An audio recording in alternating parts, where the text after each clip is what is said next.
I can. Yep. I can.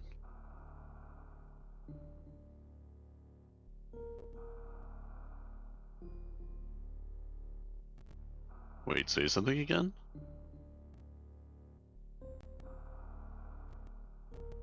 Okay, I can't hear you in your stream.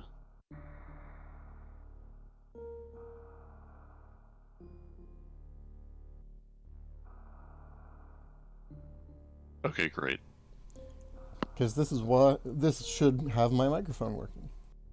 Sweet.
Huh, you can have it read from a file. Yeah.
Yeah, everything looks okay.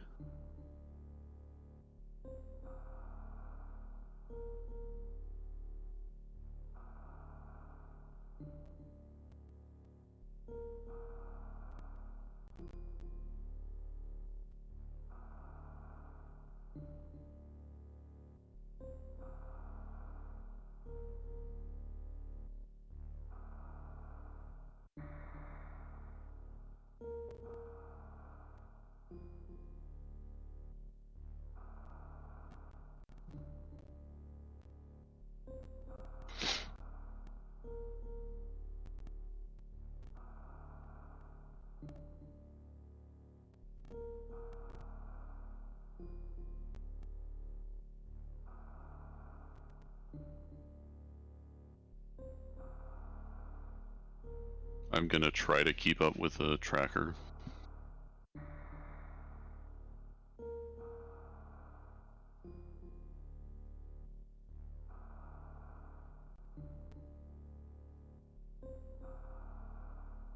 Nah, it's fine.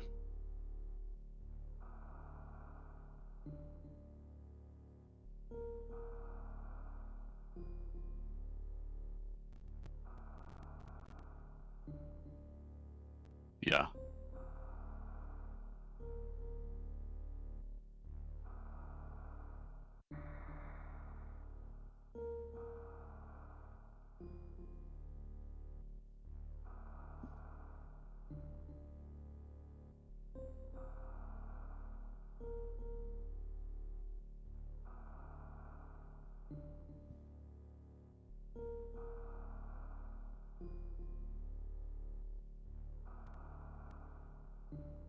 Yeah, it is. Yeah, you don't have to do that. You can put it wherever you normally put it. I was just gonna try to like keep up with it so I can see, because that way I can see like what areas come into logic and stuff like that when you get items. So.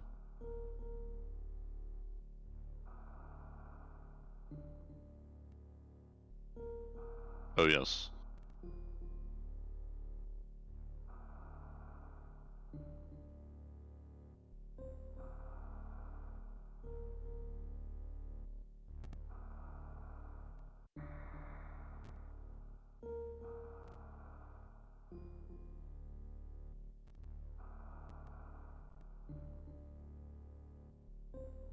Yep.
Hey, Josh.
All right.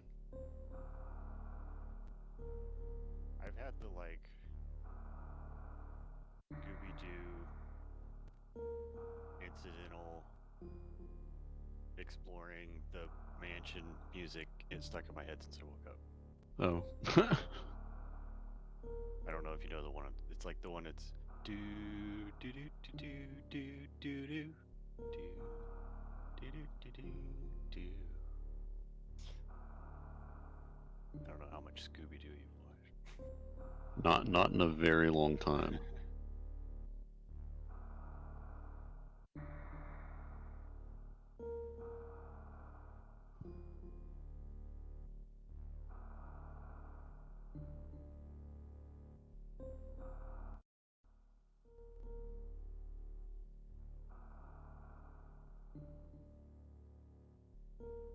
Yeah, I'm ready.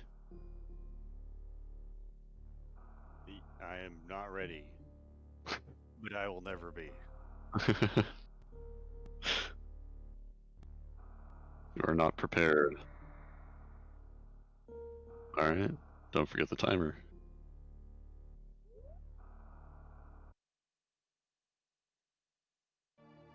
All right, and we're off. So what? I don't know what exactly does this randomize. Okay, so it randomizes the location of all the different items in the game, and it distributes them across both games. Both games. So So you can find. Zelda and Metro, Link to the Past in Metroid, Super Metroid. That's correct. Oh, it looks like Will's going for the. Oh, here we go. Oh, we missed the moonfall. That's all right.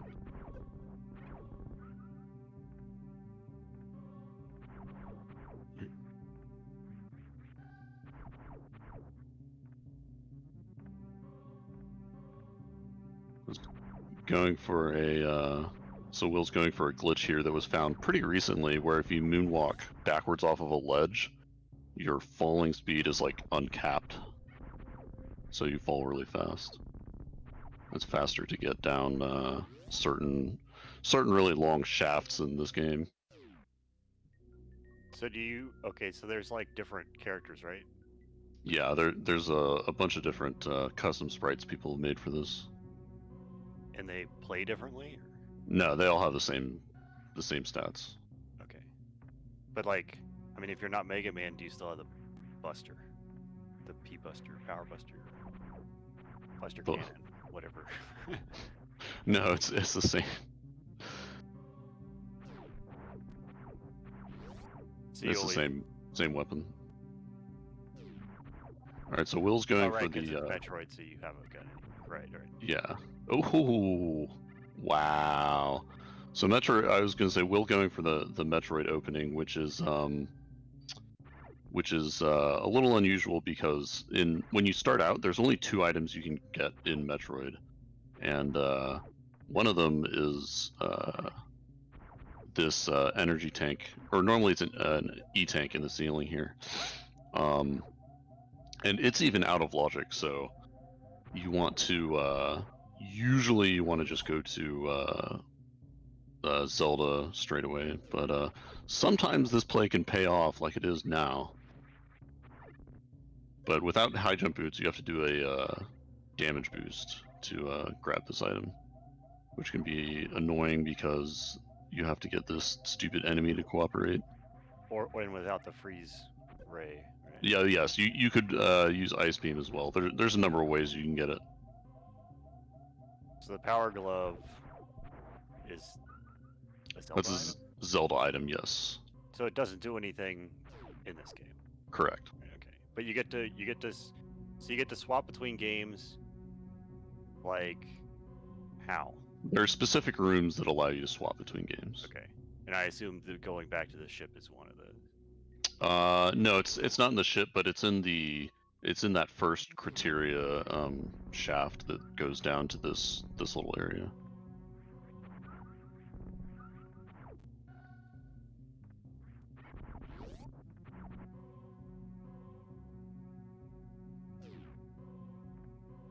I don't. So those bug guys, they're like Ridley's pirates, right? Yeah, the space pirates.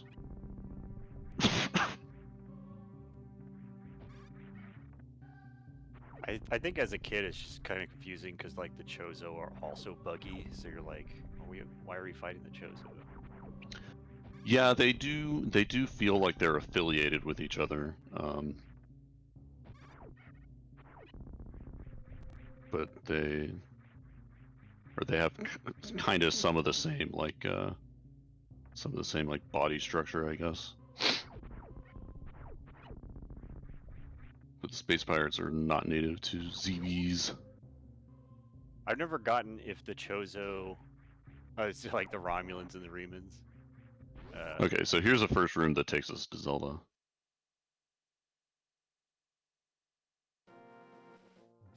All right, and now we're Locke from Final Fantasy VI. So you don't have to do cutscene. Correct. There's a it starts you at a certain point in the game where you've done like some of the intro stuff. Although, like in Zelda, there's that whole part where you have to go like get Zelda out of the castle. You can actually still go through that area and get items from there. It just doesn't force you to do that like at the beginning. Alright, so Will's going to go for a pretty standard opening where he's going to go for what's called a Houlihan. So this there's a room here called Chris Houlihan's Secret Room, and I think Chris Houlihan was a kid who won a contest to like get your name in the game or whatever. I think that's what I remember reading at one point, yeah. But basically, getting into this room is a little bit random, but there are certain setups you can do, like the one he did where you drop into the water 3 times. So the reason we want to come here is to get all this money because since everything's random, one thing that you need in Zelda is you need a lot of bombs, and a lot of the items are going to be like 3 bombs.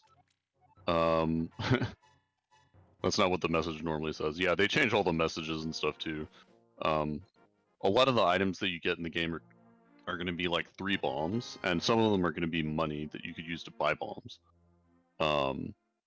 But since it's random, we don't always get that stuff, so going to Houlihan is a good way to get money to ensure that we can buy bombs so that we can loot everything in Kakariko.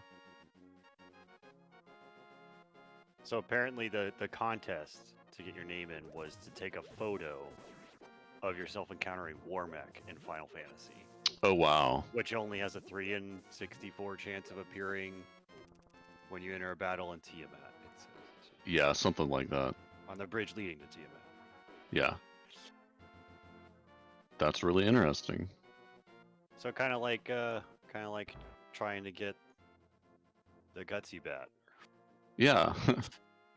Except easier. Or the Sword of Kings, yeah. Apparently.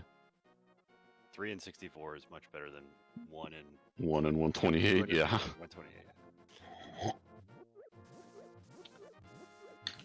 I don't know if you've ever looked into this, Josh, but there's actually an Earthbound randomizer I've seen. Oh yeah. Yep. I think me and Will were talking about Fire Emblem. The Fire Emblem randomizer, I think, covers multiple different games.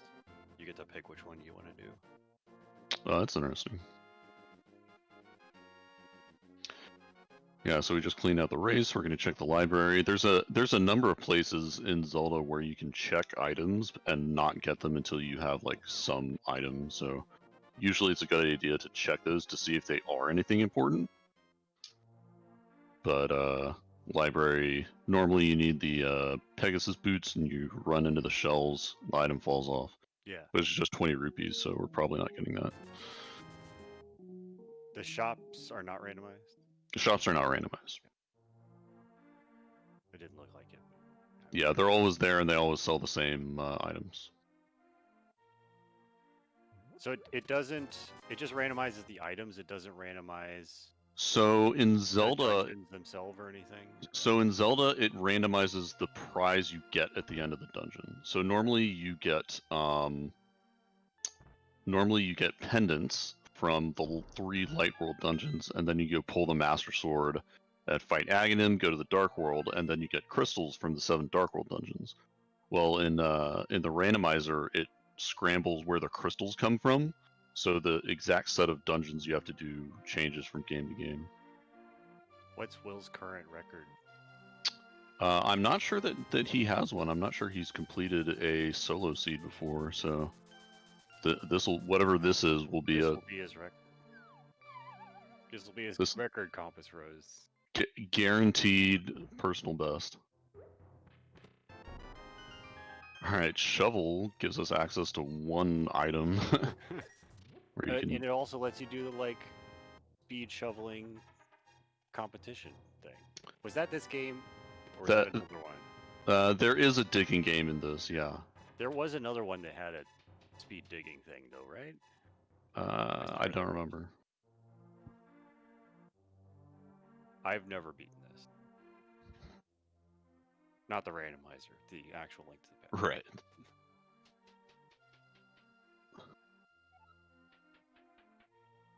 What's the estimated time to complete? 5 hours? So it depends. Probably the absolute fastest you can go is about 3 hours, I would say.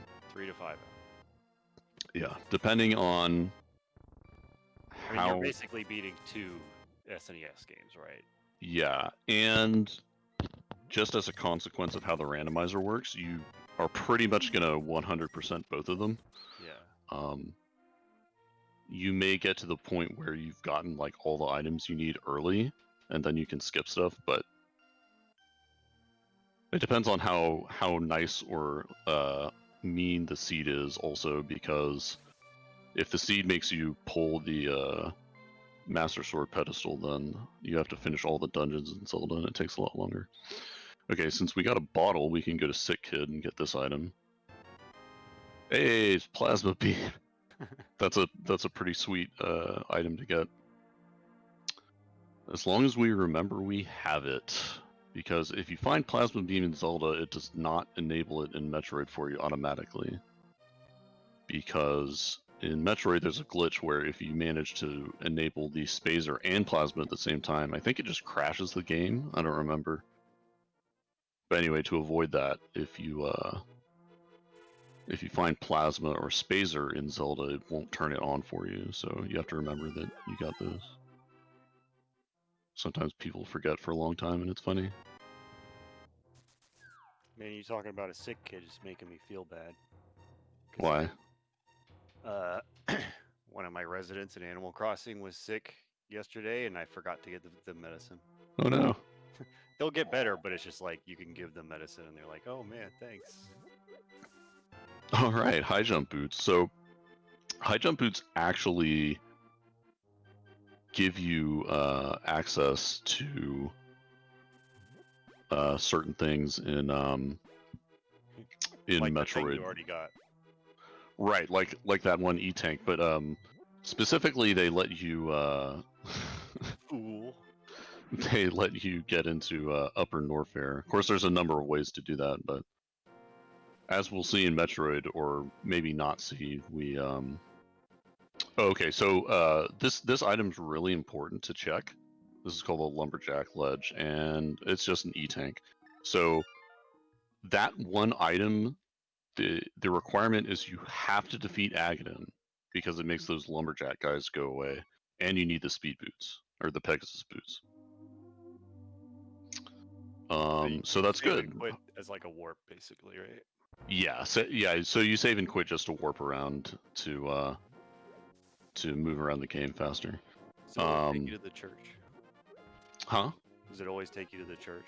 No, you can start at Link's house or the church, or once you do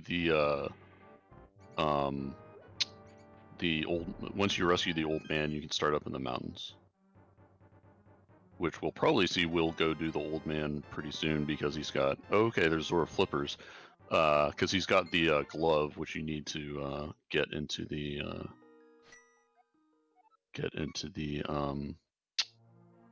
dark cave that takes you up to Death Mountain. What was the yellow thing? What yellow thing? In the chest next to the flipper. I don't remember. Was it a key? Or was it? It might have been bomb capacity. Oh, I think that's yeah. It looked like a Metroidy thing, like a ball, yellow kind of ball. So. Okay, yeah, I believe his bomb capacity. I think Will has like 3 bomb capacity upgrades. Oh, okay, it was a power bomb then. Okay, yeah, that's right. But what was I gonna say? Oh yeah, so what we'll kind of see in Metroid is that you actually really don't need the high jump boots almost at all to navigate through the game.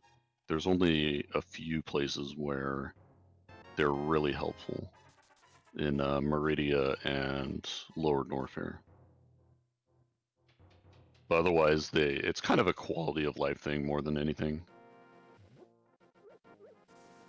Alright, so Uncle didn't give us much, so we're going to go do the escape. Unfortunately, we don't have any weapons, so we have to bomb our way through the escape, which is kind of annoying.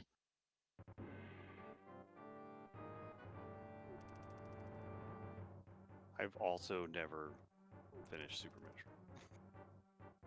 Metroid. Okay, well you'll get to see all of that too then.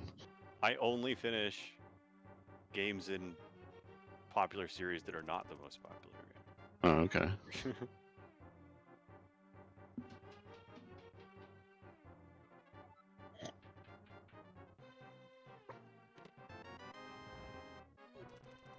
And then I claim that they're better without having. Very nice bomb on that guy. It can be a pain to bomb these guys because they run around all over the place.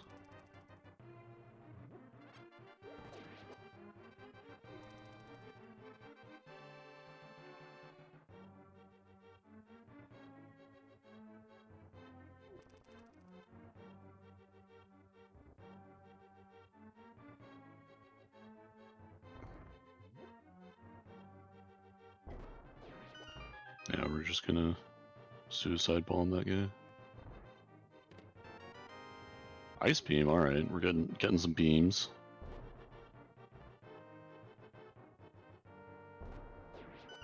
Ice beam's pretty important, because it's one of the 2 items that you can, or that'll let you get through Meridia to fight the boss. You either need that or speed booster. Hopefully we find speed booster though, because there's a lot of cool tricks involving that. Well, it also lets you be like Bobby Drake.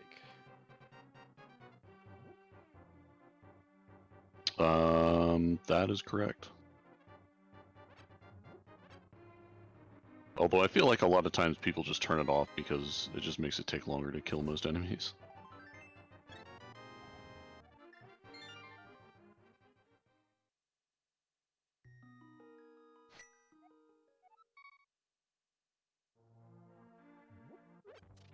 Be just like when I played MVC in high school. Well, when I was playing against somebody, I didn't use Iceman. Yeah, Iceman was cheap.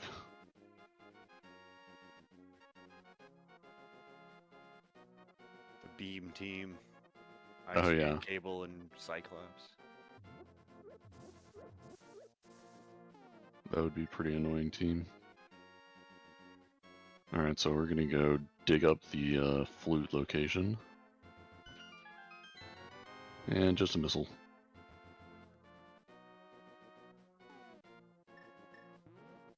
So does getting a missile let you use the missiles before you get the missile launcher? Yes. There's no like missile launcher item. You So just get the ability. First missile thing just gives you this. That's correct. Okay.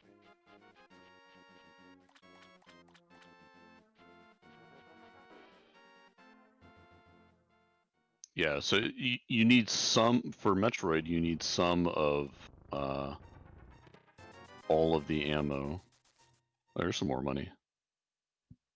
You need some of all of the ammo, but power bombs are the most important because you're probably not going to find the regular morph bombs. And, oh, Rose, that's awesome. Because the regular morph bombs are just one item. Sometimes they can enable progression, but not always.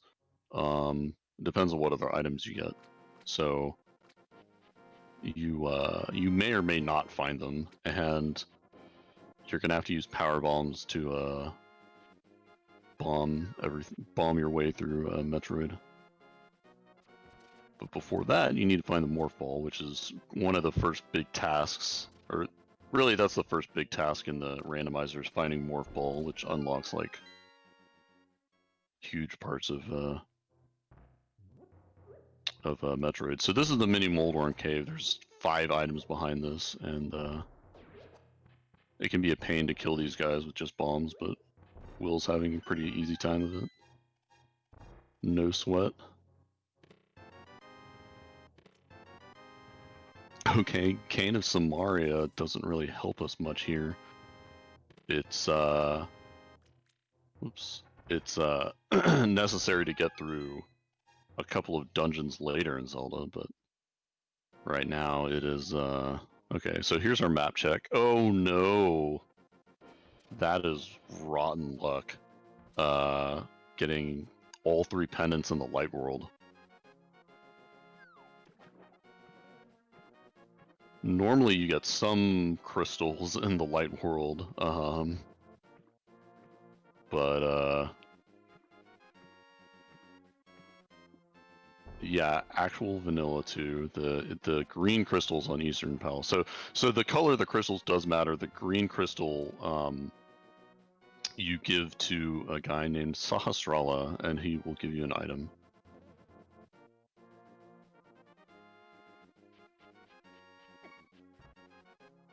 So these crabs are really dangerous because they do 2 full hearts if you don't have any mail.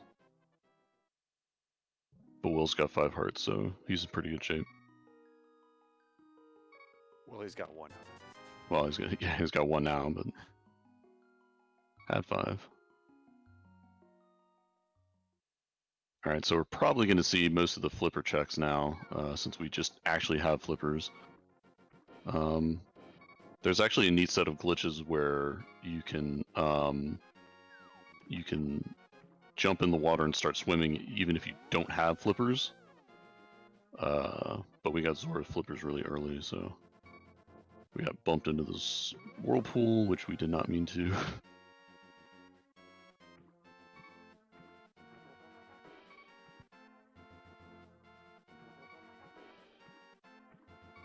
So we're probably going to come up here and do the bridge guy first.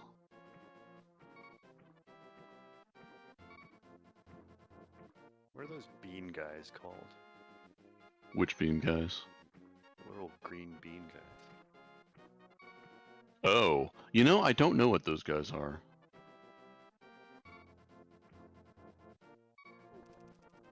They're annoying though because you can't hit them with your sword. They shock you. Yeah. Alright, bridge guys, just money.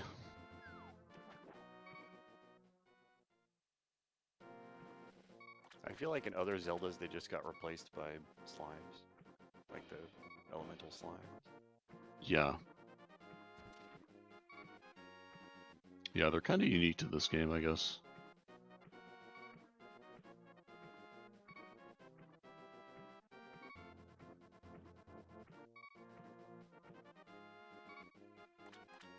Yeah, I always call them pickles. Oh, okay, they are the slimes. They're choo-choos. Oh, okay. It's just There they you go. look more slimy in later games. Yeah. Alright, charge beam. Okay, so we have, so in Metroid, we now have 2 out of the 3 items we need for what's called the microwave beam, which hopefully we'll get to see that later. We also need the X-ray scope for it. Rose says I'm a bit quiet. I think I'd have to be turned up or on. Let me see if I can turn it up on this. Yeah, you can turn your own. Closer to my mouth. You can turn your output up in the Discord settings, Josh. Yeah. Well, input, right? I think it's labeled output actually. It says input device microphones. Input volume. Yeah, there you go. Oh, okay. So Zora coming up with a morph ball. Alright, so that gives us a lot of stuff in Super Metroid. And we're actually coming over to Zora's Ledge for this 20 rupees. Alright, now. Is Will going straight to Metroid, or are we going to finish out the last few Zelda checks? Okay, apparently, in Link to the Past, those are called buzz blobs.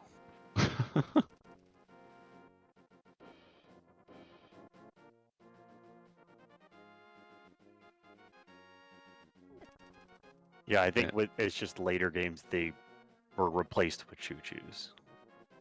Yeah, that makes sense.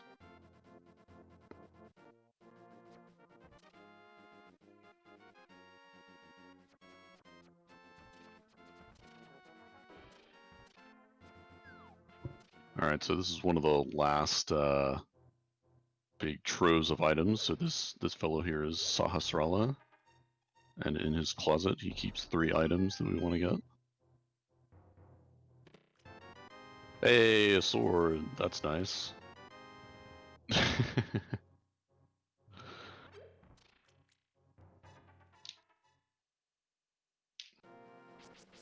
So, having a sword, now will we dip into Eastern, or will we go back to Metroid? Looks like we're dipping Eastern. So in order to finish Eastern Palace, you have to have the bow. There are enemies in it that can only be damaged with arrows. In order to finish it in logic, you need the lamp as well because there are dark rooms. But that's not strictly necessary.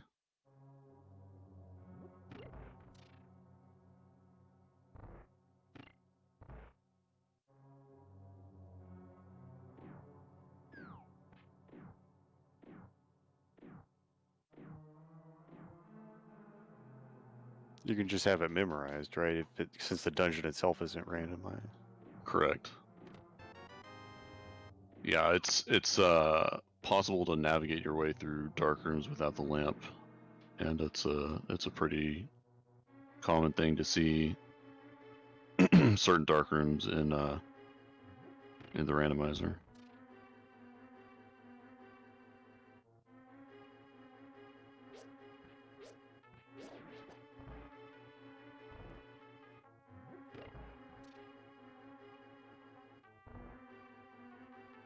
So it does randomize the contents of these treasure chests for the most part. Sometimes there will be, or sorry, I just mean in dungeons in general. Sometimes there will be chests where it's like, okay, this chest has to have a key in it. Mm-hmm. Otherwise, you won't be able to get through the dungeon. But for the most part, the items are all random. Okay, so coming up here, we're going to see a glitch to get through this room. Normally, like 3 or 4 skeletons pop up, but if you do this right, you can kill them right as they spawn and only end up fighting 2. Oh, this guy didn't want to cooperate. But we still got 2. 2's the minimum that you can get.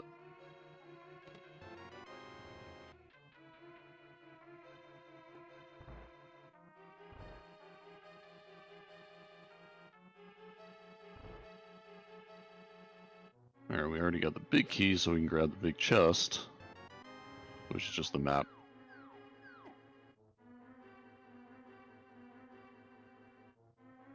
So I'll head down here to the first dark room.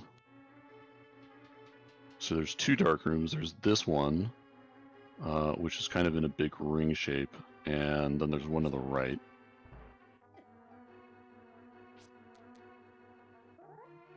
So one of the main ways that you can navigate through dark rooms is with the sword. So if you hold the sword, you can see the sparkles. So you can kind of tell where you are on the screen with that. And then the exit's over here on the left.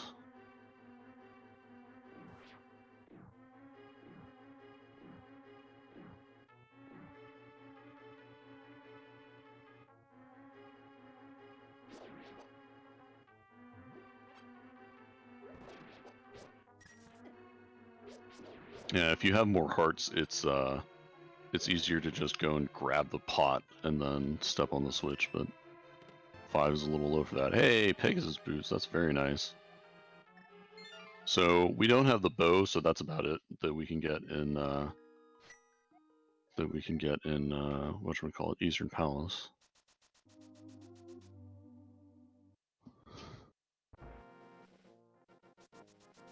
And we're not going back to Metroid just yet. At what point do you go back to Metroid? Like, what are you looking for? You got Morph Ball, right? Yeah, we got Morph Ball, we've got some Power Bombs. It would be, you know, it's kind of preference. There's so the Pegasus boots unlock this check that he just did that we call the Bonk Rocks, but he's starting to run out of actual items to get in Zelda, so now's a good time to go back to Metroid. And it's possible to soft reset from Zelda, and it will take you back to Metroid, back to the ship. And we remembered we have Plasma. That'll certainly make it easier to get through a lot of crap in this game.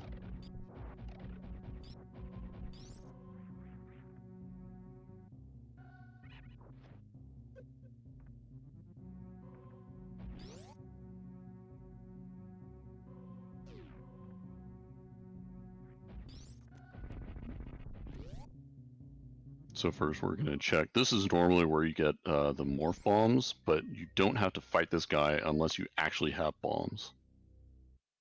So that's a nice little skip that you get to do for the randomizer.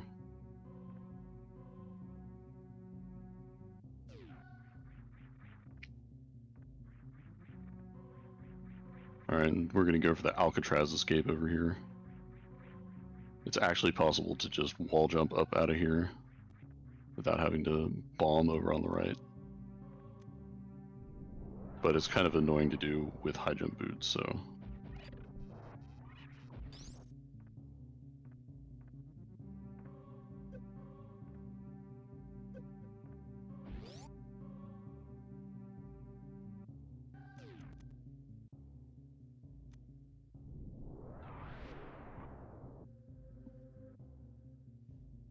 Yeah, so there's a ton of stuff that we can grab in Metroid here. The main thing we're normally going to do is do what we call the Brinstar loop, which is going through Brinstar, which is kind of the first, you know, main area in the game.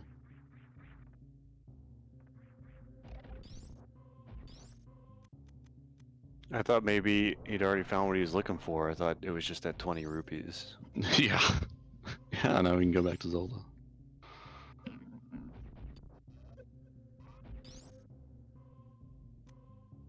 Alright, more power bombs. That's really nice. Getting up to 15, I would say, is kind of the big break point for power bombs that makes them or makes it a lot easier to navigate through. Alright, so we're gonna go up here and check the end of hi Steph. We're gonna go up here and check the backside of Gauntlet. Ooh, hammer. So we're definitely gonna want to go pick that up. Which we may do now, or we may just come back later. Okay, well, you're welcome.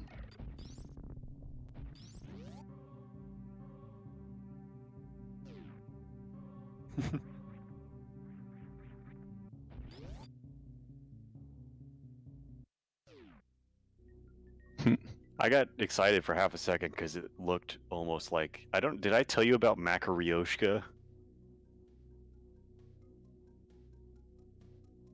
So it was obviously it's hard to remember which one. Well, it was the last one. They were all canceled this year, but the last PAX in First Look we had this game. It's by a Japanese designer. It's really hard to get, but the people who do First Look know a lot of people and are good at getting this stuff. But it's a board game where it's kind of an abstract game. you have different colored tiny macarons that you're placing on a board, and you're trying to basically make groupings so that you end up putting like the tiny macarons into a larger macaron, and then when you get a group of those medium-sized macarons, they go into a really large macaron, and you're trying to have the most large macarons at the end. It's just like it's a really cool and way more devious than you'd think board game, but it's just like you're putting macarons into bigger macarons. So it's, Matryoshka dolls and macarons, so it's Makaryoshka. Okay, I get it. Yeah. It just looked almost like it was a piece from that game because they were just like these plastic macarons that you can open up. Yeah, so in that last room we saw Will do a glitch called a mock ball, which lets you roll as a ball like faster than you normally would. And because otherwise normally you need the speed booster to get through that room, to get through the gates in that room. And hey, we made the jump over the invisible pit. Oh, 20 rupees. Yeah. I like how the thing on the stand was 20 rupees, but the thing sitting in the hallway was like a magic cape.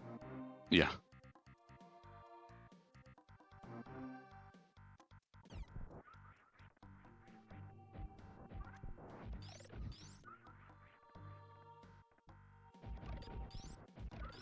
Yeah, magic cape is kind of nice to have. There's a few annoying rooms that will help you get through. It does enable you to get through one specific room called Spike Cave. Although Will already had the Cane of Burna, which is the blue cane, which also allows you to do Spike Cave. So this is the place where the game teaches you how to wall jump.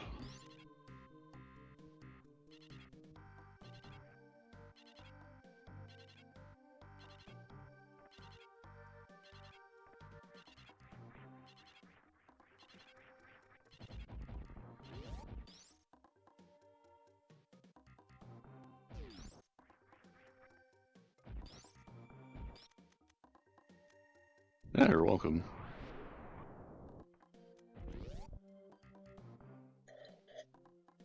What controller is this?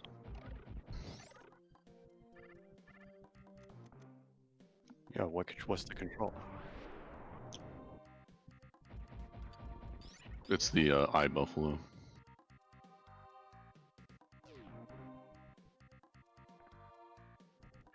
Because the D-pad on the 8-bit dough is kind of not great. Hmm.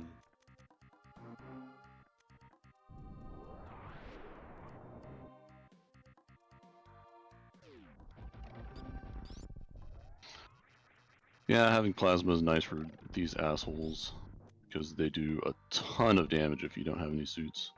Those big side hoppers. Hey, screw attack. So screw attack is really nice to have. If you're not aware, it lets you basically kill every enemy in one hit. There are only a few things that you can't kill with screw attack, but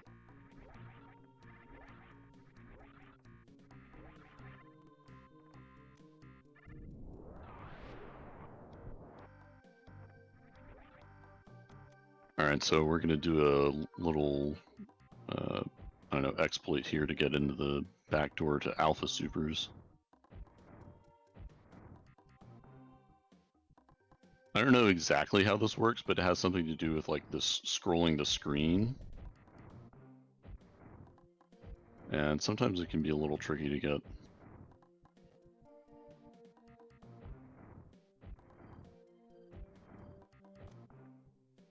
And nope. So we're gonna farm up some super missiles to get that. Because otherwise you'd have to go through and fight Spore Spawn to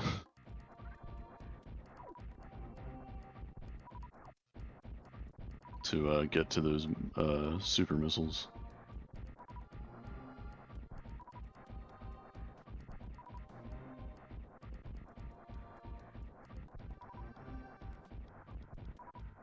Yeah, farming in this area can be kind of annoying because these guys don't drop a ton of super missiles.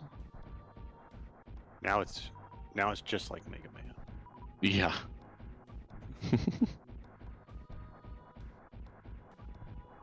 there's a Middleman stage. It has all the drill things. You just farm in that hallway. Oh yeah, Metal Man. Yeah, you can kill all those drill things in that one area. Try to get some whatchamacallits, extra lives or some Refill all your weapons. the energy capsules. Yeah. There's a super missile. That's nice.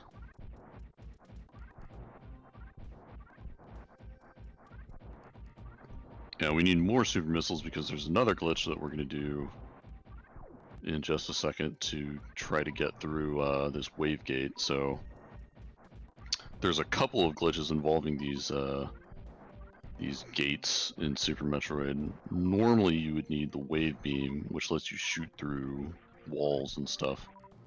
That's pretty nice. That was a good farm. Anyway, normally you need the wave beam to shoot through the wall, but if you get the exact right positioning, then if you fire a super missile from off screen, it will actually open the gate for whatever reason. I don't know exactly why it works, but essentially you have to back yourself into this wall as close as possible and then fire a super missile at the right spot. You want to hit under that grapple block, and it'll... Nope. That should have been it. Yeah, so you can moonwalk into the wall. Nope. That's weird. Oh yeah, so this strat you can use high jump boots to do. Or this is one of the strats you need high jump boots for.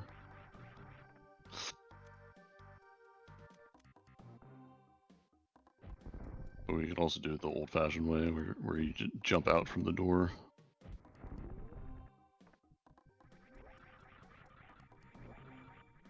Hey, we got it. Yeah, getting that is really finicky because it requires like really specific positioning.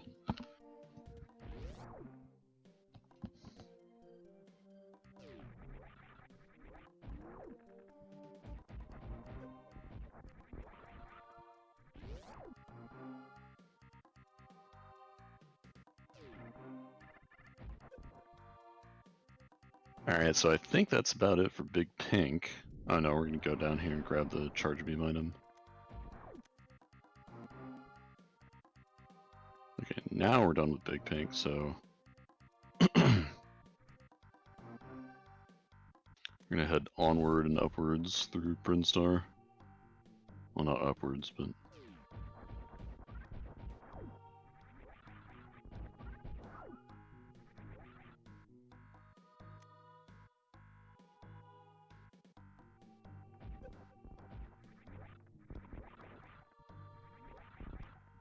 Alright, so since we have high jump boots, we can just jump up here and go into the back door to Retro Brinstar.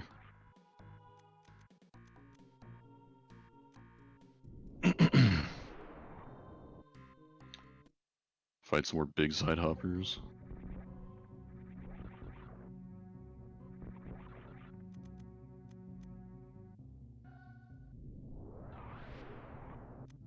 Hey, silver arrows, very nice.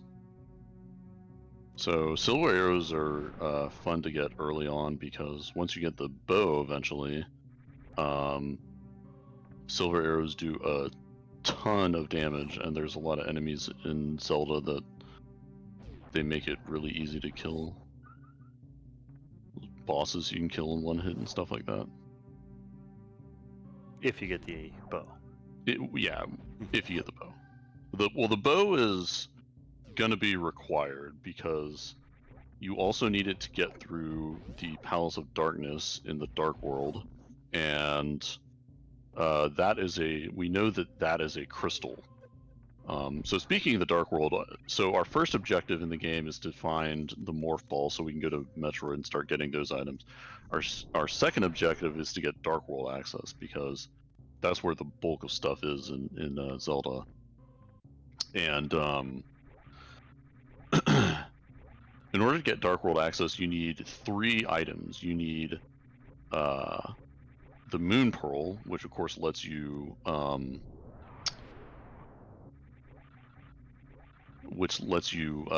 not transform. You need 1 glove, which we already have, and then you either need the hammer or you need another glove. So you can do it with 2 gloves or a glove and a hammer. And this room is weird because it has an invisible bridge, and it leads us to this little room we call Billy Maze. Because but wait, there's more. There's an energy tank.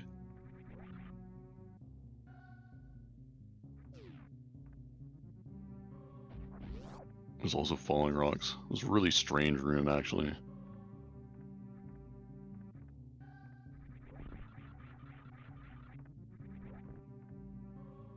So we already know where the hammer is.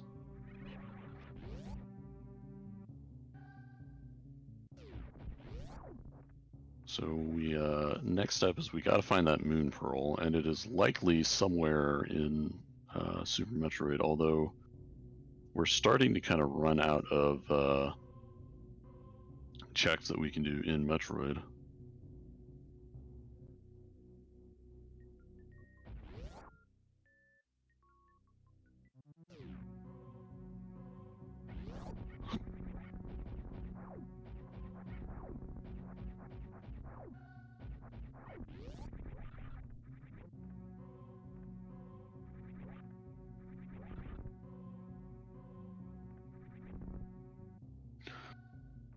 So we're going to check Old Mother Brain. And then likely go back. Oh, okay, we're going to continue up through the climb.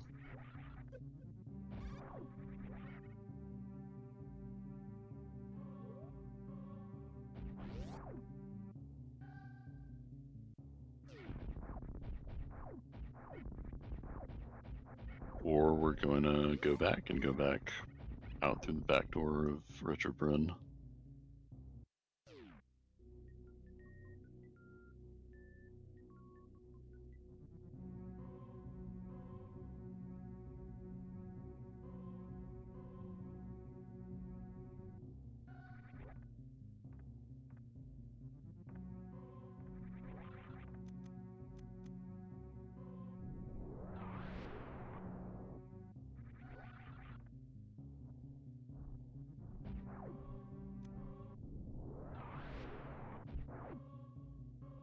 So what are we waiting for at this point to go back to Zelda?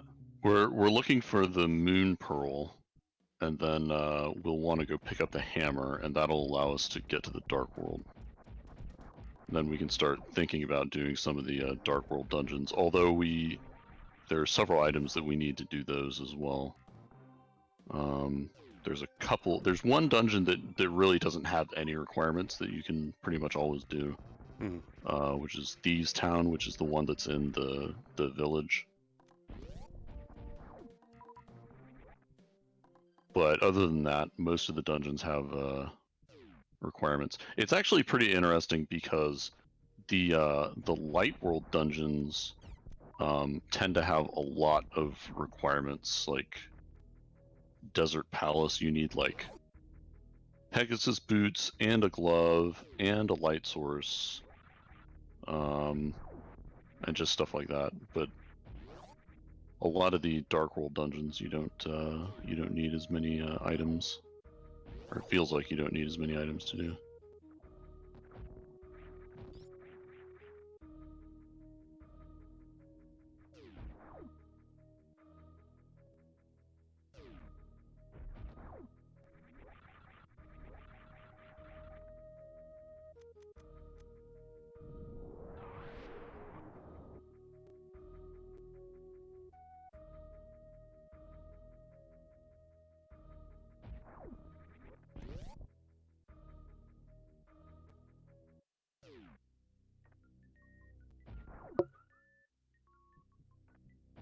Alright, we're getting a good number of E-tanks. That'll be helpful when we fight Fantoon later in case we don't have any suits.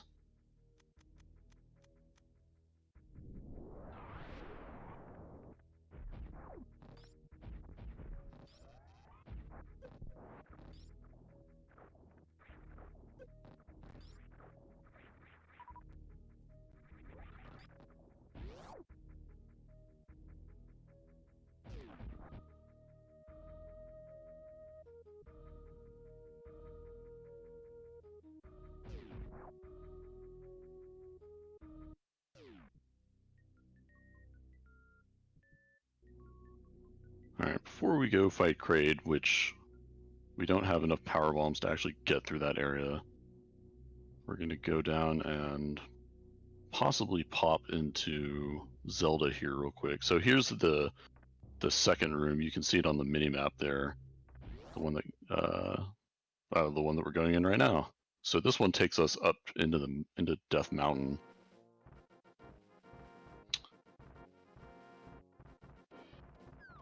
Which we're going to go do the old man. So normally you need the lamp for this because this room's dark, but this dark room's a bit more complicated than the one in Eastern Palace, but it's not too difficult. So you come up here, you go to the left, you go diagonally down left, and then you go, make sure you go under a pit, and then we go over to the left here. That takes us into the room where the old man is. So we grab the old man, go back out. So then we go down under the pit, and then we basically just follow the diagonal path back up to the right. And then you go down and left a little bit and down again, and you're out.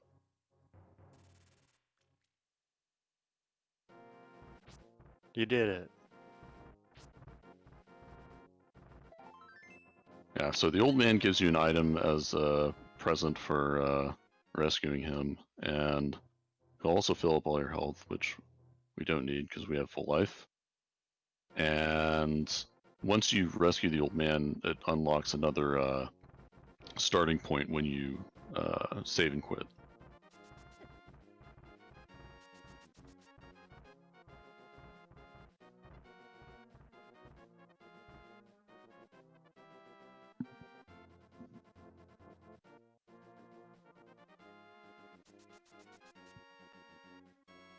Okay, so on top of Spectral Rock, there's a full heart, which we'll probably pick up later. Spectral Rock caves, just bombs. Not going to get those. So I imagine we are going to go back to the beginning, or go back to Criteria, because it's very close to the ship, so you can fill up all our ammo, and then we'll press on. Or we're going to go to come over here and go to Desert. So there's one item that we could have picked up earlier that is in the desert.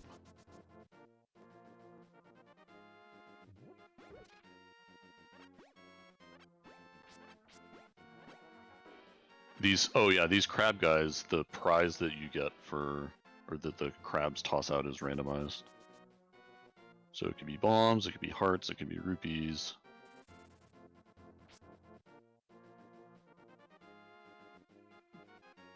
Alright, so the other thing we want to look at in the desert is there's a ledge, there's an item on the ledge here that you, normally you like, oh, blue mail, that's very nice. So normally you go through Desert Palace and you come out like partway through and you can grab that item, so unfortunately we can't get that yet.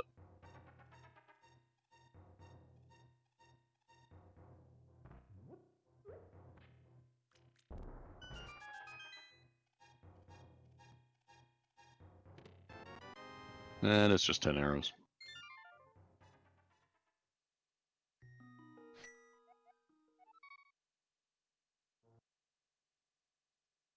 Okay, so we're gonna soft reset, which should take us back to the ship.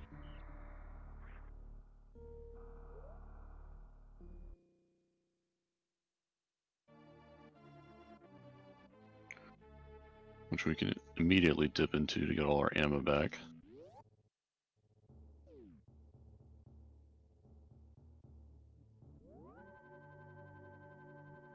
Because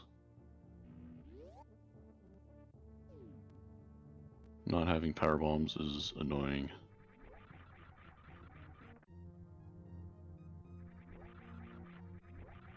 Okay, and we're gonna see if we can get into Gauntlet here. Oops. Very nice wall jump. So it's possible to just wall jump up there. Mm-hmm. Ordinarily, you would need like space jump and screw attack, or it's possible to use speed booster to get in there.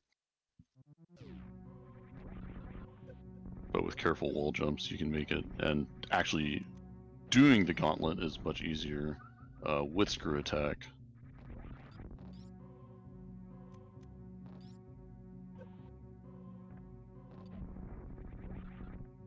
Uh-oh, we got grabbed. That's getting grabbed can be really dangerous. This acid lava stuff does a ton of damage. It's like 1 point of damage per frame or something, so it'll eat through like almost an entire E-tank per second, so definitely do not want to step in that if you don't have any suits.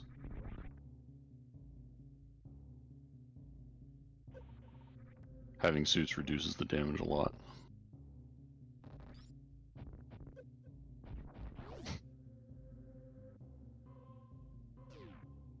I gotta remember that you're not X, so you can't go get the Hadouken. No, unfortunately, no Hadokens.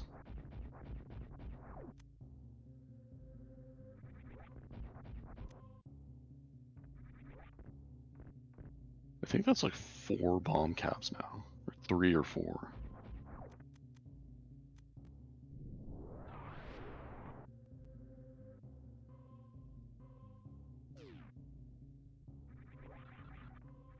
Alright, we're gonna come back up through Terminator. I don't know why that room's called Terminator, but there's a lot of weird room names. Some of them don't make sense. Some of them make sense, not all of them.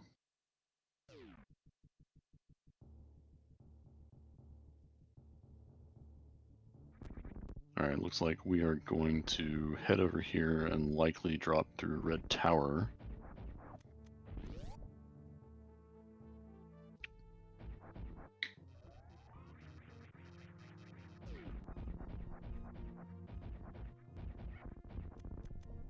First, we're gonna take a peek at the moat item. So just rupees, so we're gonna skip that for now. Unfortunately, we don't have any way to get across the moat right now to go to Ruck's ship. But we'll be heading that way eventually.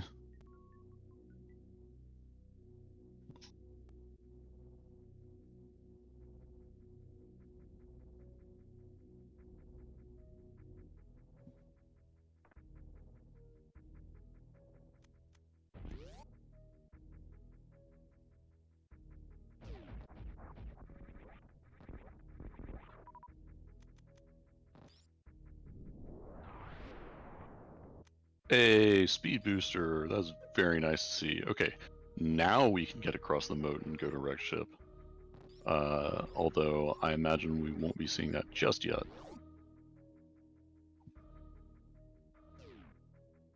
Speed booster is a very nice item to have in Super Metroid. Technically not required for anything, but it does enable you to navigate a lot of rooms and get through a lot of areas that would ordinarily be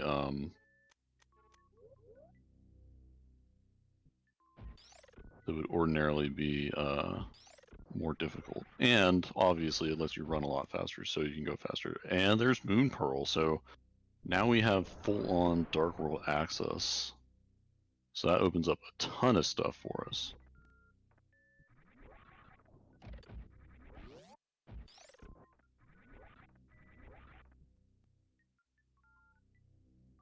We now have a ton of stuff open in both in Actually, I mean, we got wrecked ship.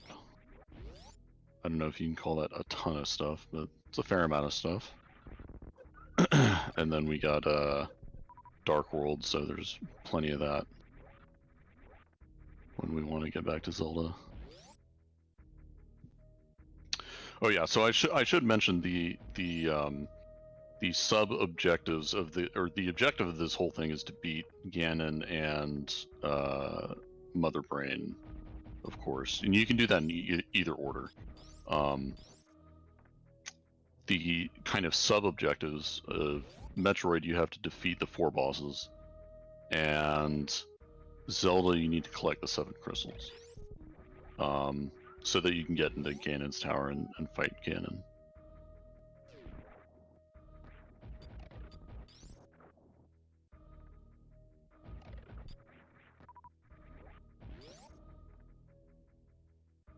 You can't just go fight Ganon? No, unfortunately. He doesn't invite you in for tea. There are in the so this is the combo randomizer. In the straight Zelda randomizer, there's a ton of crazy options and variants. There's one that actually randomizes like all the entrances in the game. So every room that you go into, like, instead of taking you into the cave or the house or whatever, it might just be like a dungeon or anywhere. Or like the Ganon fight, or, you know. So there's a lot of craziness in the Zelda randomizer.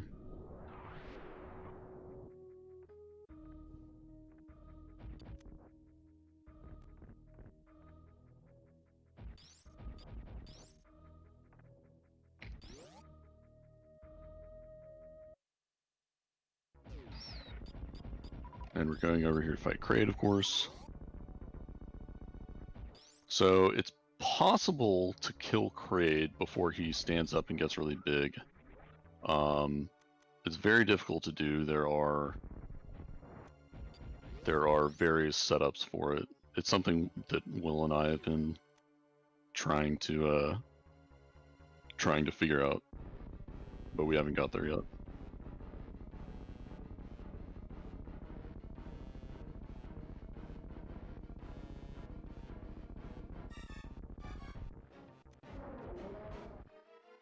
Aw, that was close.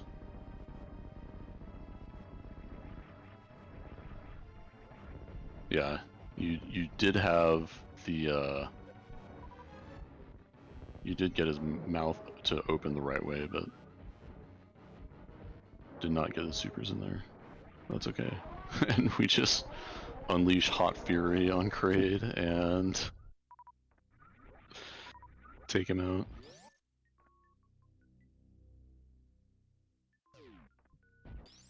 And the Kraid item, just missiles. I don't know, I'd say that's slightly above average for Kraid. Normally he has just absolute junk, like 3 bombs or 20 rupees or whatever. Alright, so that is 1 Metroid boss down. Mini Kraid. Yeah, I love the mini Kraid. If you blow him up with a super missile, he drops a bunch of super missiles.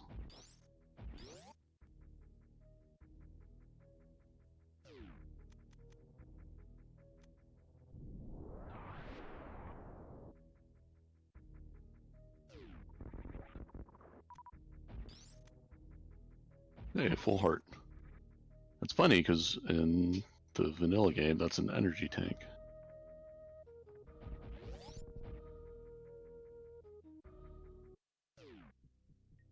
Yeah. Energy tank for the other game.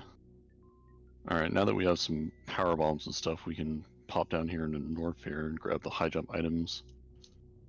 So Norfair is interesting in the randomizer because obviously you need the Varia suit, which normally you would get from Kraid.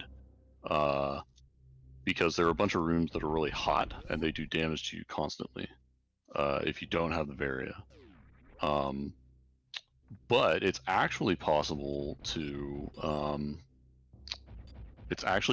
make it through those hot rooms if you have enough energy tanks and make it to some areas, because not every room in Norfair is heated, only some of the rooms. So doing that is called a hell run, and doing hell runs is a way to get items early out of logic. Hmm.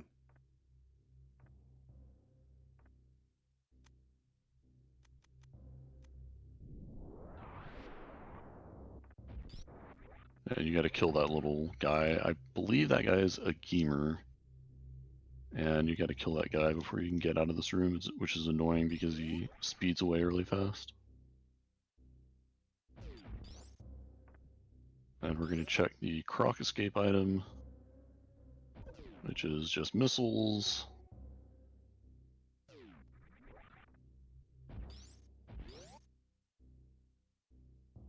And we're going to save. And oh, looks like we are doing a hell run. So this room's called the Speedway. It's not heated, but will take us to this room, which is heated.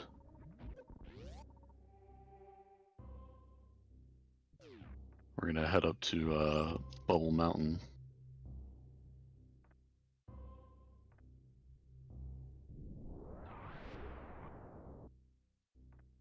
Which I guess we're gonna have to use Ice Beam to get up. I'm not sure. Or I guess you can just wall jump with since we have high jump boots. So this is another spot where it's nice to have high jump.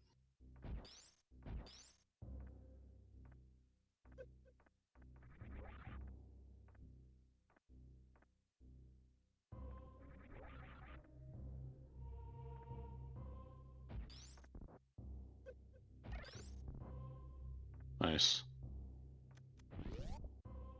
Alright, so we're going to go into the reserve area. Normally there's a... oh, this room is heated. Normally there's a reserve tank here. This is called the Norfair Reserve.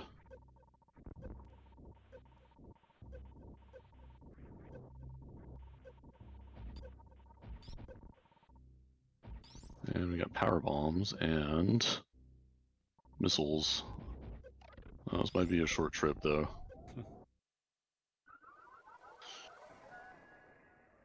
That's okay, because we pretty much just saved.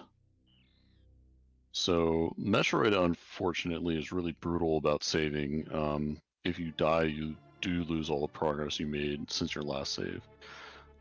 There's one upshot of the combo randomizer is it does like autosave every time you transition between games. So that helps out a little bit. Zelda, of course, you basically lose nothing but from dying, and in fact, sometimes dying is used as a way to get around, like you can use it to get out of a dungeon and stuff like that. But now you know what items are there, right? So... Correct. It'll be the same, and we can decide to get them or not. Oh, that was close. Nice.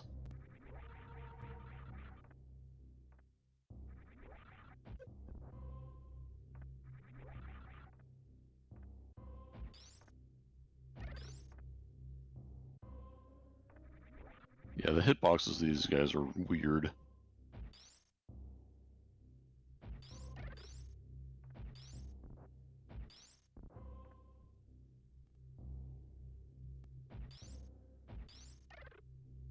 They also, unfortunately, fly in a very randomized way. Or not randomized, but just a very, like, random way.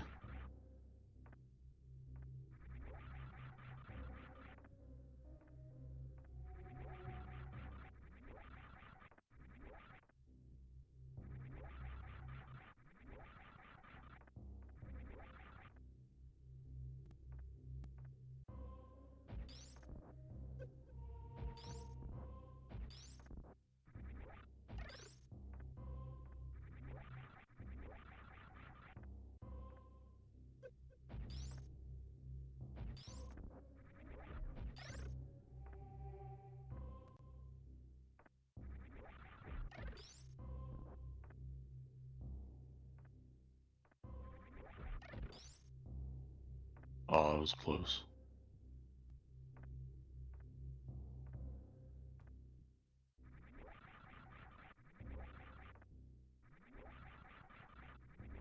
Yeah. Yeah, these guys are like Medusa heads.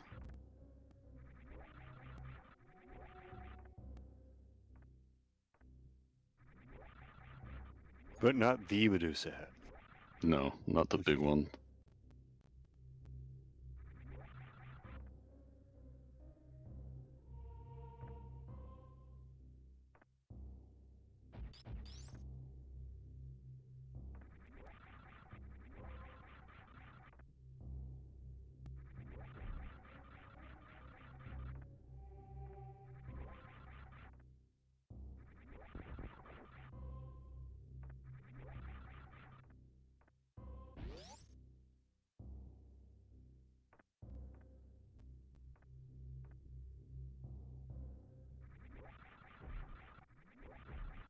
Alright, we made it.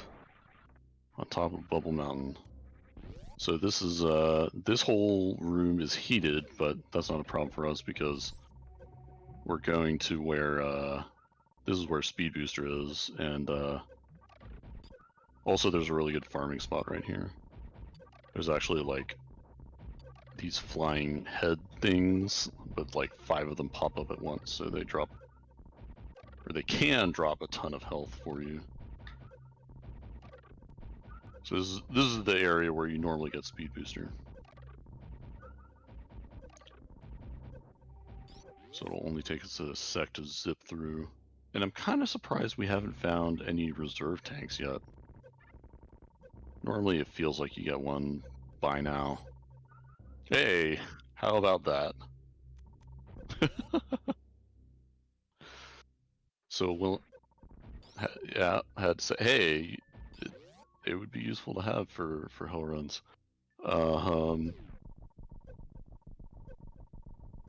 Yeah, most people call them trash tanks because they're not as good as an actual full energy tank, obviously. But they're still really nice to have. So Will and I call them treasure tanks.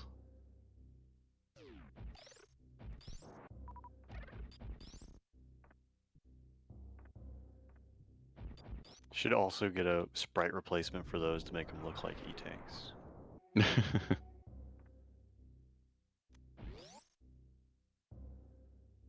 Just to match Mega Man. Or X, I guess, technically. Yeah. Alright, back through Speedway.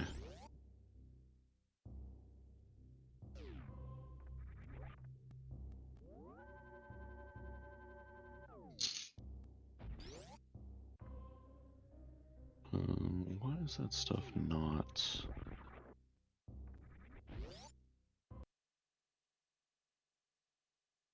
Well, the Sunbeams need all the help they can get because their sun is gone now.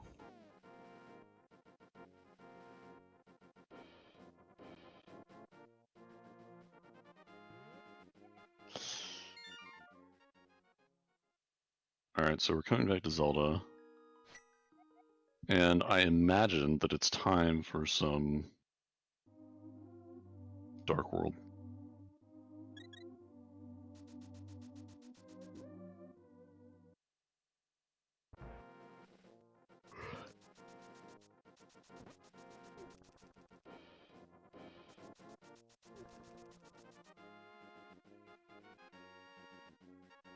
So this is one of the standard Dark World entrances, is over here above Kakariko.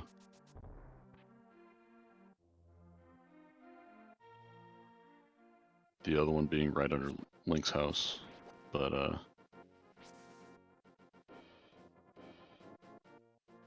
most of the good stuff is over here on kind of on this side, on the west side. There's a lot of stuff in the Dark Village.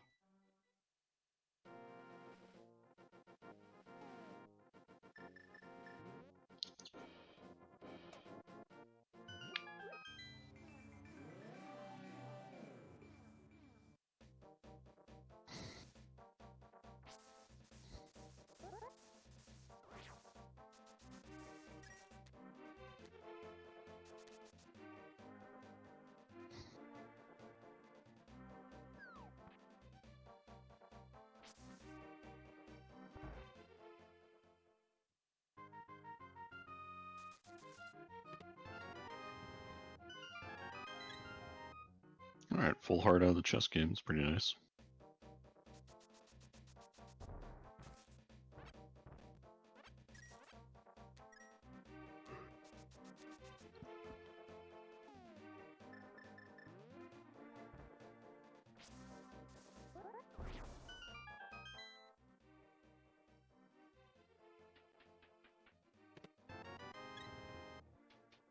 All right, another heart.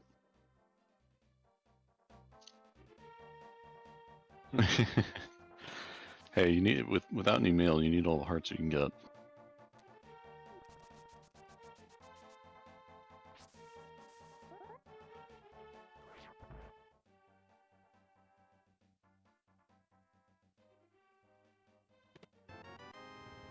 Okay, gravity suit. That's a nice pickup. So I believe that will put Meridia entirely into logic.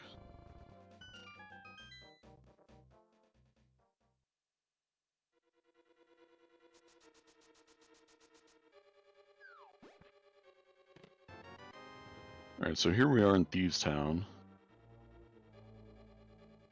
Actually, I don't know the name of this dungeon. No, this is called Thieves Town.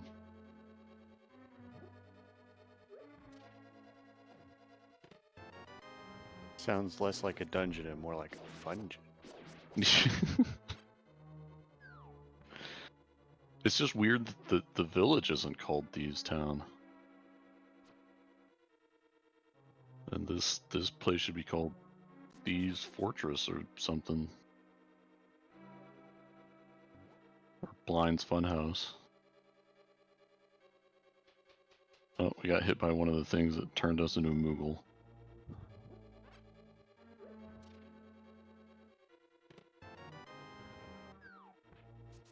Yeah, so Thieves Town is nice because there's always 4 items you can grab right here. Ooh, that's very nice. Master Sword. Yeah, so the way the swords work, I should mention, is that they're like progressive. So it's not like there's a Master Sword somewhere. There's just 4 swords, and it upgrades your sword every time you get one. So we are going to press onward into Thieves Town.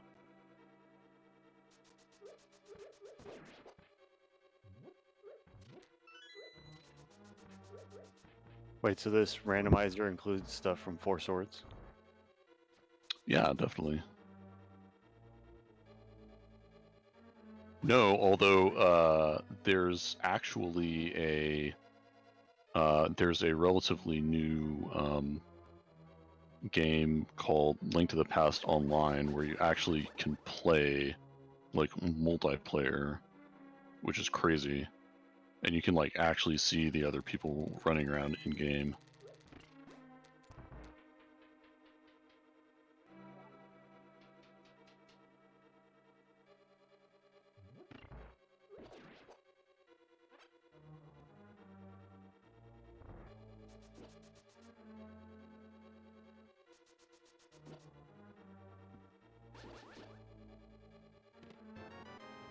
These cockroach things do a ton of damage, or lizards, or whatever they are.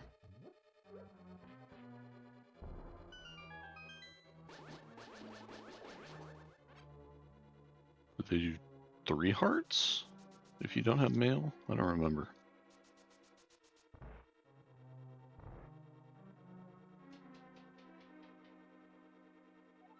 Oh yeah, so it's part of the dungeon. Basically, you have to blow up that spot in the floor so that the sunbeam will come through into a later room,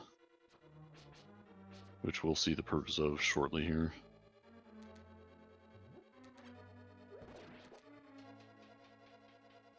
But first, we have to go down into the basement and rescue a damsel in distress.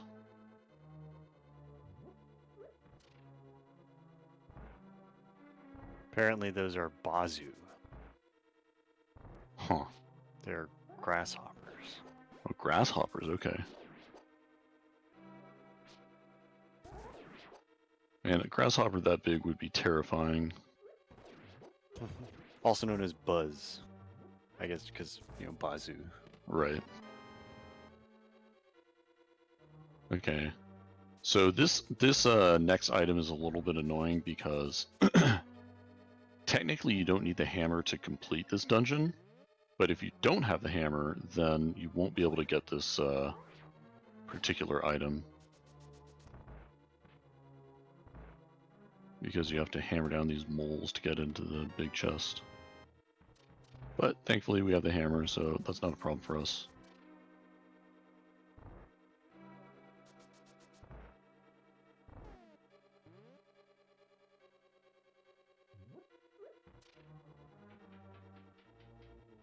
Yep.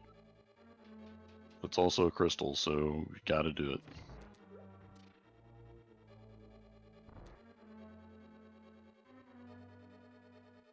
Alright, so you have to bomb to get the sunbeam to come down here and reveal who this actually is. and get a random pun.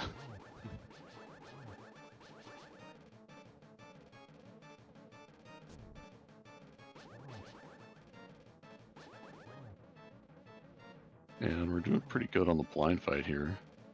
No damage so far.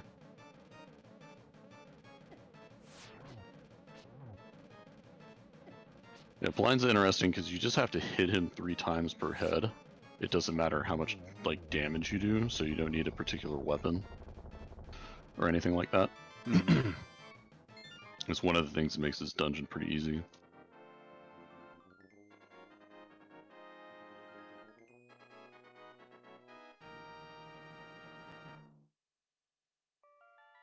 I feel like that's kind of just how Zelda bosses are in later Zeldas. It's just like 3 cycles of hitting them a bunch with the sword, and it doesn't really matter how much damage you're doing. Yeah.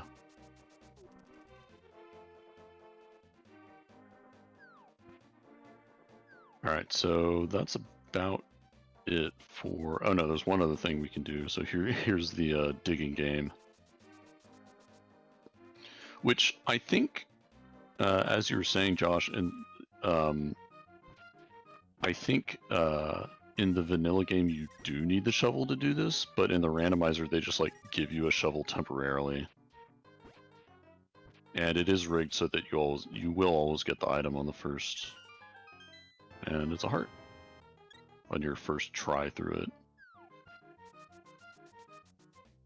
Which, I don't know, maybe that's the case in the vanilla game, but I doubt it. Isn't it normally a heart or heart piece? Okay. Probably just a heart piece. Yeah.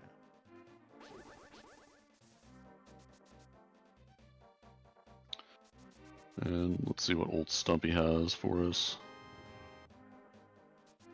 Just a missile.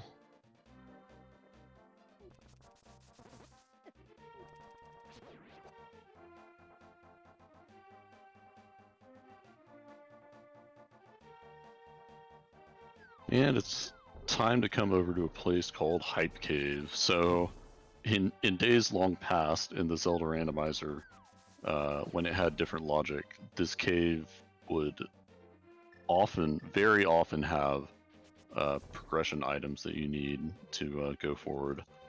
However, it has since been changed, and now it tends to just have random junk in it. But it was once christened Hype Cave, and so it will stay. Hey, we got the flute and Varia. Okay. This is an actual real Hype Cave. Yeah, 300 rupee. I'd give that a solid 7 out of 10. You'll never be able to spend all those rupees. So Varia puts Upper Norfair into logic. And the flute is just really nice to have. No, the flute actually gets you access to Misery Mire, which we will need later. But we do not have the Titan's Mitts, so unfortunately we cannot do that yet. We're going to check Pyramid Ledge, which is an E-Tank.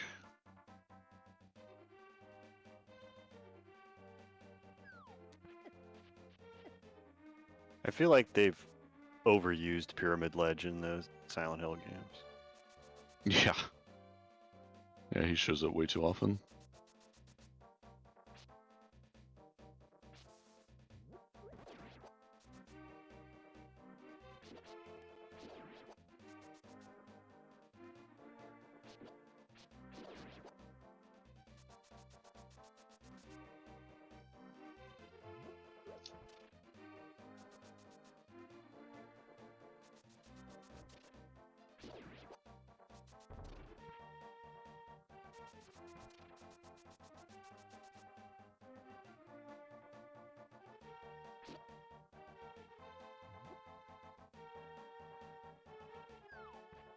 And we're coming over here to Catfish,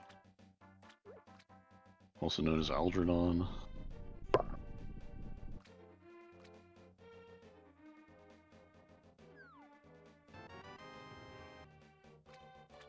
But it's just missile.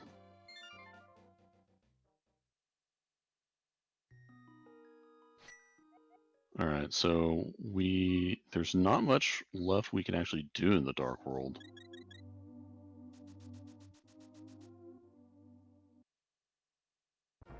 Although we may be going back. Not sure where we're going. We'll find out.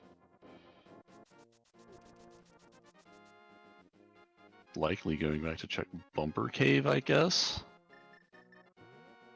Oh no, we're gonna activate Flute. Duh.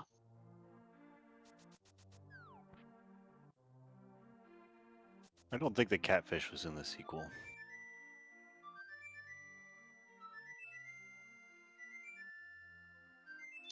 I have no idea. I actually never played it. Yeah, it's awesome. Yeah, I've heard it's good. It has a little bit of freeform nature. Like there's a chunk of it that you can do in like any order. That's cool. Because you get a lot of the items that you need for dungeons by renting them, which Oh, also okay. gives you a good way to spend rupees. But you rent them from Ravio.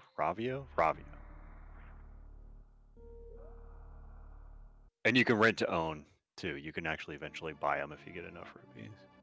Okay, interesting. It's like the closest the Zelda has come to like actually having a good economy. That's funny. Instead of just having 1,000,000 rupees all the time that you can never spend all of. Yeah.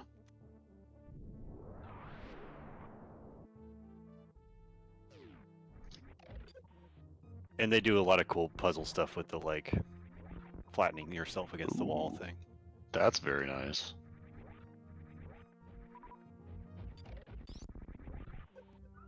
Is there a lot of dark rooms that you haven't done yet?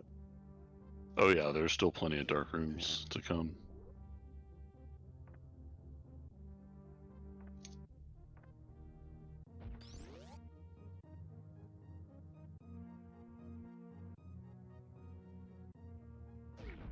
Okay, so now we're heading over to Wreck Ship.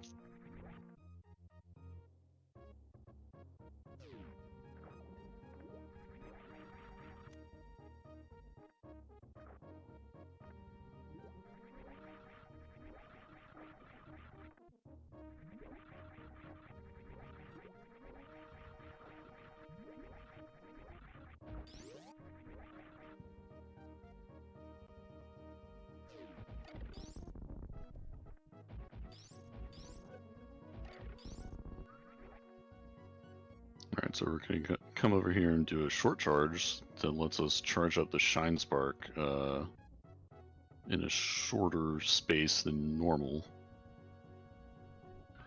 There we go.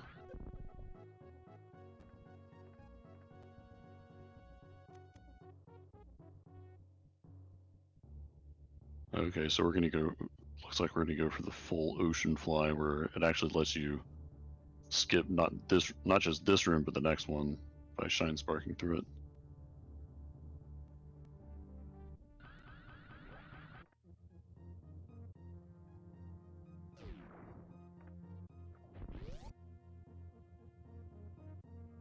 It's like trying to do the teleport alpha in a really small area. Yeah.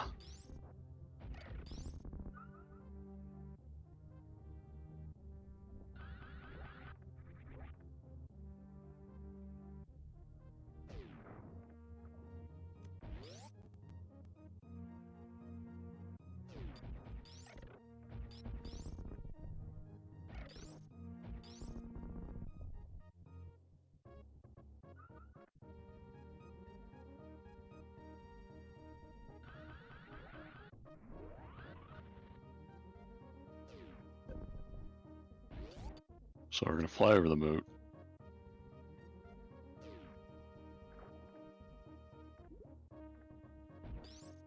Come down here and grab the lost treasure of Atlantis. Ooh, fire rod. That's very nice to have.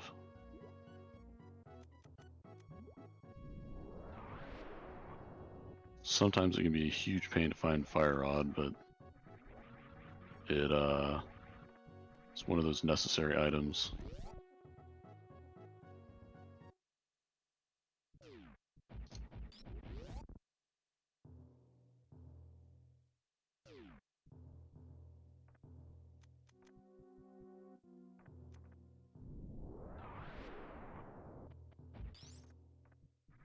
So you can actually come over here and grab this item in wreck ship before you turn it back on, which is handy. Those enemies just seem out of place. They're like Yeah, the ghost things. some sort of horror game enemy. Yeah. They're on loan from Castlevania.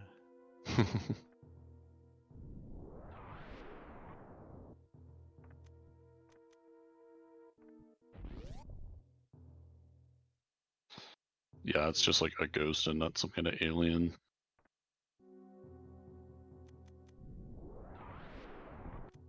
Speaking of ghosts.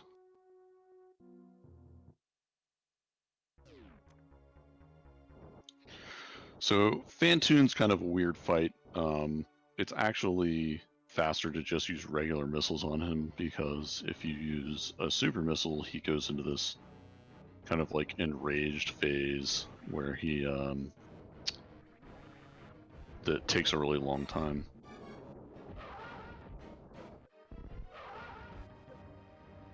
There's a trick called Dopplering. Oops.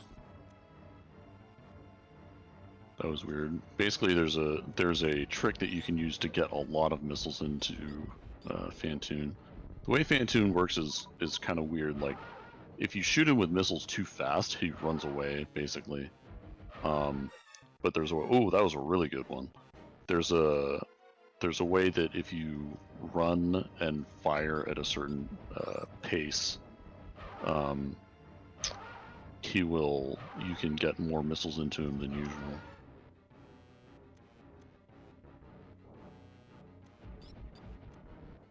And he's getting pretty low. Not quite in super missile range yet, but close.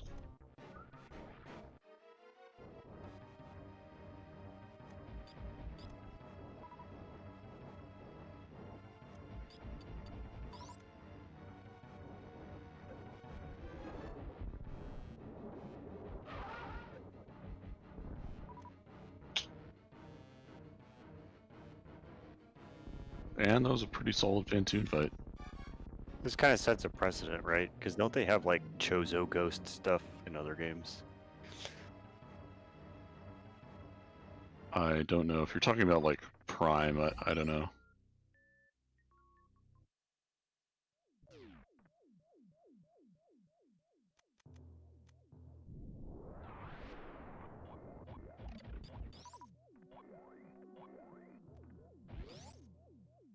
Yeah, Prime has Chozo ghosts.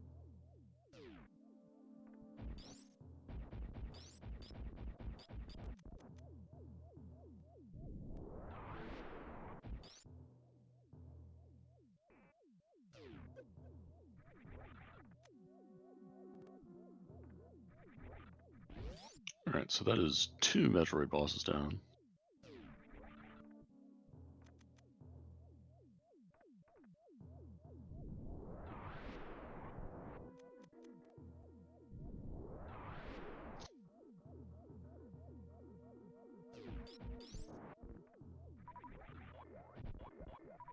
I think these robots are really funny.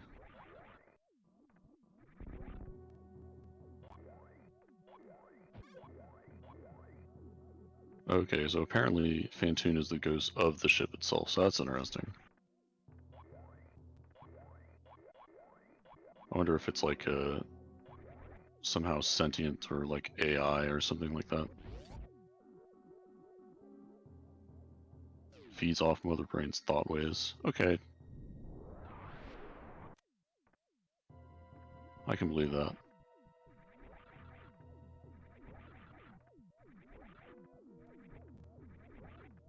Okay, so here's the coverns are clusters of souls from bioforms that were aboard the wrecked ship before it crashed and have become evil spirits.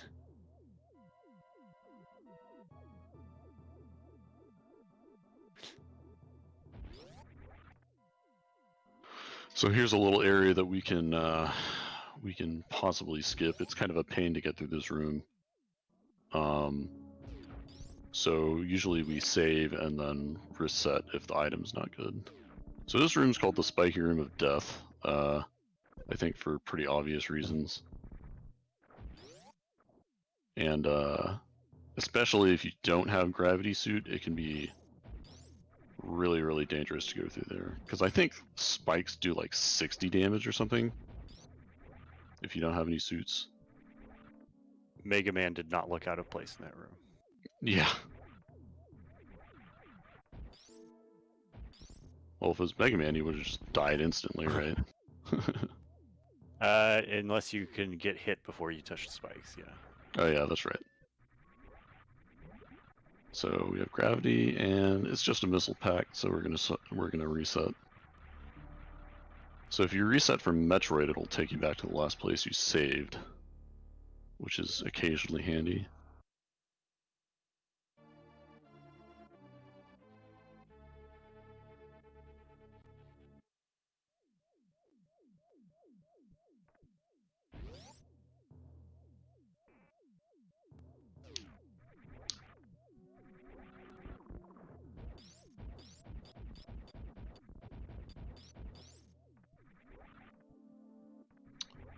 And we're gonna head up here to the attic.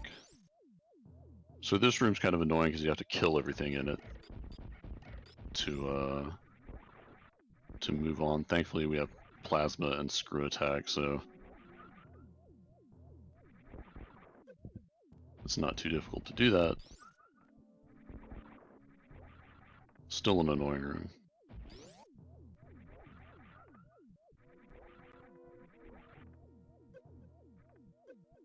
That's hilarious. Yeah, when I was looking, I noticed there was also another ghost in Other M, Rage Hand, which looks like a Zelda boss. That's funny. Yeah, it's like pretty much this and Other M are, apart from the Chozo ghosts, are like the only games with ghosts. Yeah. Aw. Just 20 rubies over here.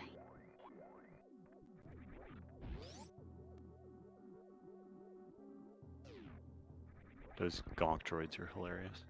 Yeah.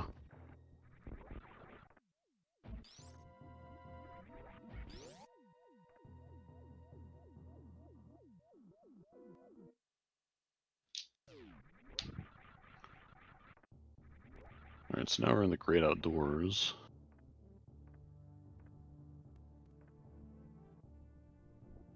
And thankfully we have speed boosters so we can check what this item is. Because this item is a huge pain to get, ordinarily. And it's power bombs, which may or may not be worth it.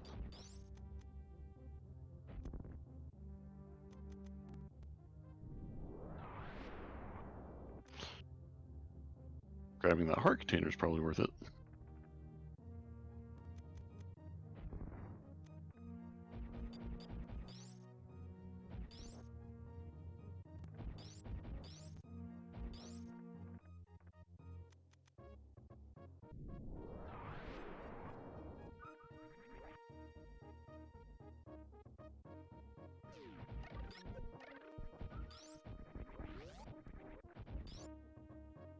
Yeah, both these games actually have really good entries on 3DS.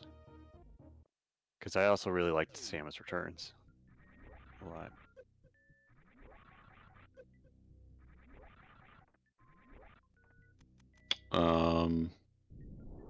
Which one was that? That was the one that came out recently, right?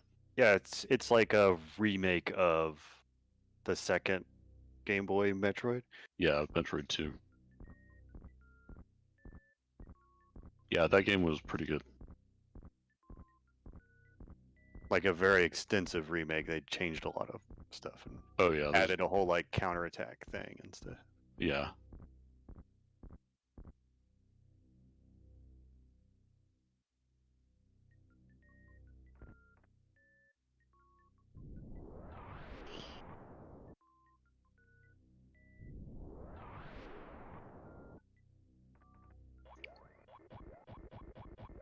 Alright, so fortunately we actually have Speed Booster because otherwise there's an item that you have to orphan over here.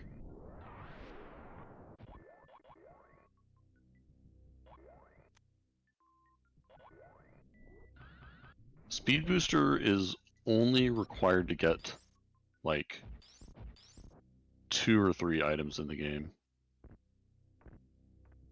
What was that? That was a shield for Zelda, which the shields work the same way as the swords do, so there's just 3 shields out there somewhere.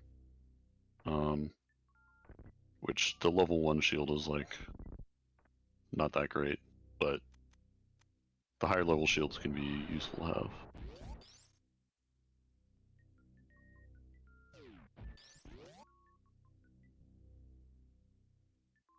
Alright, so that's about it for wrecked ship.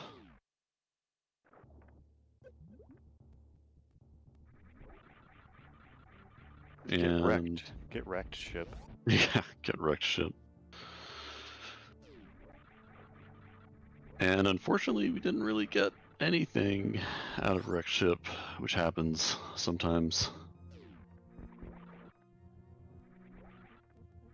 So we've got a few options open to us here in Metroid.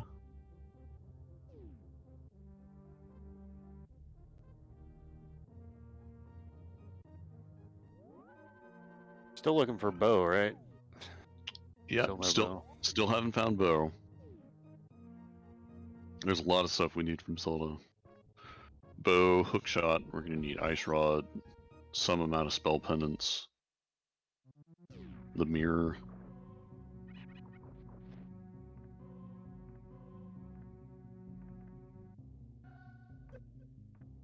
It's all out there somewhere. So it looks like we're gonna grab the shaft supers really quick. Or at least I think they're supers. Yeah, it's a super missile. So here's another one of the items that Speed Booster is required for. Which can be really annoying to get. Because of these guys. Hey, and we made it. First try. That's pretty good. Yeah, so you can use Ice Beam to freeze them, or you can actually kill those guys with 3 power bombs. Those are one of the few enemies in the game that you can't kill with screw attack or anything else.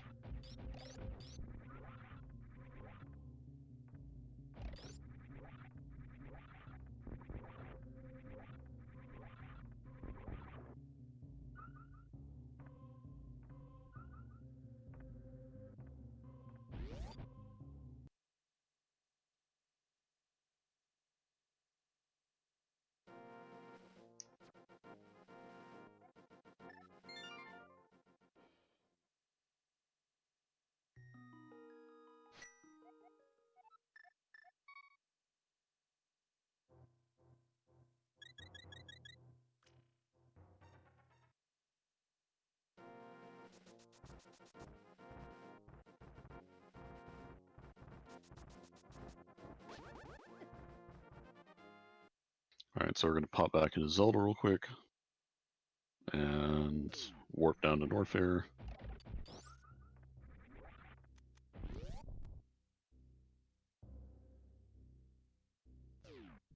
come up here to grab Ice Beam, which is in logic since we actually have Speed Booster.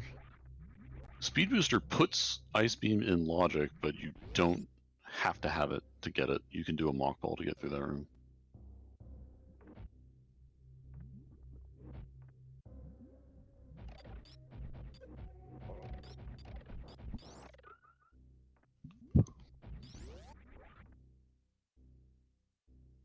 So wait, why did you go back to Zelda for? To warp from Criteria to Norfair quickly. So you use the Criteria entrance to go back to the lake in Zelda, and then save and quit up to the mountain, which is right next to the entrance that takes you to Norfair.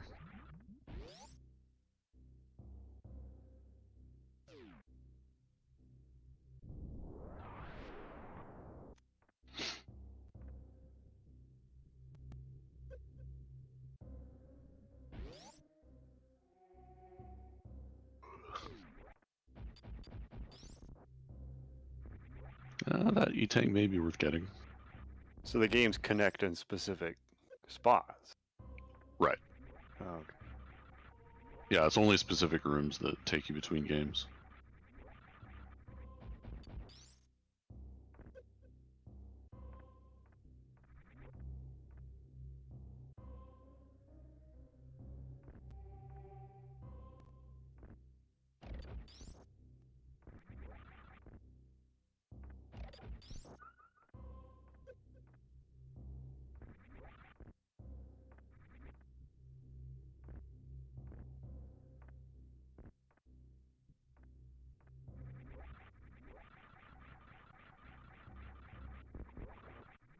Yeah, this room can be annoying because all these platforms are crush blocks.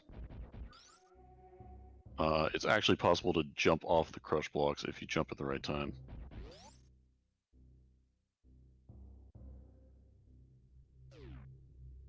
But since we have Speed Booster, we can just go out the normal way, run through all this crap, and come down here and fight Crocomire.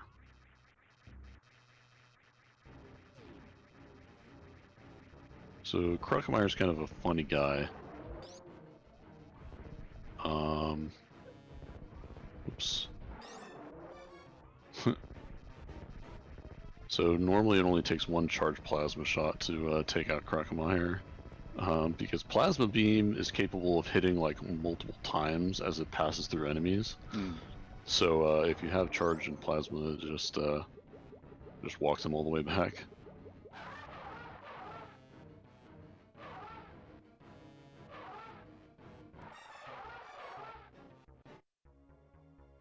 Ow. Yeah. Ooh, that's a very nice prize to get from Crocomire.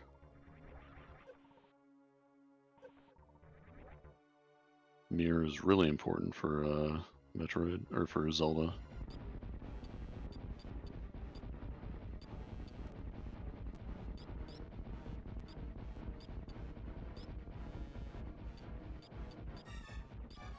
Oh no, Crocomire's back.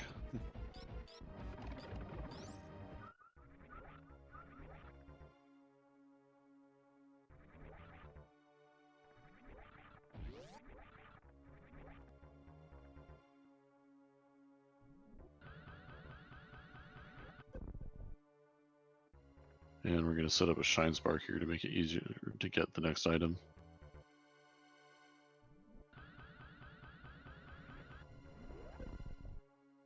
Oh, a little too high.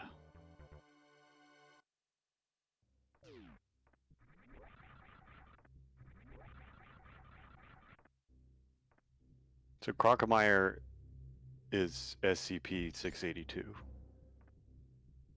Is that his alien designation? It does. Oh. The SCP.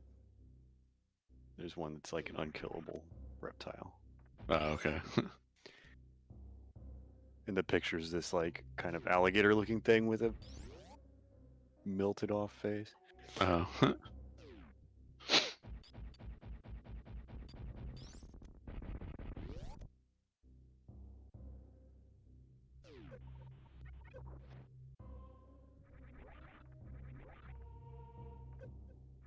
Hey, a bottle, that's nice to have.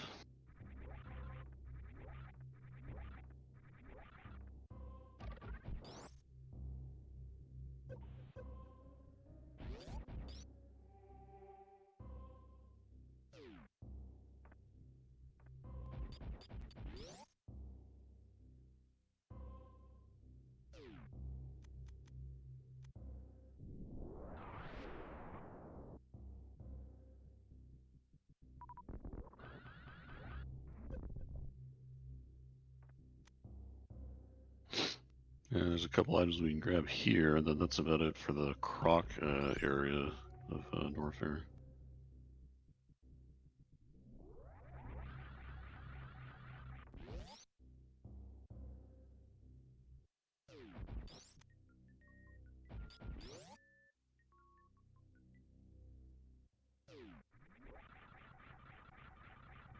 No, it's reptilian. It says so in the entry. It's not a whale.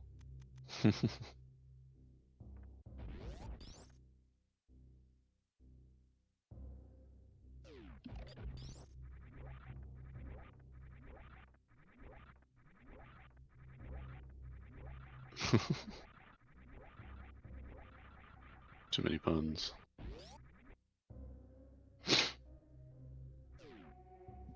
The stream can't hear you. No.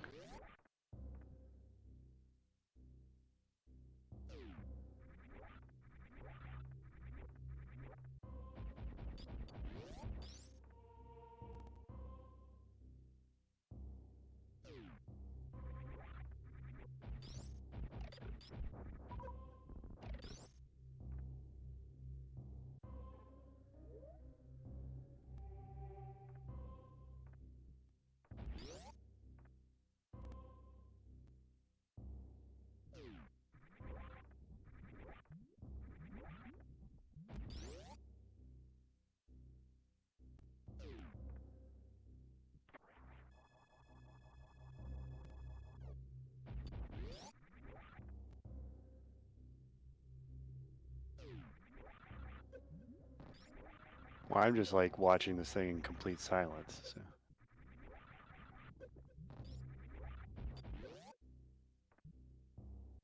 Because you don't get the sound on the Discord. Yeah.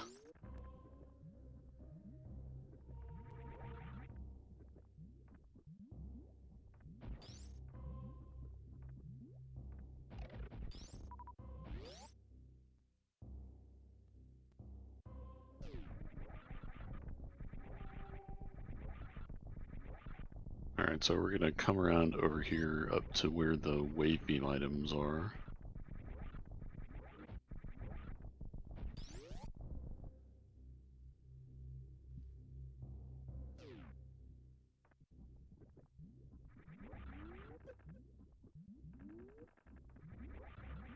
Unfortunately, with gravity, we are immune to like normal lava.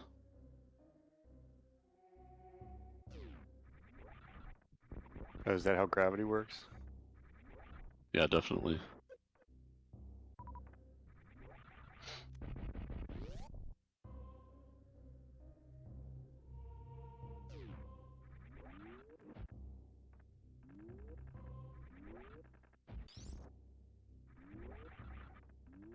Ooh, that's super nice to have. I can't hum the thing. I don't know the music. Does this area even have music? Yeah, it does. Yeah. Oh, an ether. Alright, so there's our first spell pendant. The so in vanilla Zelda, I believe you need ether to get into Misery Mire and Quake to get into Turtle Rock, but those are actually randomized.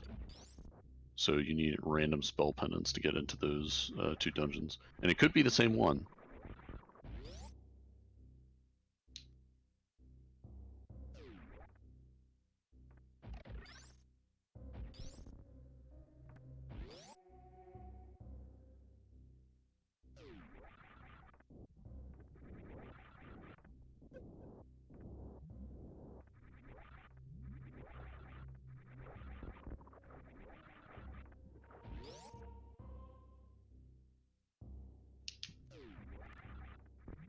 don't remember what the music actually is, though.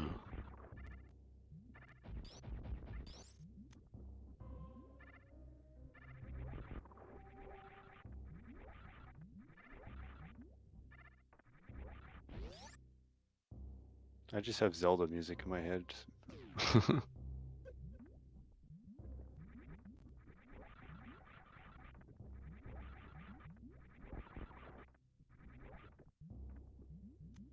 That works too. There is a way to like replace the music, but we haven't looked into that.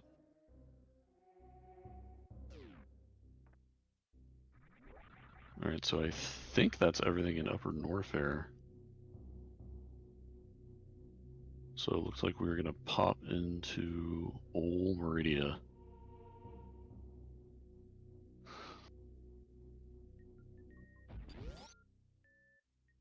Meridia is always where the progression is. Except when it's not there. But usually there's something there.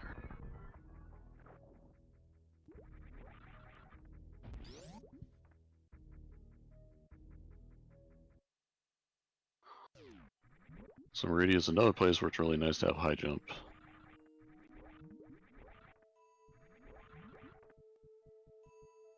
This is another one of the few items in the game that hard requires a speed booster here on Main Street.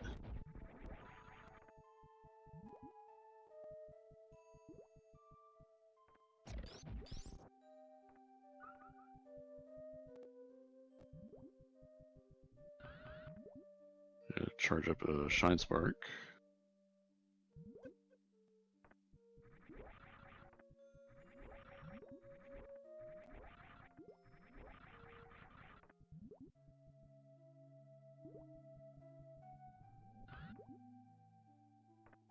There we go.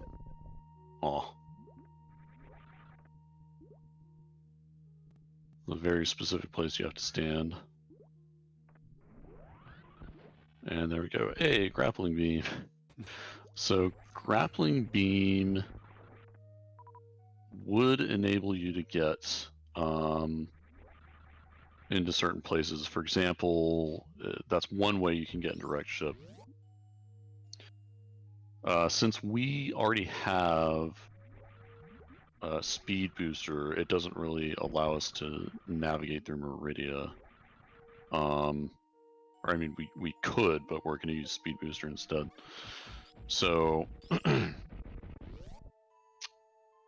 the main thing that grappling beam is hard required for is a little guy called Shack Tool. Hey, another treasure tank. It's nice to have. Although we're getting to be pretty good on health for Metroid. We got bow suits. Good number of E-tanks. And up, Spazer at Mama Turtle, so we're gonna skip that.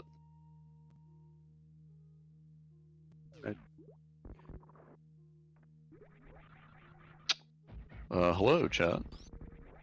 Is Spazer... Spazer is the tool that Shaq uses to turn nuts, right? What?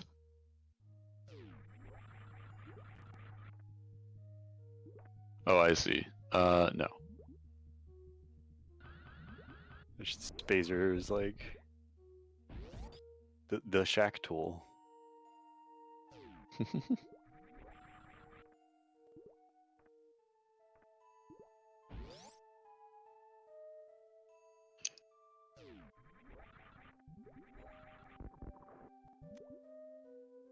Alright, BugNet. BugNet does not enable any progression, but it does enable you to catch fairies, which obviously is helpful.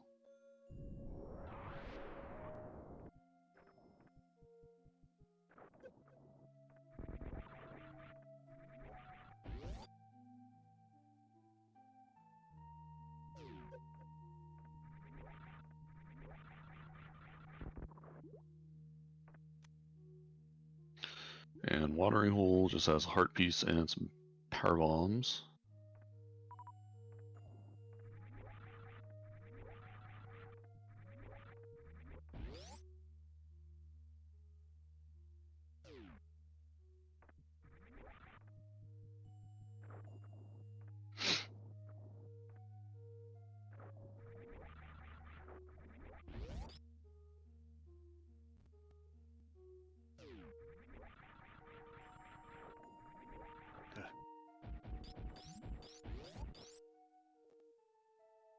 You can order Chalk Cafe on DoorDash, but not the pizzas. That's weird. Yeah.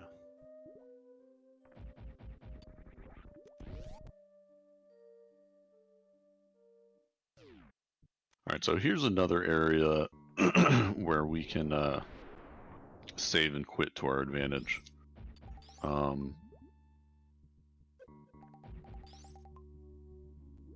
First, we're going to grab these items.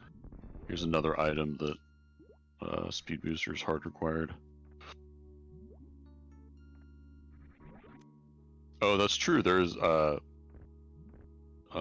totally correct. We'll actually it's not hard required. There is actually a glitch that you can use to grab those items without speed booster. It's possible to use those snail things to like clip through the ceiling and jump through blocks. I don't know how to do it exactly, but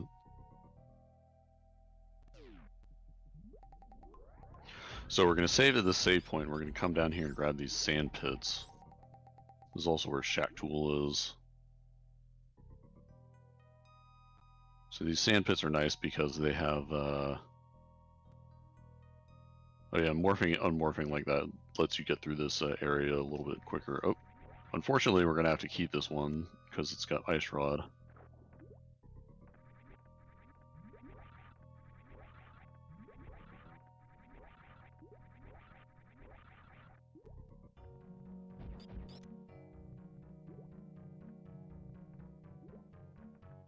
But normally you would just check what the items are and then soft reset if they aren't any good, because once you go all the way through the sand pit here, it's a huge pain to get back.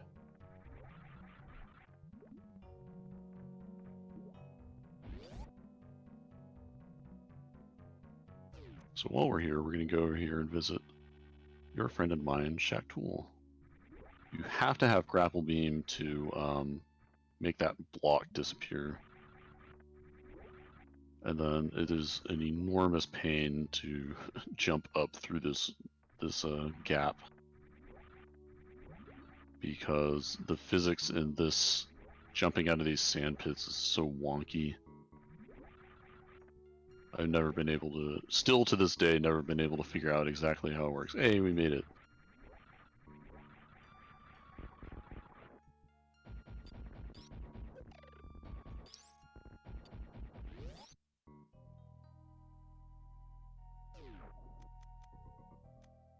Alright, so Shack Tool's this weird little alien guy who breaks through these sand blocks here, and you kind of just stand here and watch him do this to get through to this one item.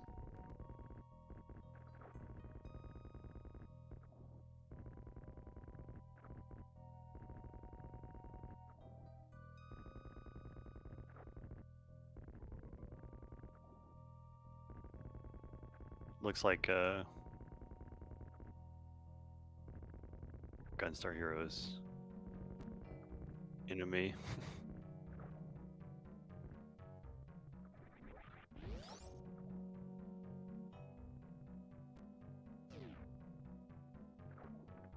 And this is ordinarily where you would get Spring Ball.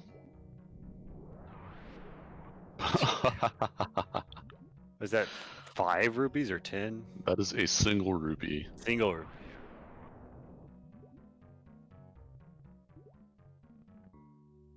Unfortunately, see, normally you would get Spring Ball and then just use it to get out of here, but it's actually a huge pain to do that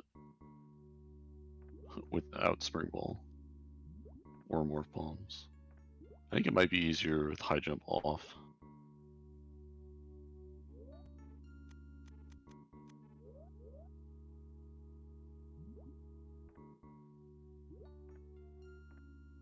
So you have to jump and morph like immediately. Mm-hmm.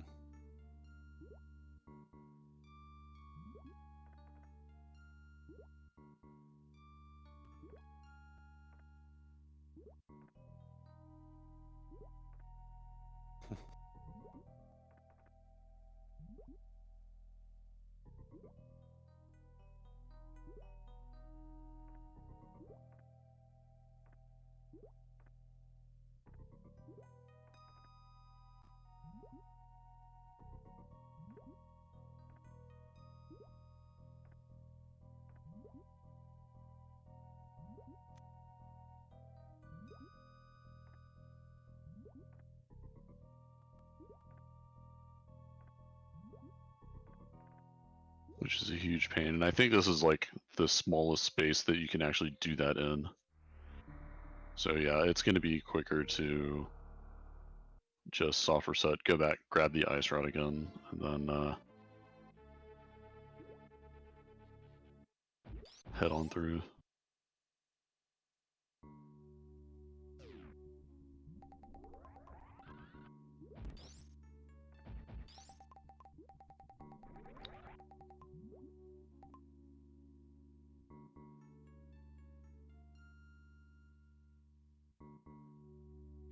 But first we're going to check the other sand pit, which also has 2 items.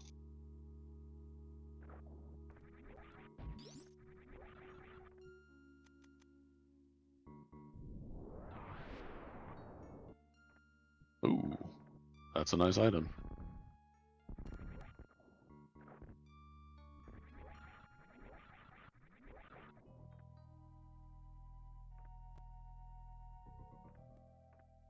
So it's level 3 sword.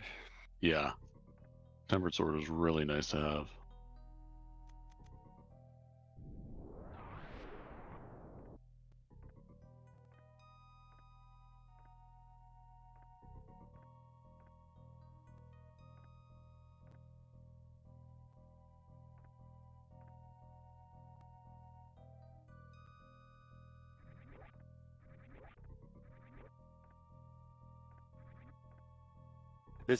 This will actually be level 3, right? Because you've only gotten one other upgrade. Yeah. And we made it using the wall jump.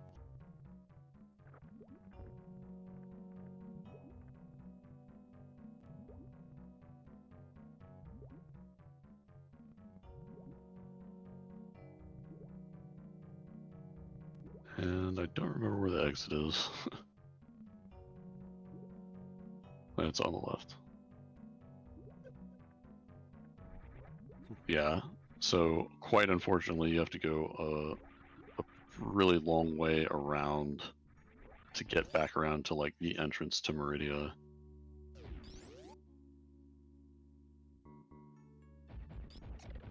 Which is annoying. But having the level 3 sword is great, so it's worth it.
I'm just gonna pay Rose to go get the pizza for me.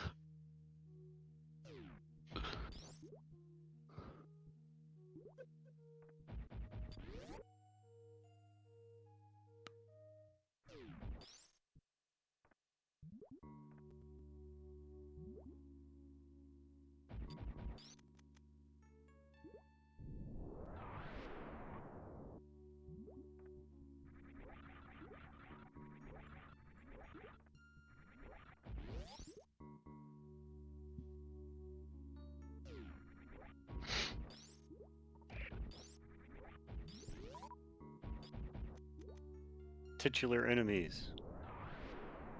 No, these are mock troids. They're not Metroids. Oh. Metroids are smaller, I guess. Actually, in this game, they're much bigger.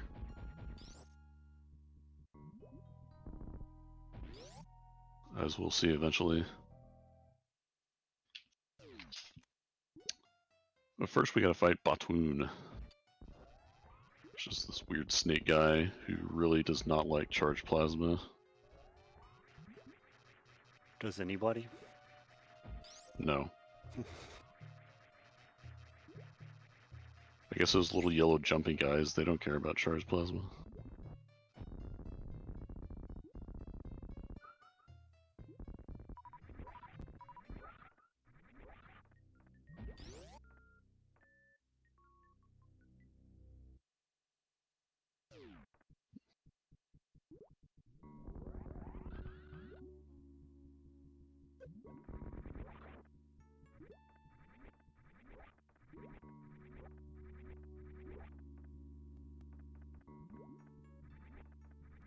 Alright, so that item up there is just 20 rupees, so we're probably going to skip that. We're going to spend a little time farming here, grab some energy. That's like the fastest farming spot in the game because you, for some reason the guys like spawn sooner or something. I don't know.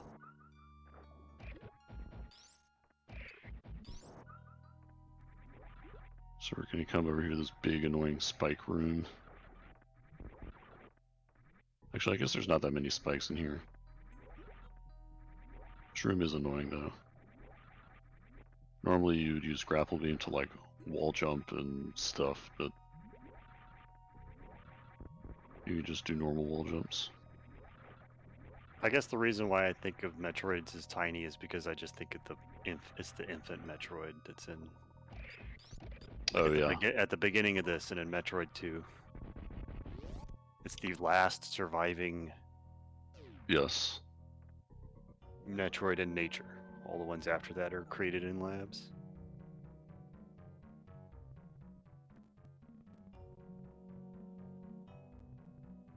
What was I gonna say?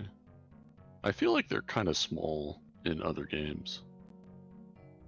Well, the ones in the other games are made off from the DNA of the infant one, so like maybe they're also infants. I don't know. But yeah, I think they do tend to show up as small, generally, before they mutate into something or Right. latch onto something, mutate it or whatever they do. Yeah.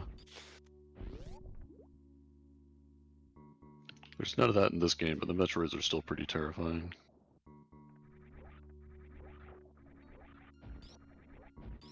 We're gonna grab the Precious, which is Wave Beam. There's our final beam. So that's going to power up our beam shots. It's not really that useful here on Dragon, but definitely nice to have in general.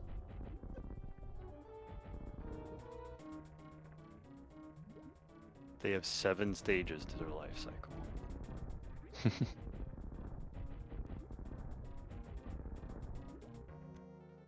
Thank you for subscribing to Metroid Facts.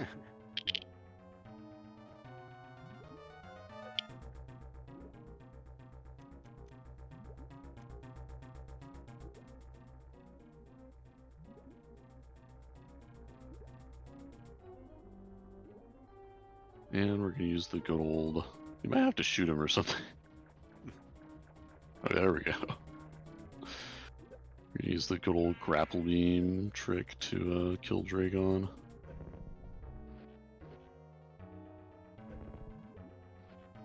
Dragon's feisty today.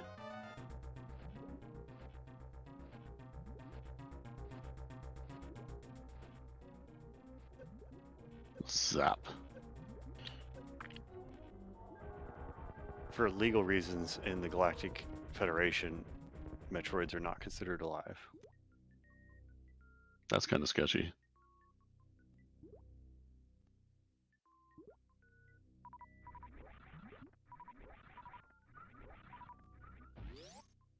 While Metroids may be named, this is used for identification purposes only and not evident of living status.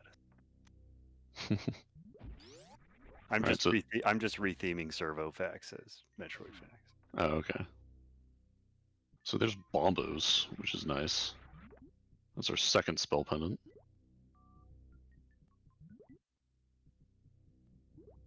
So we're gonna Shine Spark up out of here. Do you get to bomb the Dodongos in this Zelda? No, there's no Dodongos in Link to the Past. What?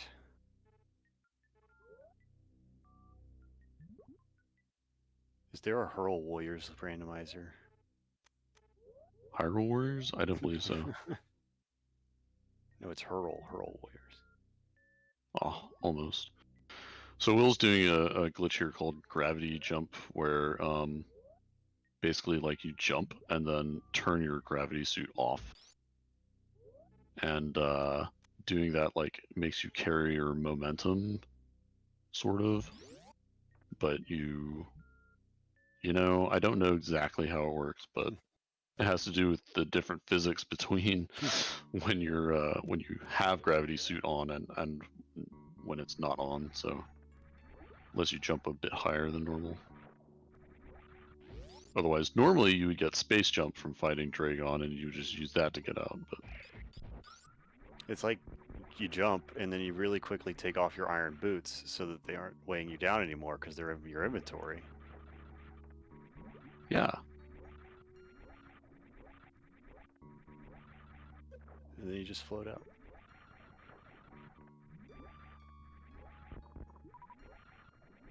Iron boots only have weight when they're on your feet. it's true.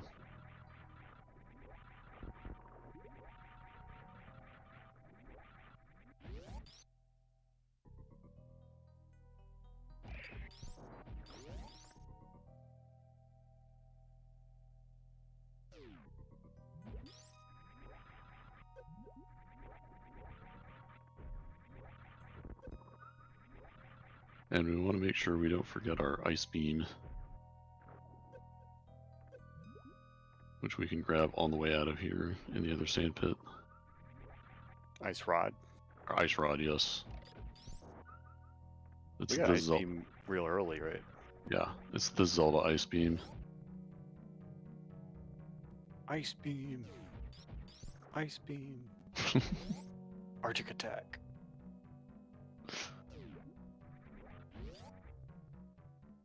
I thought it was funny that he only had one super.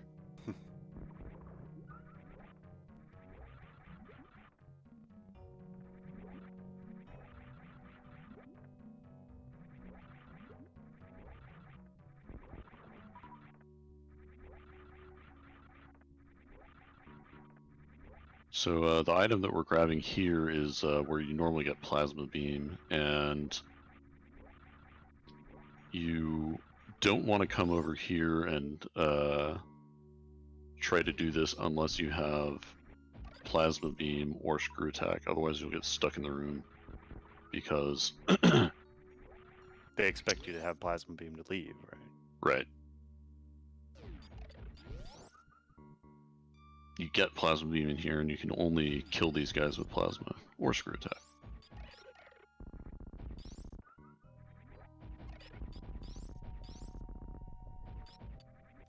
Hey, that's a nice item to have. So Space Jump will allow us to get through Lower Norfair. Unfortunately, we're not going back to Zelda just yet.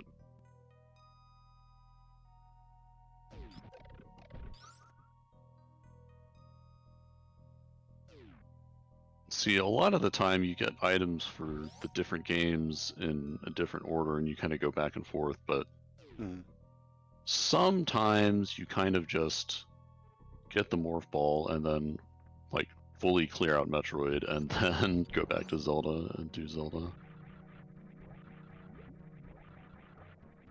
Sometimes that's how it goes.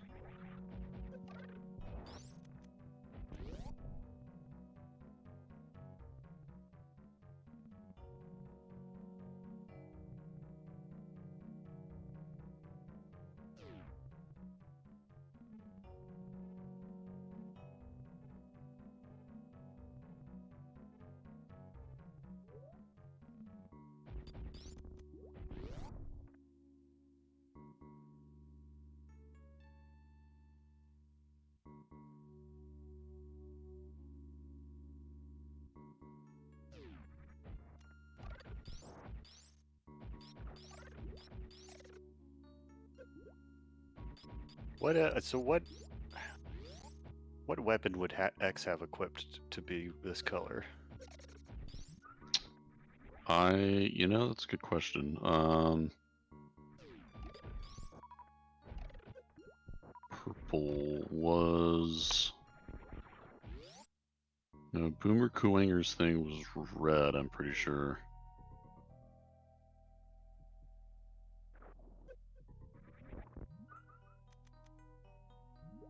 What was purple?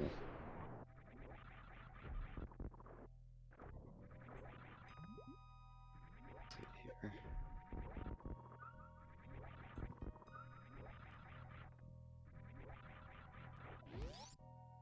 Weapons, here we go.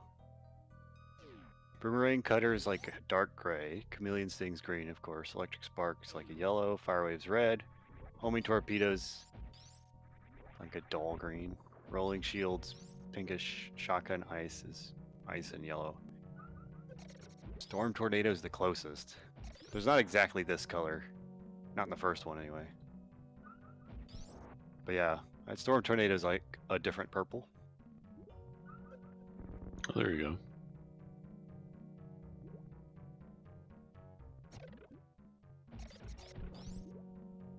We're trying to short charge here so that we can get across this sand pit and get through all this crap. There we go. I mean, really, he's kind of vile color, right? Yeah, he is actually.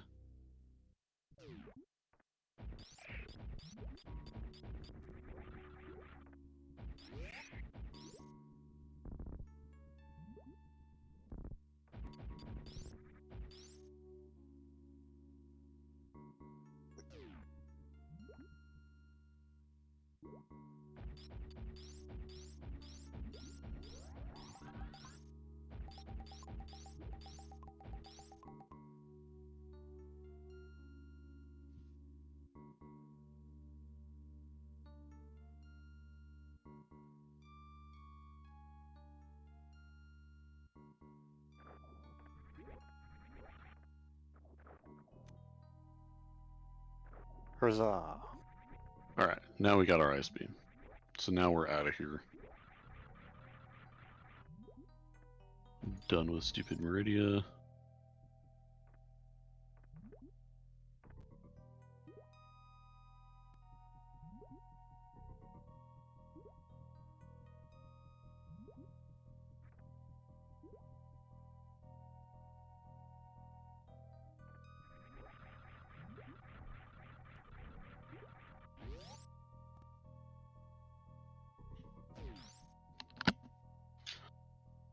I feel like this probably goes without saying, but if anybody in chat has any questions, feel free to fire away, and Josh will answer them.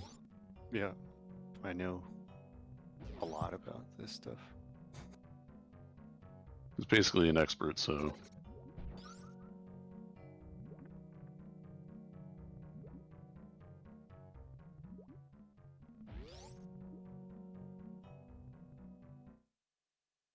It could be anywhere.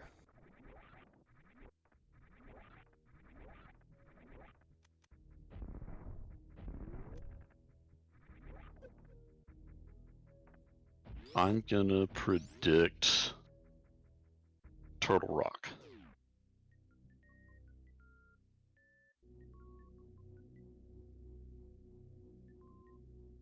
Making my prediction now.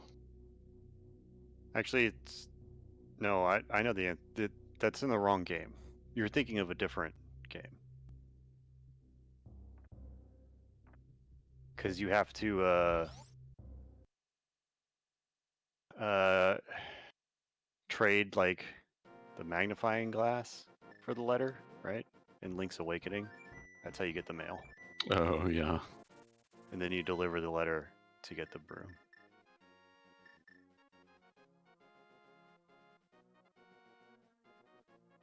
Alright, so we're gonna pop back in Zelda.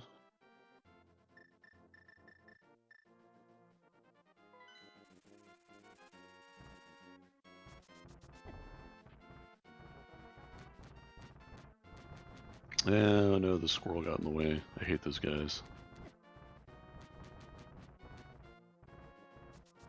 I still need to play that. The Link's Awakening remake. Oh yeah, I forgot they made that.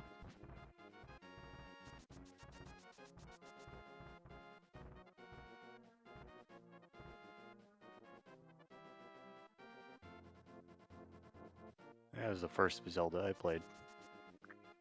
Oh yeah. Alright, so we actually have the mirror, which means... Forgot to click on the tracker. Oh yeah, that opens up a ton of stuff. But first, we're gonna do Spike Cave. So this cave requires the hammer and then either the magic cape or the cane of Burna to make you invincible long enough so you don't die. Good thing you're not X anymore. Yeah. Although they do have a Mega Man X sprite for this game as well. So you could be the same guy in both games.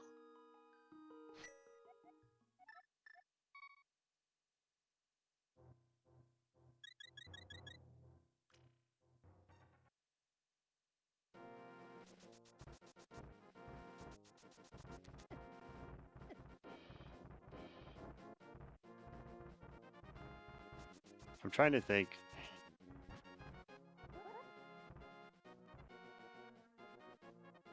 There's definitely been cameos in Zelda. Oh, we got the Pegasus boost glitch. That's nice. So if you're on a ladder and you, for some reason, if you do a spin attack with the sword and then immediately after you let go of the spin, if you press the A button to do the speed boots, then it somehow stores the speed boot speed, and you can just run around like that at super fast speed. All right, so we're gonna pop into Tower of Hera.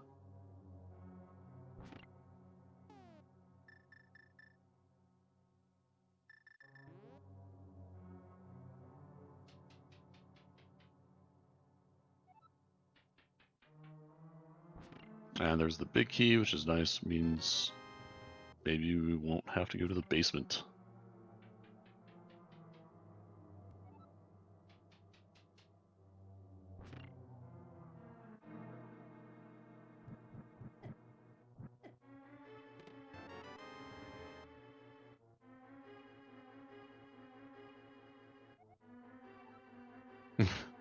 This is a bad place. With a guy who will make you fall a lot.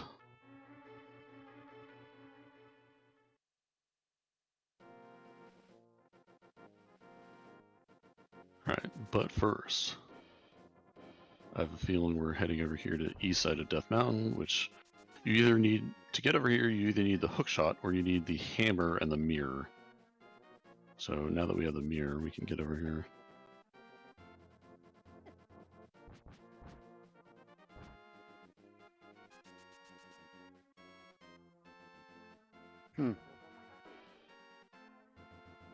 I'm surprised. There's not really a lot of Nintendo cameos or references in Zelda that have also appeared in Metroid. And there's really? not been a lot of Metroid or Zelda references in each other's games. It seems. I was trying to see what sprite would be the one that has appeared in both series. Oh yeah.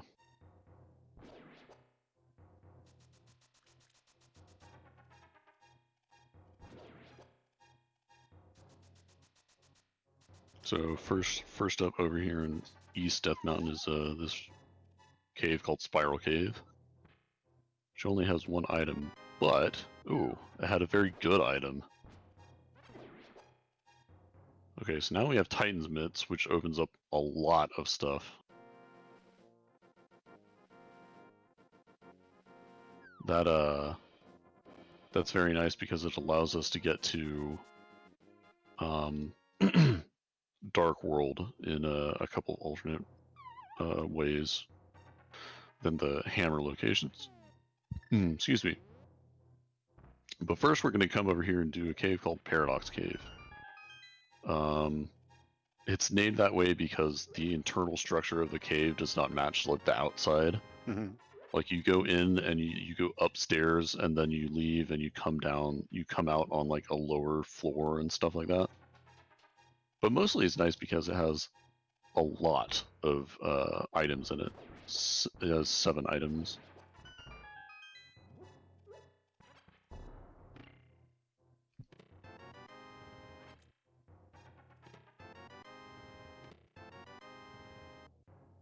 Unfortunately, Or it has no items. or it has no useful items. complete junk. Yes. We've already found a lot of stuff, so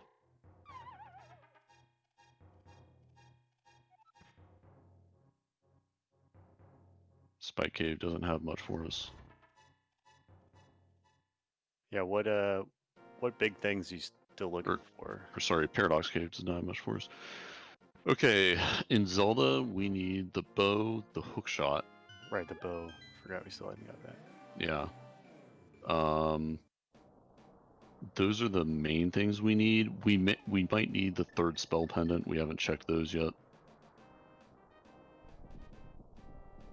So now that we got Titansmiths, we can come over here to East Dark Death Mountain and check these items. So this item, this okay. So here's a glitch where when you're pushing a block while the block is moving, if you use the mirror, the block just disappears.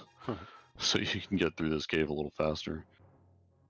This cave is called Super Bunny Cave because you can actually come in here without the Moon Pearl and get these items using a glitch called the Super Bunny glitch. But anyway, so yeah, we may need a 3rd spell pendant. Don't know yet. And for Metroid, I think we're in go mode on that game because we got space jump.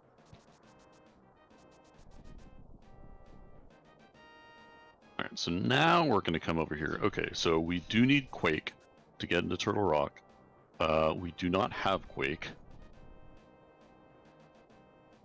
So we still got to find that somewhere.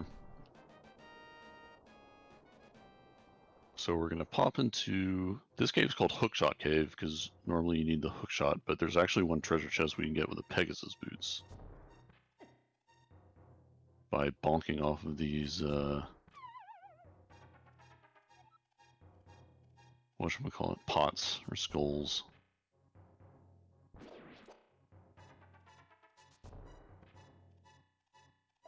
And you grab this one item.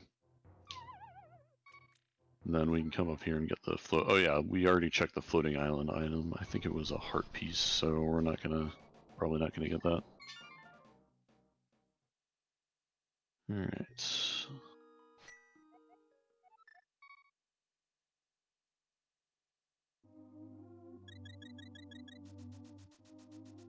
So we'll head back there once we got hookshot.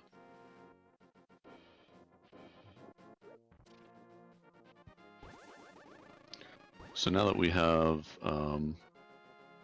Titan's mitts and Pegasus boots, we can come over here and get the King's Tomb.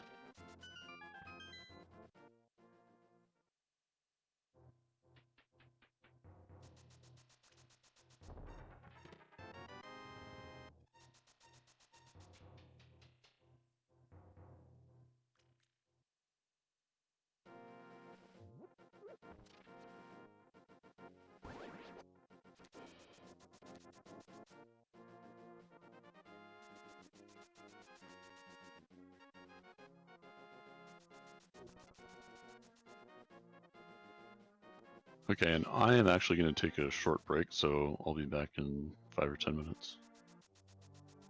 Okay. Dang. What? Nice. Yeah, hold down the fort. Yeah, I was also gonna take a break soon, but I'll wait. Okay, sorry about that. I'm trying to figure out what this game was.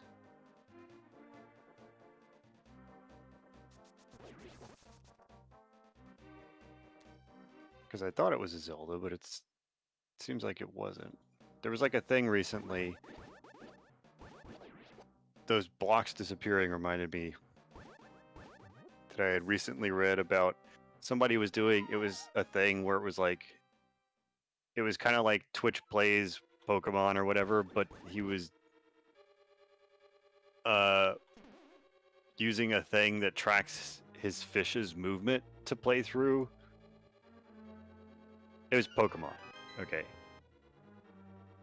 So like it tracks where his fish moves and then does inputs into the game based off where the fish is in the bowl. But it discovered some glitch that they didn't know about previously, where you could basically cause the rocks that you push around to duplicate and get stuck.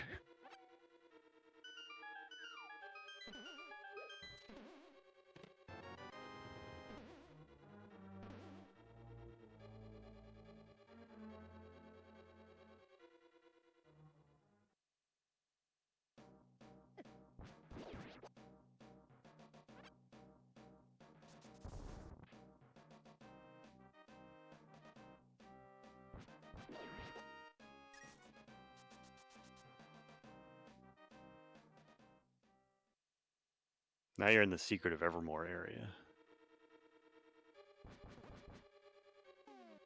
So I think about with all like walking through the rib cages.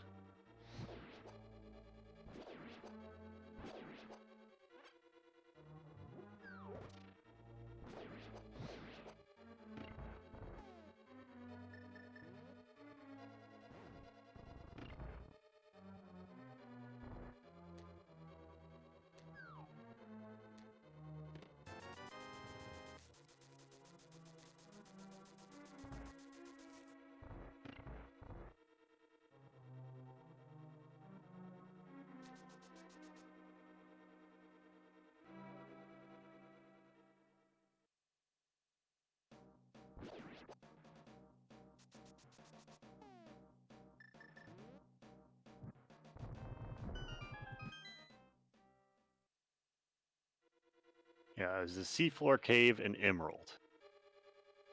It just happened to put in the exact right inputs, I guess, to where instead of pushing the last stone upwards, it just duplicated it, and so you can't get through the cave.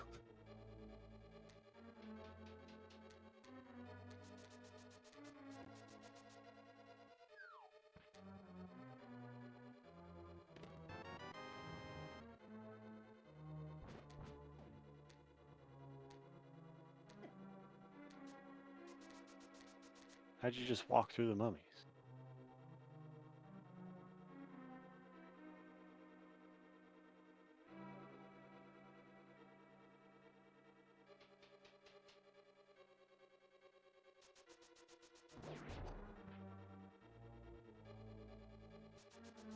What are those dumb bouncy centipede things called?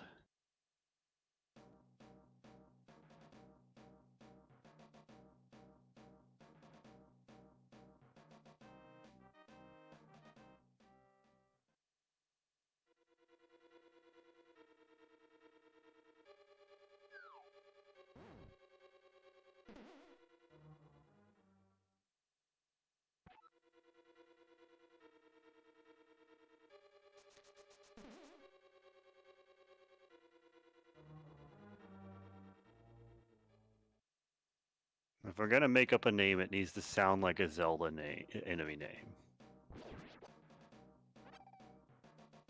So it's gonna be like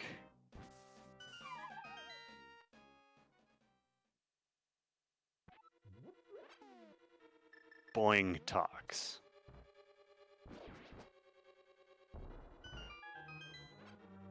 Because they bounce, so they're boing. And then just some sort of random mini Moldorms, apparently.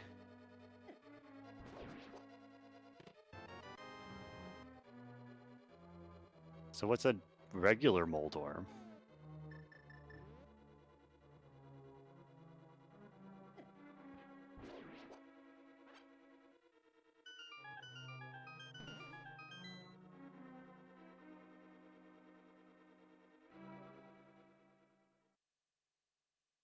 Just a giant plated worm thing. They don't even show up in this.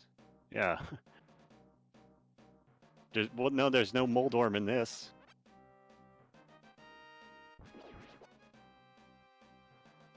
Original Zelda, it looks like.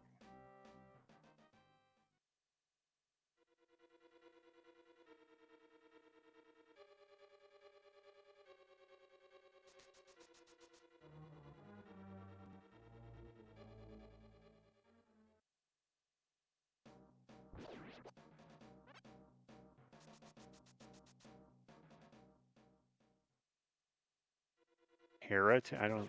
Okay. What did Hera do?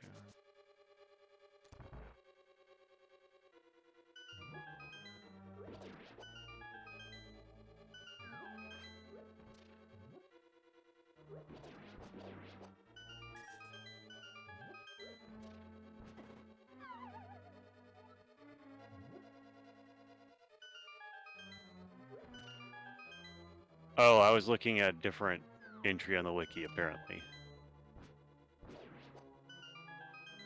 There's apparently an enemy that is non-boss Moldorms. So there's a Moldorm regular enemy, and then there's a Moldorm boss enemy. There's non-boss Moldorms in the original Legend of Zelda, and also Minish Cap and Four Swords, and the Twilight Princess, and Phantom Hourglass, and Skyward Sword. Yeah, the boss Moldorm, yeah, is Tower of Hera.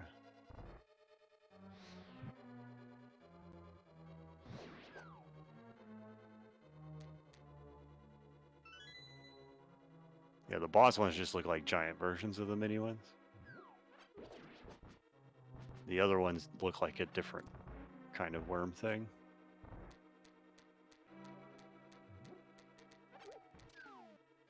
When you consider the boss one, it makes more sense that these are called mini Mord. Oh, I remember fighting the boss one in Link Between Worlds. You fight on that grating.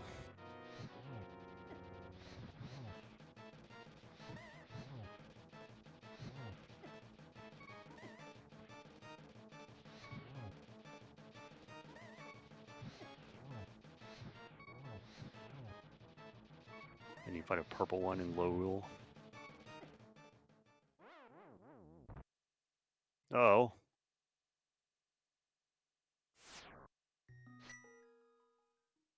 I guess that Dave said that dying in Zelda isn't too bad, though. Like, you don't get set back as far.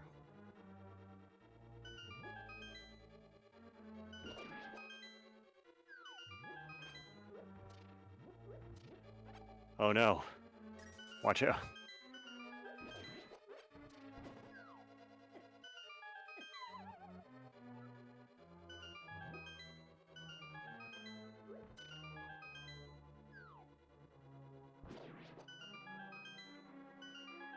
Don't get got by the Sealing Master.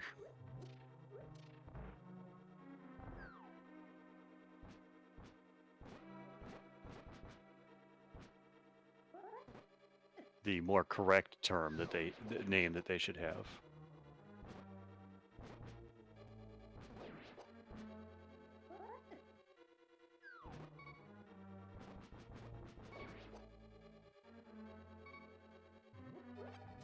Do they actually like emerge from the wall in later games? Or do they always just drop from the ceiling?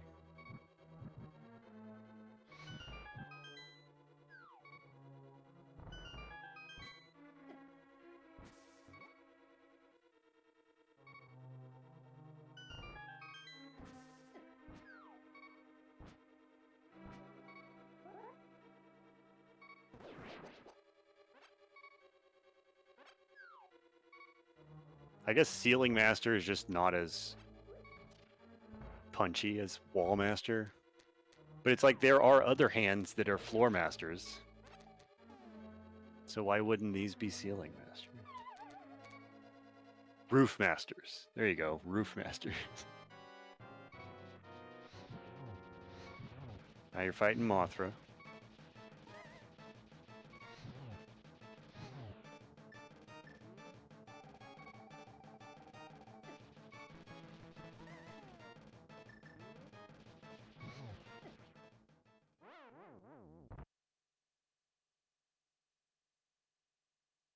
Is Fire Rod the quote-unquote correct way to fight this boss normally?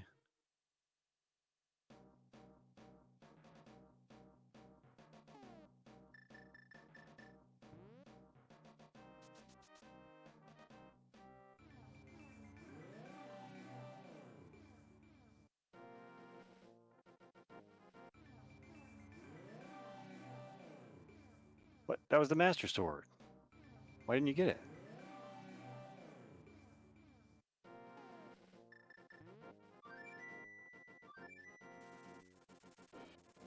What's the fake sword that shows up in every Final Fantasy? The like fake Excalibur called?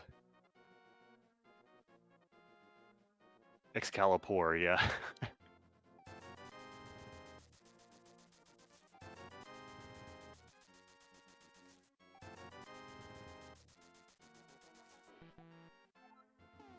Dang it, I was muted. Sorry about that. I'm back. Looks like I just missed a ped check.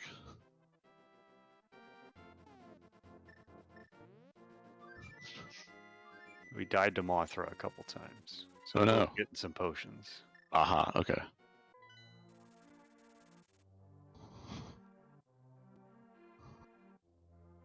Yeah, that moth guy is an asshole.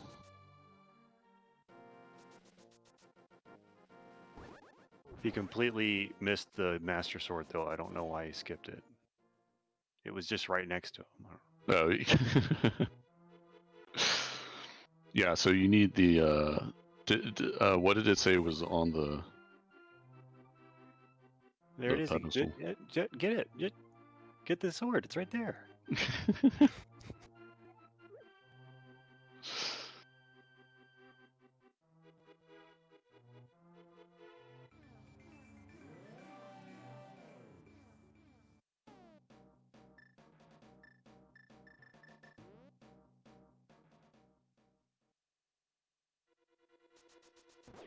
All right, going for Mothra again.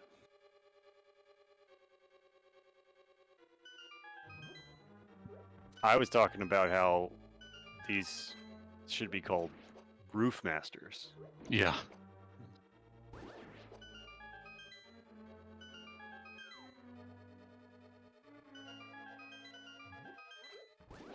Because they do have Floor Masters in later games. Oh, really? Yeah, there's hands that pop out of the floor that are Floor Masters. I think they first showed up in Ocarina.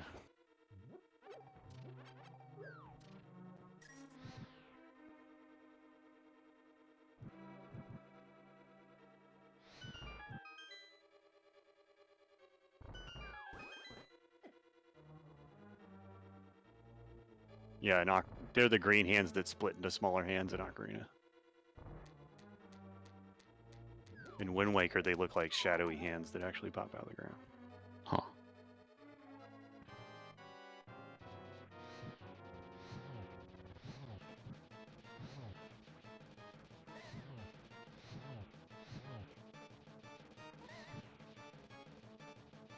Yeah, so he's annoying because if he's actually like floating over the spikes around the edge, he won't take any damage. Oh, yeah. And there you go. Yay! You didn't even need the potions that time.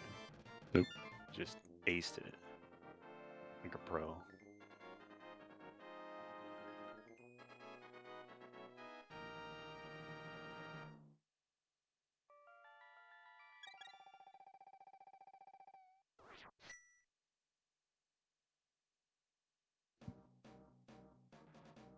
Alright, so is that our first? No, it's not our first crystal. Second crystal? Second crystal. Yeah.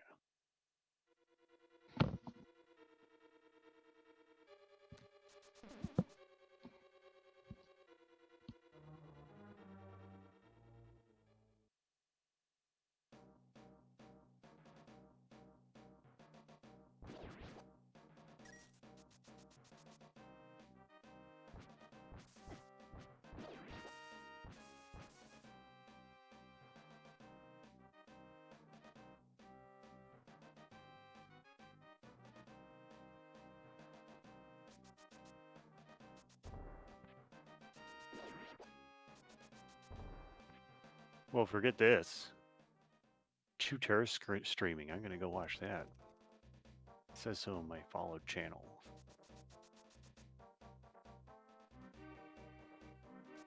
Alright, so we're gonna come up here and check Bumper Cave.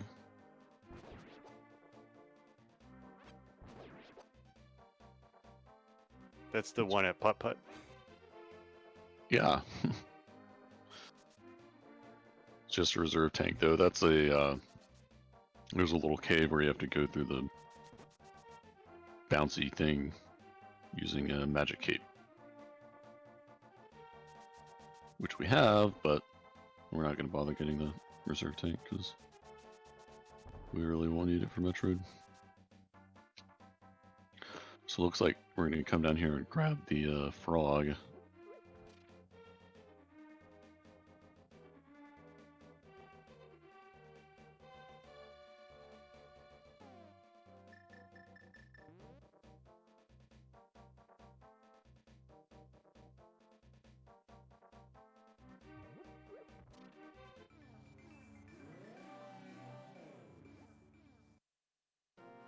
Who turns into the blacksmith guy.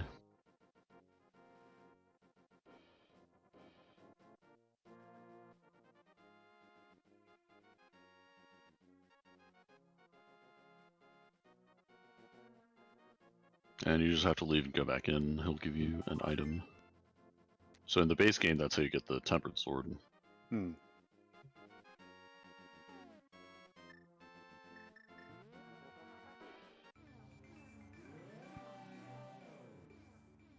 So we're going back to low rule.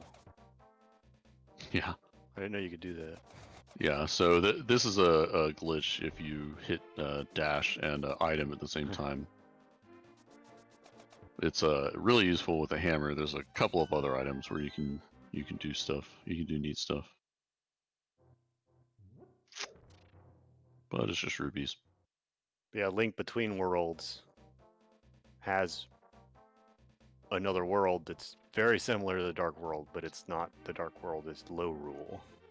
Oh, that's funny. But it's basically the Dark World. Right. I mean, it's got like the same layout.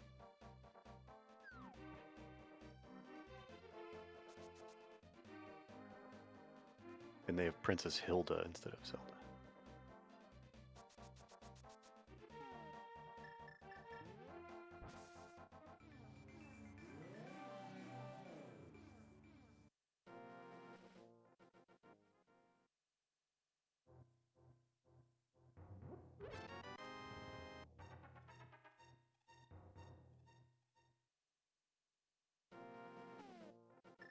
That room there is called K45. I have no idea why.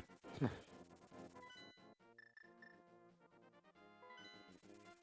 bet you it's like coding.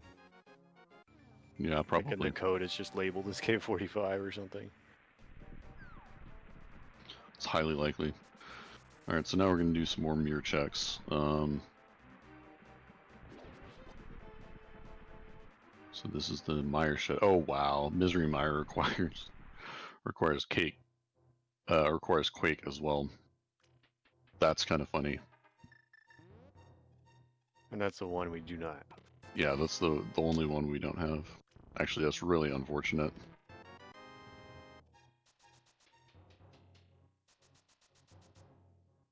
So Mire shed didn't have anything. So we're gonna come over and check Checkerboard Cave.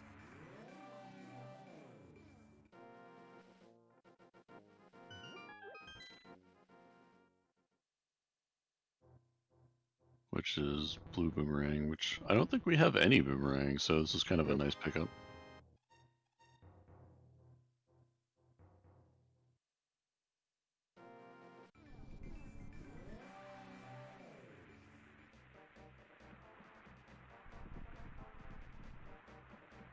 If only it had been Quake.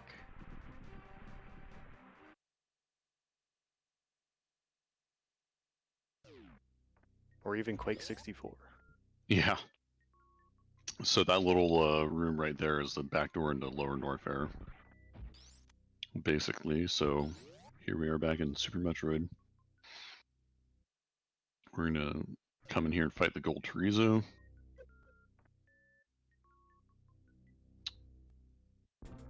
It's pretty easy to beat.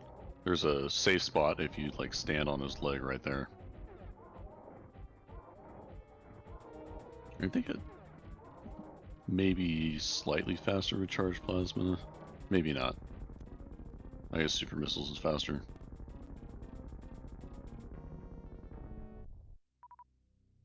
And there's 2 items in here. One of them is a heart, which we would have to go like back around to get.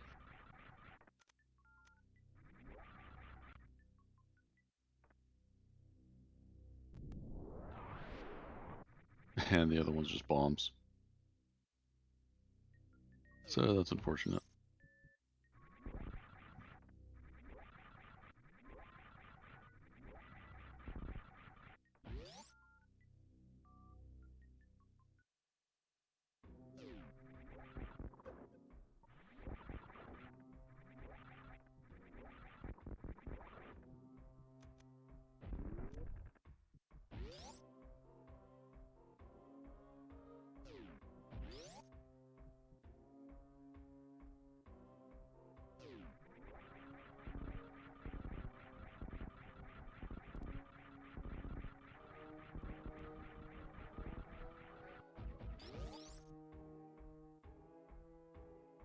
So Lower Norfair's got a lot of annoying rooms, such as this room, which is called the worst room in the game.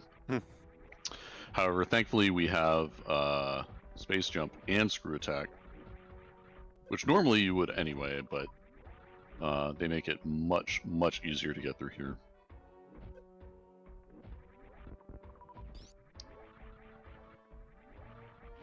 Alright, so we're going to come off the top and we're going to go over here and check a room called Mickey Mouse.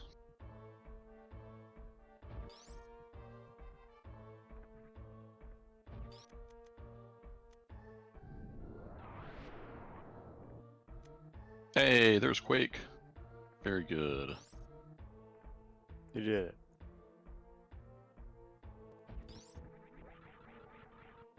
So we managed to avoid the trap, because if you step on those crush blocks and drop down, then you have to like go all the way back down through, and it's annoying.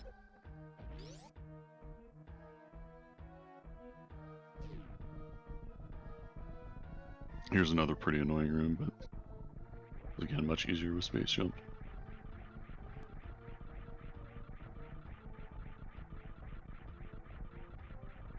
You can just jump up here. And those space pirates, I think you can only kill with screw attack or power bombs.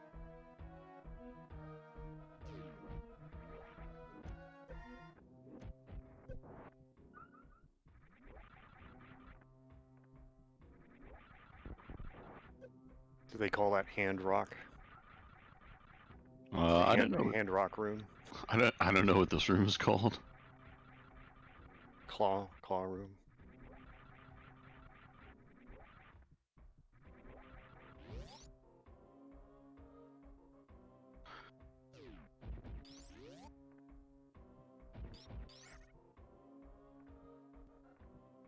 These key hunters are like the strongest type, and they do like 60 damage to you even if you have both suits, which is pretty crazy.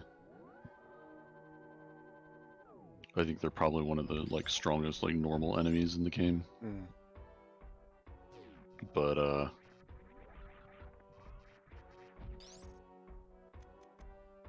if you have screw attack, they're not a problem. If you don't, they take like 6 super missiles or something. It's ridiculous.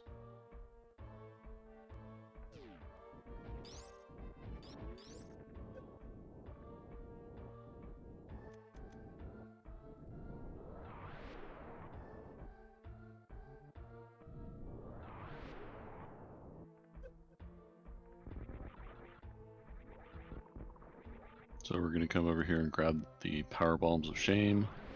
I don't know why they're called that. But there you go, it was just a missile.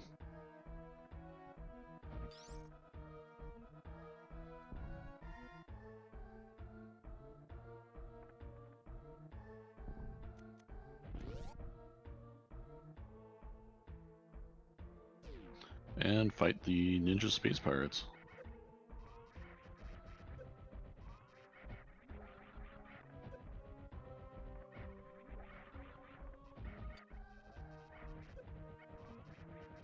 Excuse me, ninja space pirates. Yes, ninja space pirates.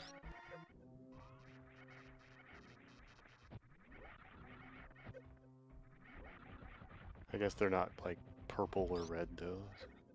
No. They do turn like yellow.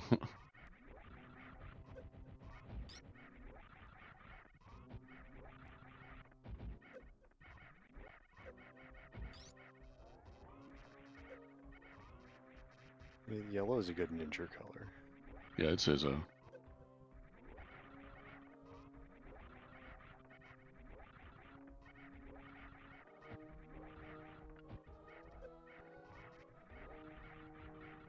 These guys seem like a pain in the ass.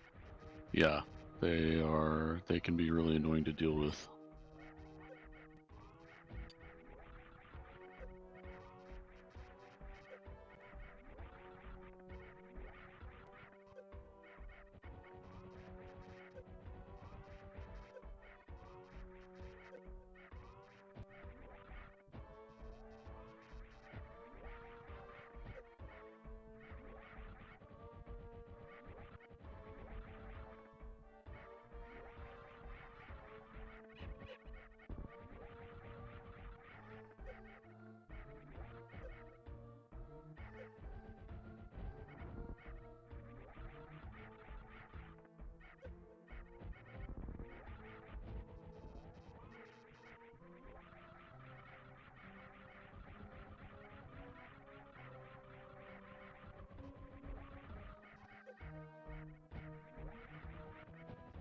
Are they only vulnerable in the back? Is that what it is? No, during a certain point in their pattern, they turn yellow, and that's when they're vulnerable. Oh, okay. That does not last very long. No.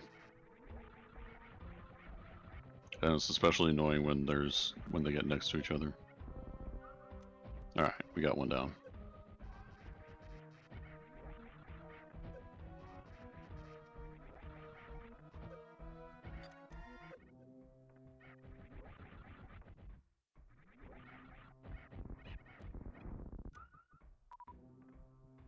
Huzzah.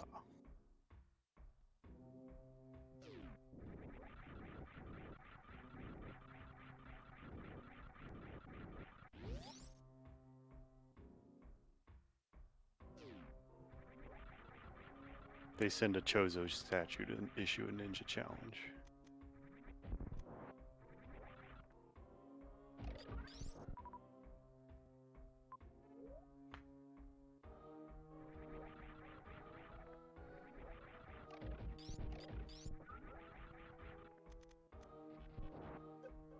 Okay, now I am going to be right back. Get water and stuff.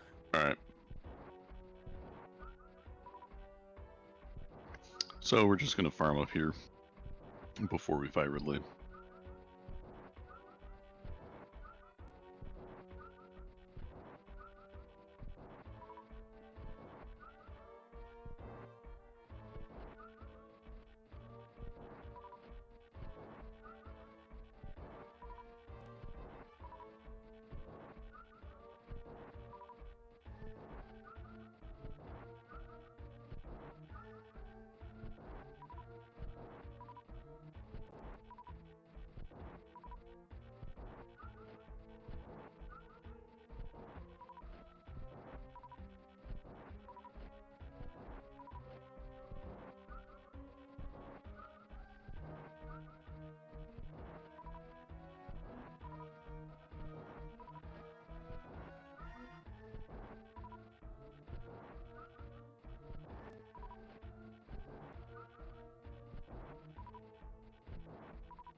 And here's the Ridley fight.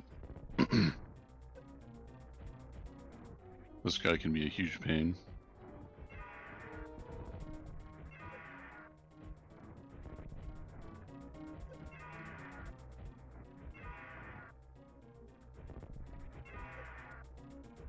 But at least he's staying kind of low, so he's vulnerable. It's annoying when he jumps up really high because you can't hit him. Or flies up really high, I guess.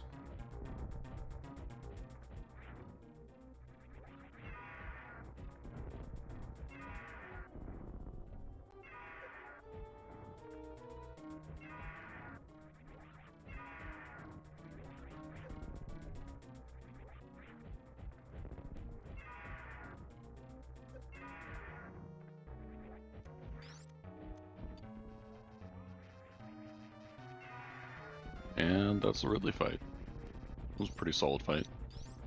We used all our super missiles, but that's fine. That's what they're for.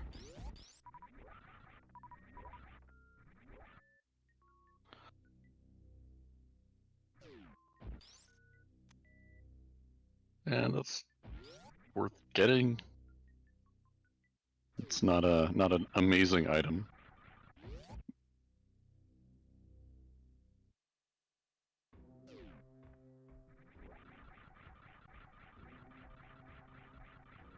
And now we head back out.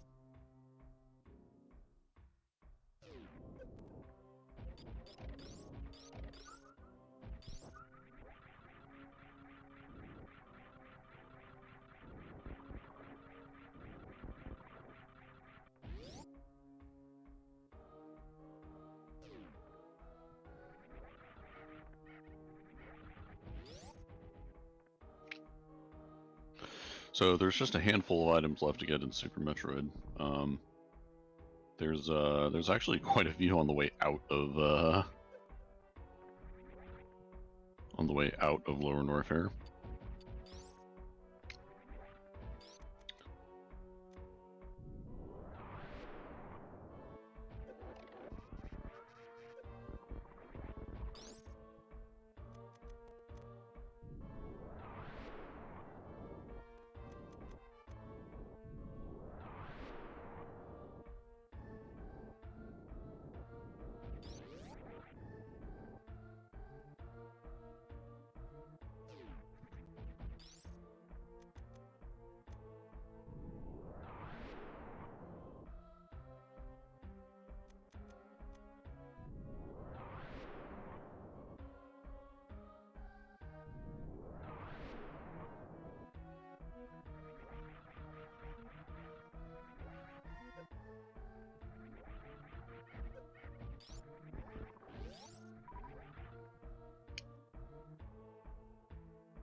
But now with Ridley down, the way is clear to take out Mother Brain and finish off Super Metroid.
There is an item that you missed, by the way. Back over to the right.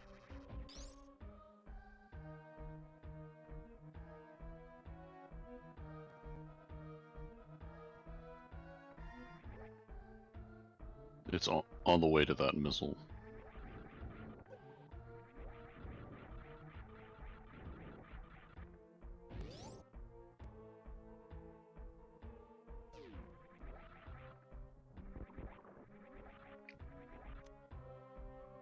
Okay, and it's just the red boomerang.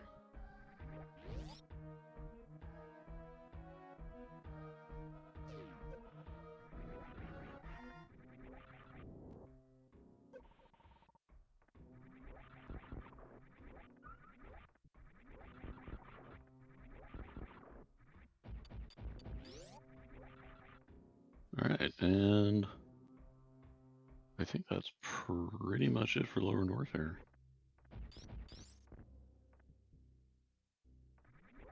We are out of here.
So by my count, there's only 2 items left in Metroid,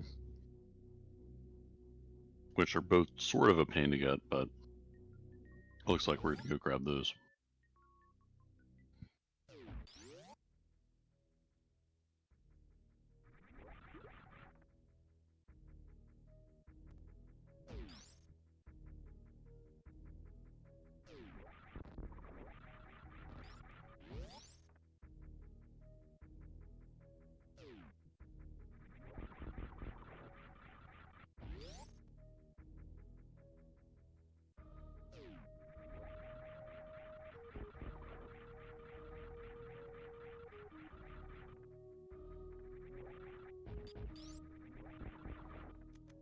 So first is an item that we've gone by once or twice. This is where you normally get the X-ray scope.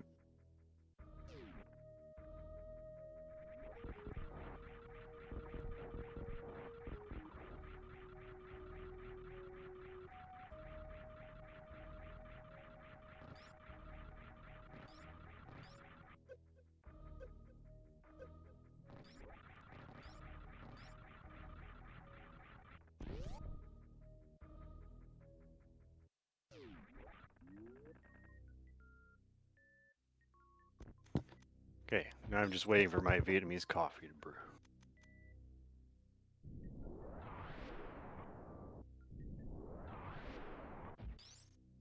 Dang, that sounds really good.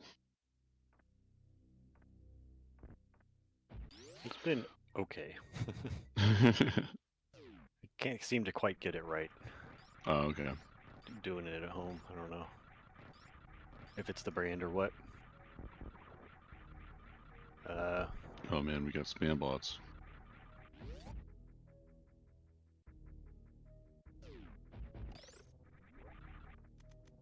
Oh darn, I had to switch to...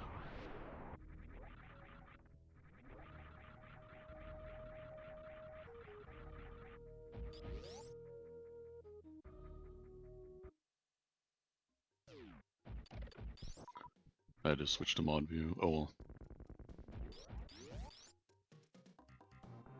I will ban them if they pop up again.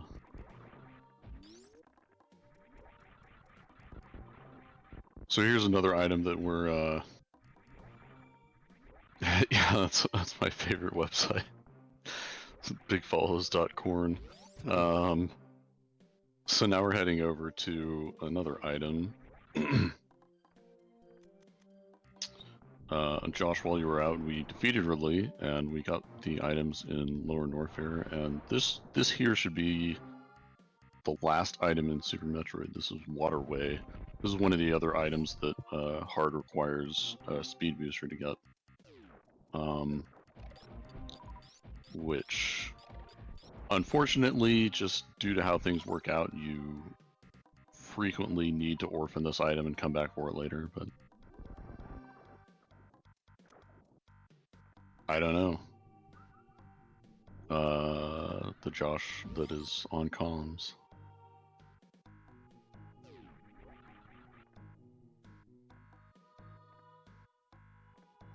There's more? Apparently.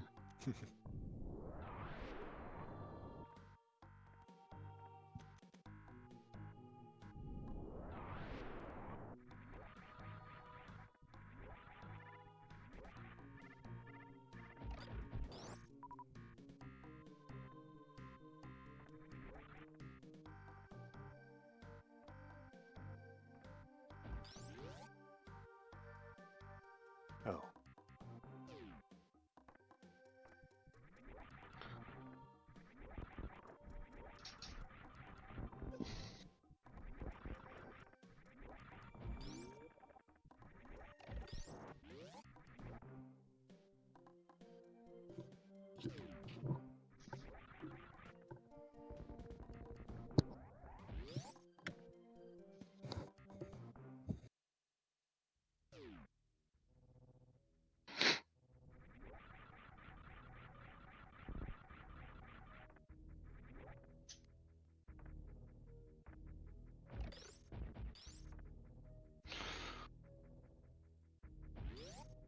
So that'll wrap it up for Super Metroid. We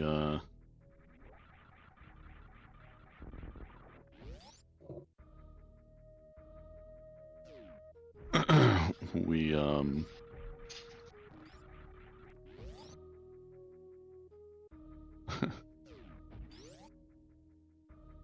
we have all 4 bosses down, and we have pretty much got every item, I think. I mean, other than the ones that we intentionally skipped. So we're good to go for fighting Mother Brain, but we might come back and do that later. It looks like we're heading back to Zelda. And there's still plenty of stuff to grab there.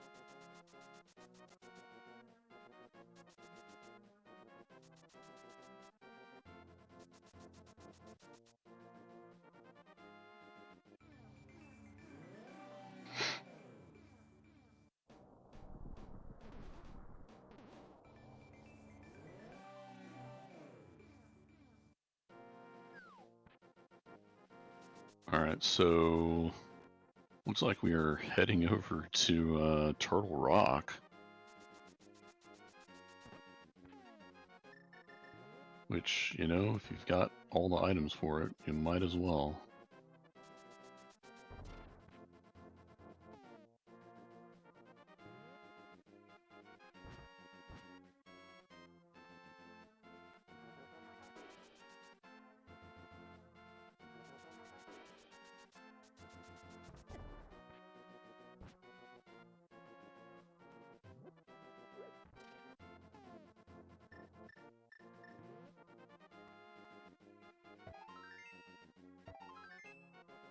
Alright, you have to hammer those pegs down in a specific order to get that little portal to pop up.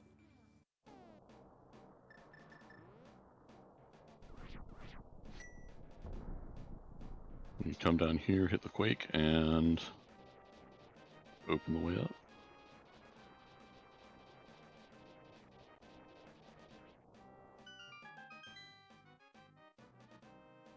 Yeah, pop a turtle. So, Turtle Rock is a pretty annoying dungeon. It's actually fairly linear, though.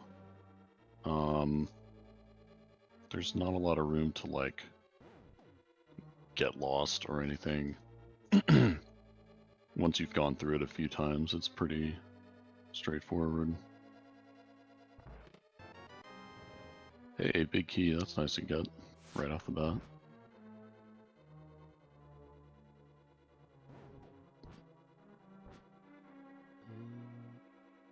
However, it is the last dungeon in the game, normally, and so it is the hardest, pretty much.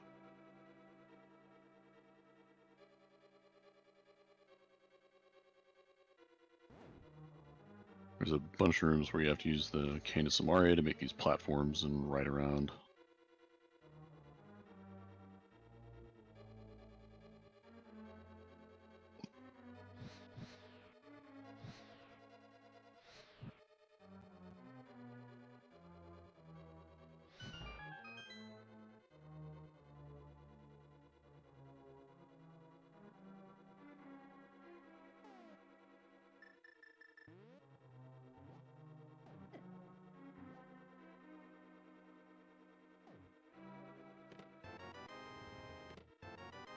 Hey, there's the bow. That's a nice pickup.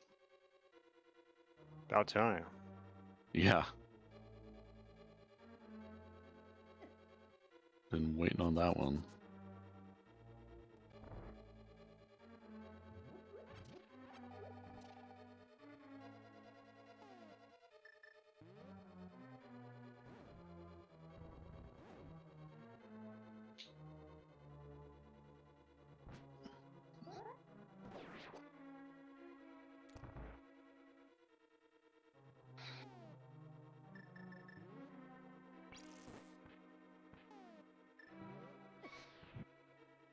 Yeah, so these guys that are bouncing around stacked up, if you just hit them with the fire rod, it basically just kills them in one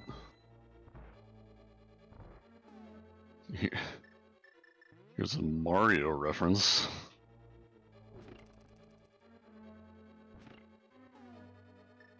These chain chomps actually do like a ton of damage if they bite you.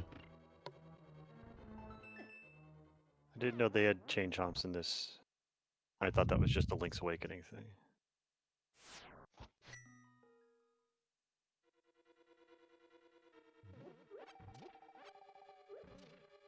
Yeah, no, they have them in this too.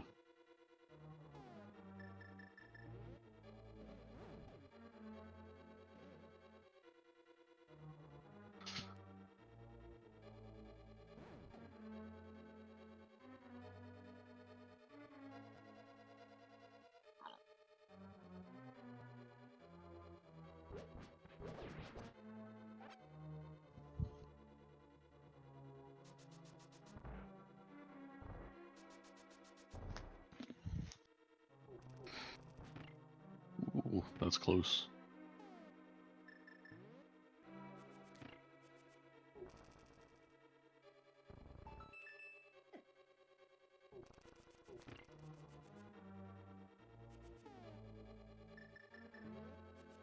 Okay, paying attention again. I had to set up.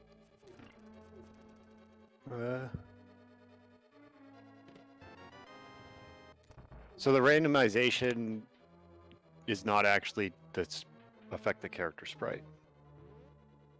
That's actually like just Will chose to play that sprite. It doesn't change anything with the visuals. Yeah, it's Mega Man Yeah, I X. figured it was a Will choice. Mega Man X and whatchamacallit? Metroid. I can understand the concept of this, but I've still never like actually seen one, and the idea is weird.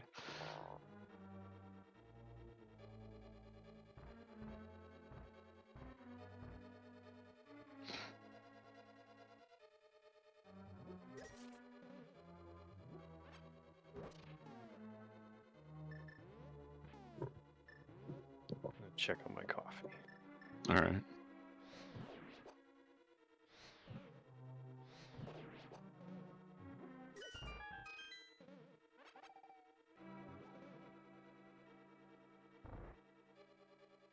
And we got to turn into Moogle.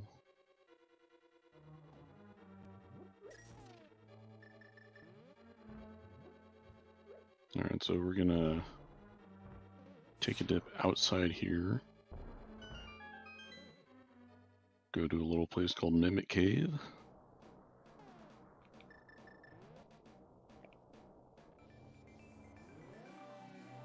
I didn't realize. So it's basically anything like SNES 16-bit era fair game for these sorts of things, as far as what shows up, or what? No, not exactly. This is Okay. a like really specific game or really specific ROM hack.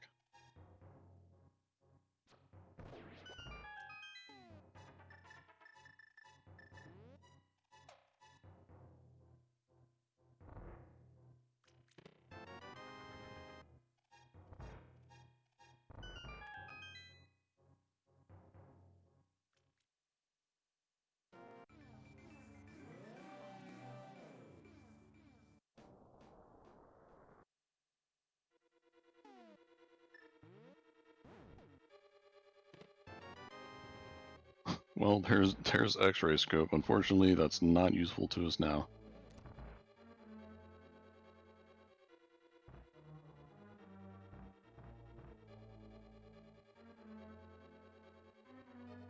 The X-ray is the third item needed for a glitch in Super Metroid called Microwave Beam, which helps you kill certain bosses faster, but we already killed all the bosses.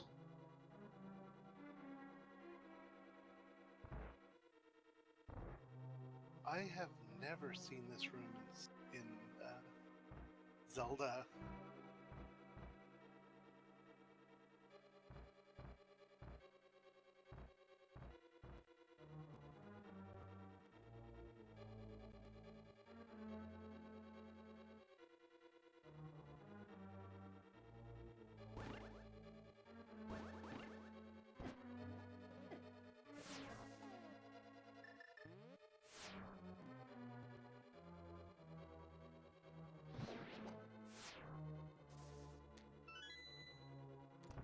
Can you not kill those skull things?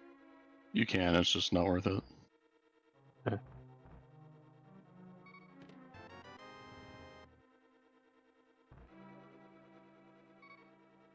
Yeah, unfortunately, we don't have the magic powder to turn all these anti-fairies into regular fairies.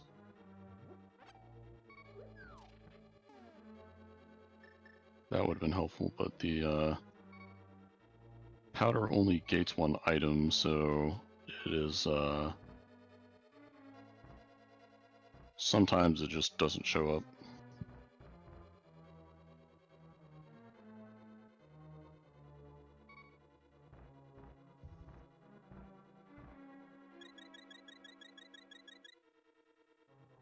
I'm laughing at the spam chat at the beginning of the stream. Bigfollows.com.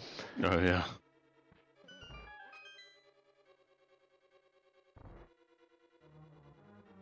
How late into the game can you play without a sword? You can do the whole game without a sword. That sounds frustrating. Yeah, it would be. Actually, I take that back. There are some bosses that I'm not sure you can kill without a sword. I know there is, in Legend of Zelda Randomizer, there is like a swordless variant, but I think it changes the game in some ways. Like it changes like certain bosses maybe to allow you to hurt them.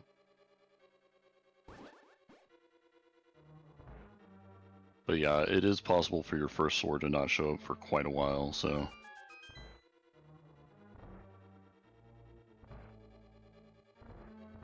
It's pretty annoying when that happens. Yeah, I guess the swordless variant has to change something because you definitely need a sword to kill Ganon at least.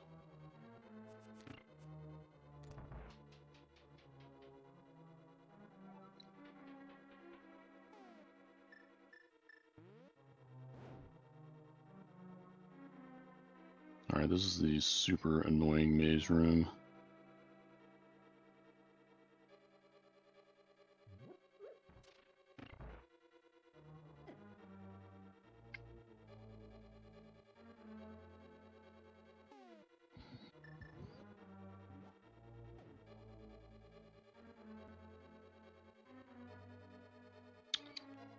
I'm not sure if you can use anything else. That was very nice, Will. Usually takes me a while to get through that room. I'm not sure if you can use, like, the hammer or something like that to hit him, but you do need the sword to, like, freeze him so you can shoot him with silver arrows. Although it's actually possible to kill him without silver arrows, which is annoying. Alright, we're actually going to step outside here because this resets the save point basically for the dungeon, so if you die or use the mirror or whatever, it'll take you to that room. And we're just outside the boss room.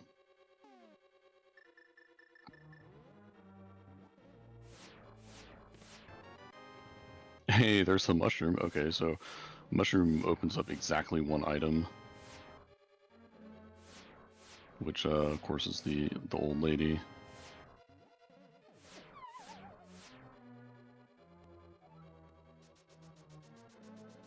I don't know who did that artwork actually.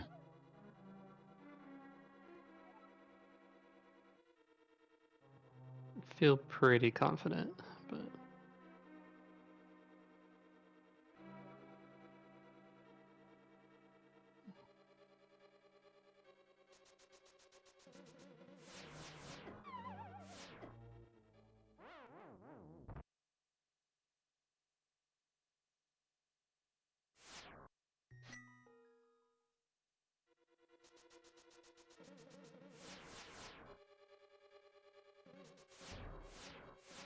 Alright, see you around. Thanks for hanging out.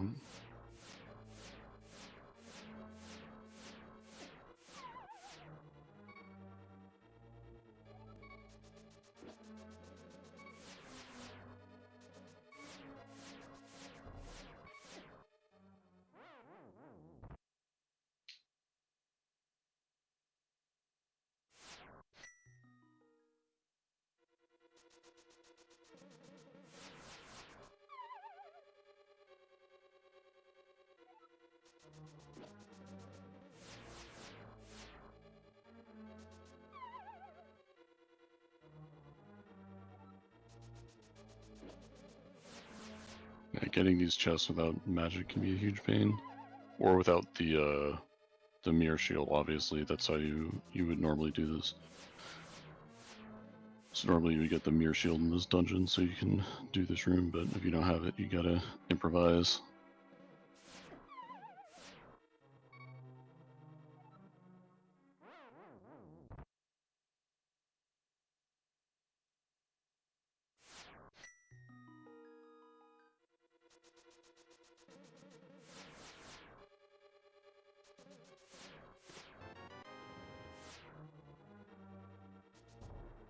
And it was just the compass, unfortunately.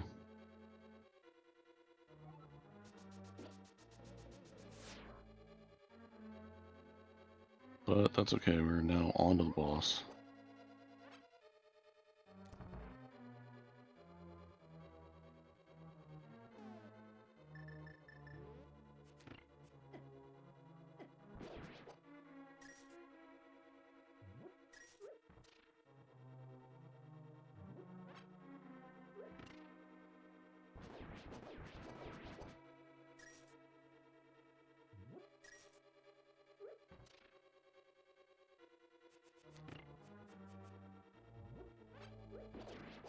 I think, unless he used it sometime when I didn't notice, I think Will still has a green potion. He can refill his magic. Because you absolutely have to have magic for this boss fight.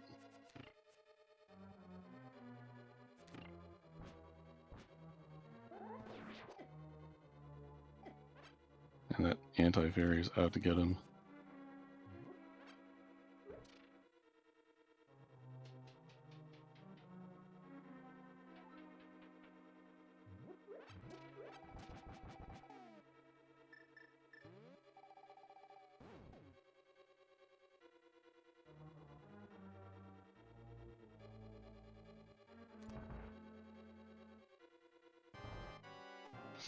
Alright, so here's Trinex, which basically he has a fire head and ice head, and you have to use ice rod on the fire head or to make it vulnerable, or fire rod on the ice head to make it vulnerable. And this is the only spot in the game where this is the only thing in the game that the ice rod is actually required for.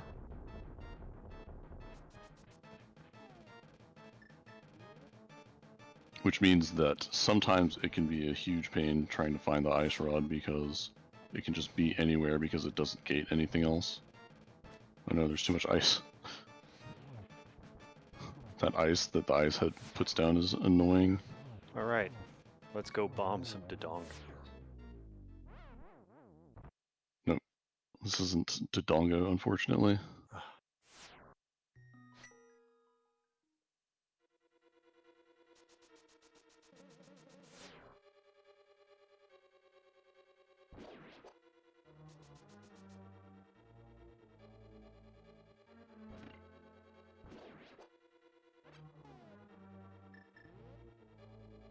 Yeah, what I was doing a little earlier was setting up Wi-Fi extender so I can try to get better reception in my closet. What do you need reception in your closet for? I got my PS3 and TV in there and stuff. Oh, okay. It's a rather big walk-in closet. Gotcha. Actually, bigger than the one I used to hang out with in the old apartment. Oh.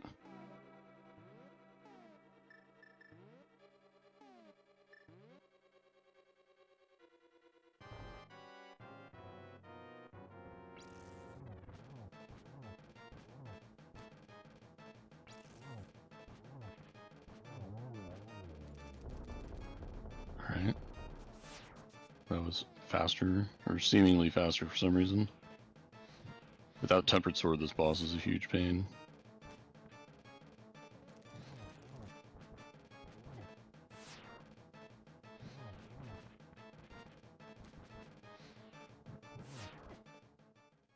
Oof. That guy does a I have ton of damage. I always have my PC wired directly, but it's not going to run a wire literally all the way across the apartment into my closet.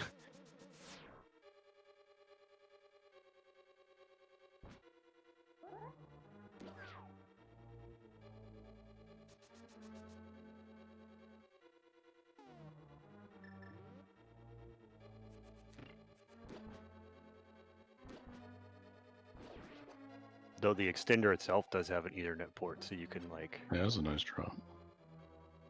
plug directly into the extender.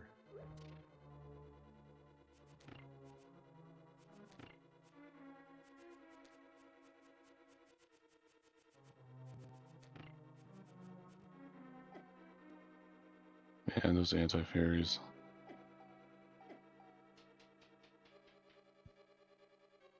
Gosh, everything's after him.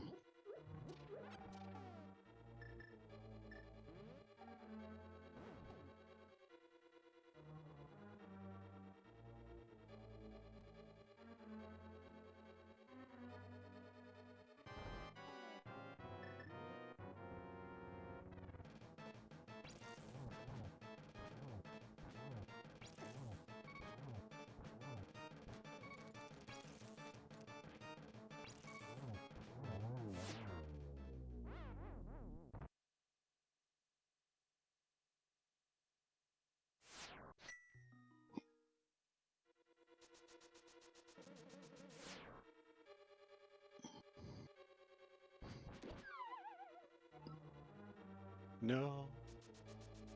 I hate those little guys.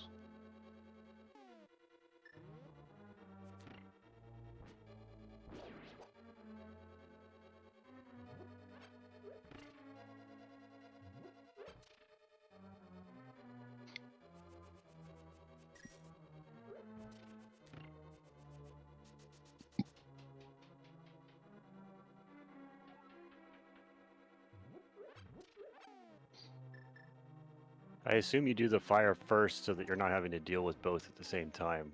If you can kill it, since you can kill with fire a lot quicker. Yeah. Actually, I don't know why people do the firehead first. I guess it's maybe more dangerous because it actually attacks you.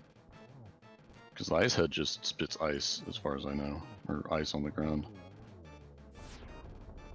Yeah, it seemed like it died in 5 hits. Maybe...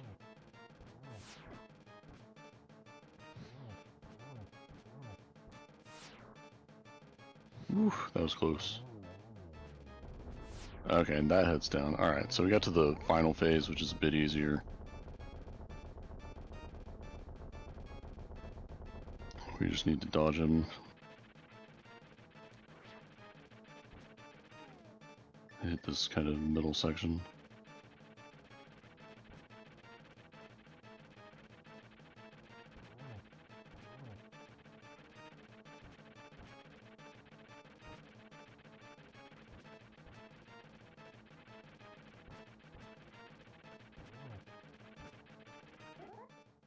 Oh no.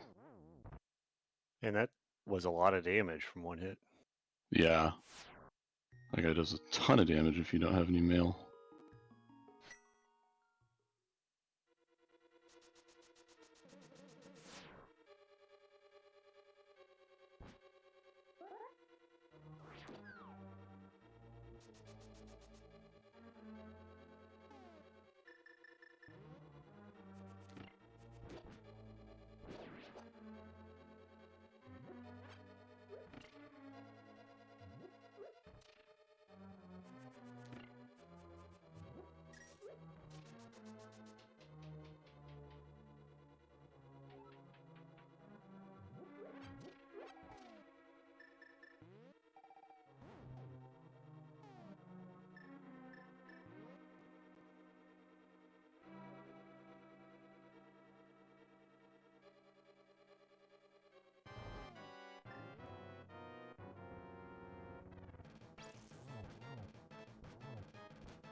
That should be that.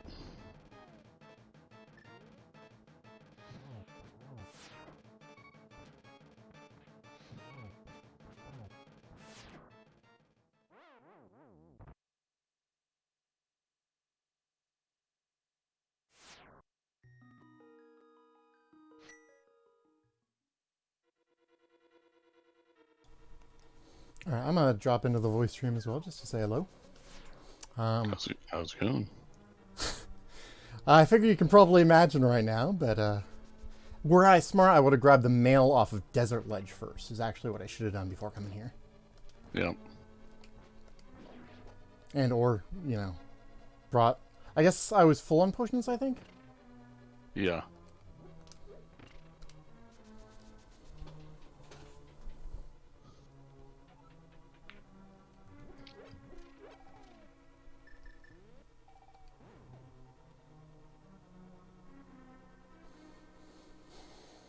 Either way, at least the respawn point is close to the boss.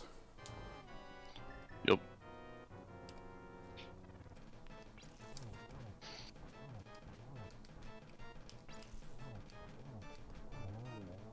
There you go.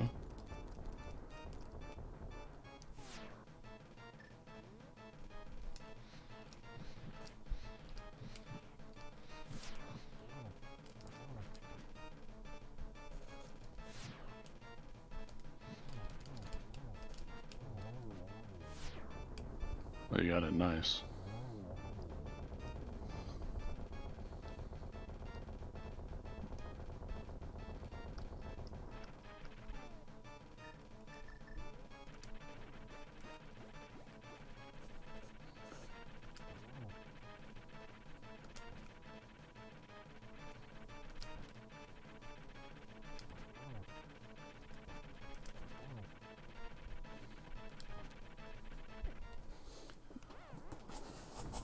Oh my gosh.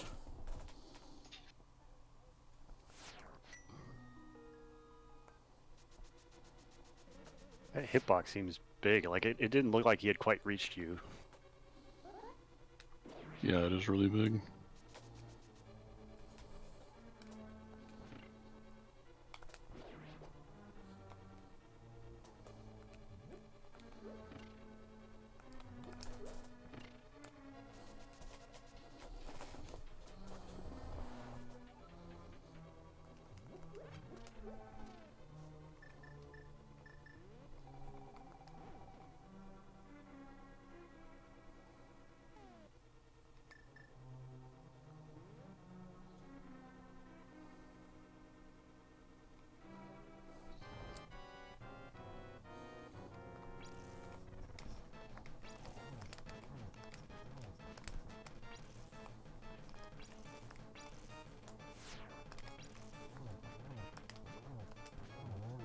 Nice.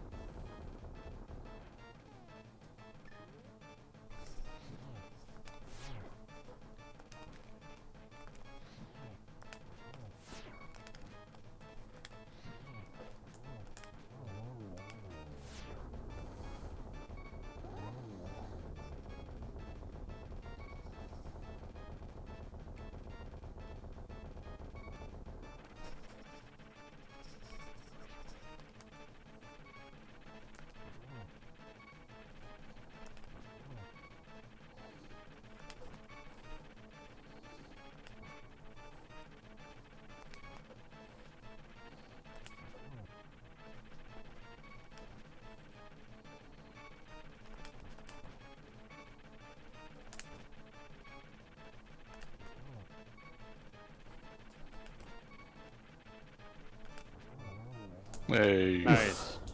Very nice. It's silly to say, but I swear this is the first time I've had a hard time with Trinex since we started doing the randomizer. But sometimes you don't end up finding mail first, I suppose.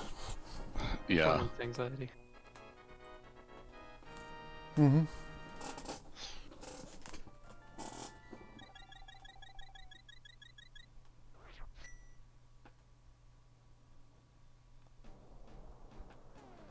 Alright, so that's 3 crystals.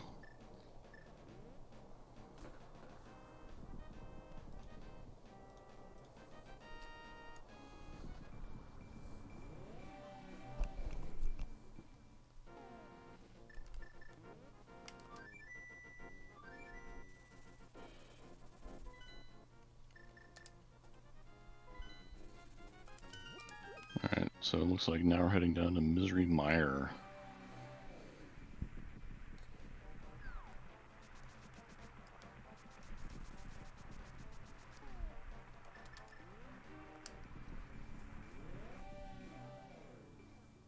Or we're gonna get that mail. First, we're gonna get that mail.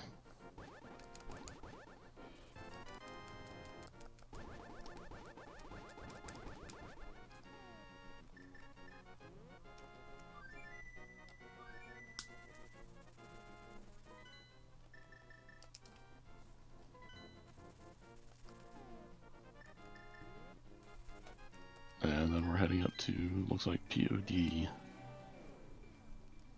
They suck. I like Christian rock.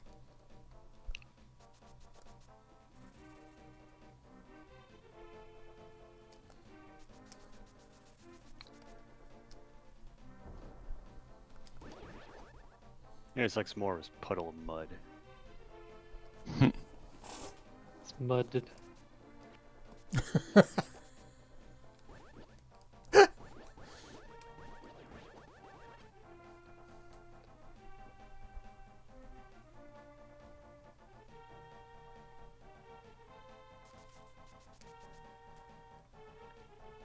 Okay. Thankfully, we have enough money to pay the monkey.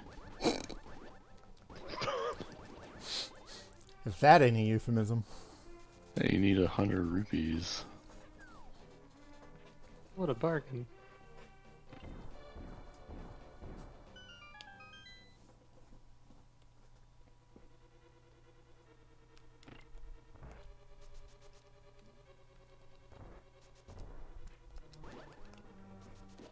I got so tired of hearing "Youth of the Nation" on the radio. Yeah.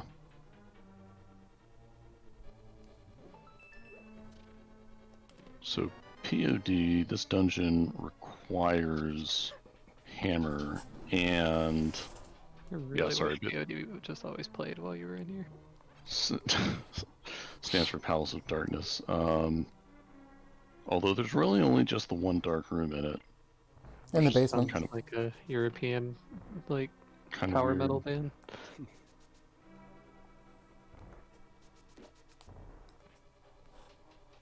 No, it's Dark Palace of Waterfalls.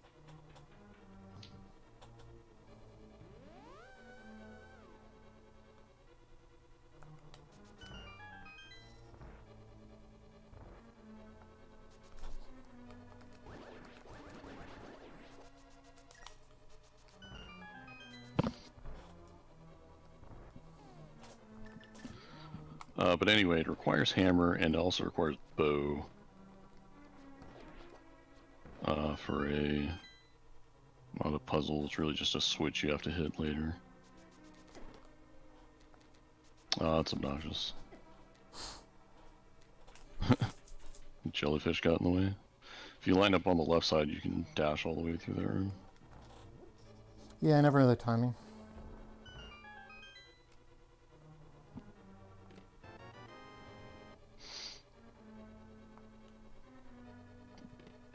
POD has a lot of items in it, but like half of them are keys for some reason.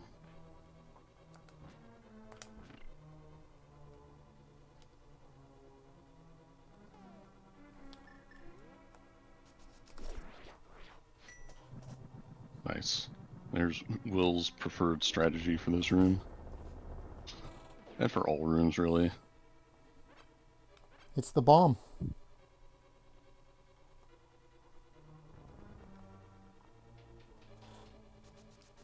Playing Arena, this guy's entire deck seems to be Death Touch.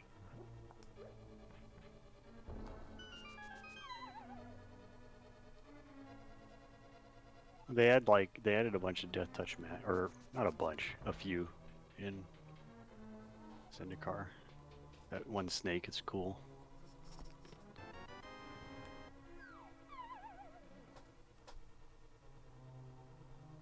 Death Touch matters. Don't think I finished saying the matters part. Morph bombs. Those skeletons jump way higher than the normal skeletons. All the way to the ceiling. Yeah, they're wall skeletons. Yeah, so Morph Bombs unfortunately doesn't do anything for us at this point.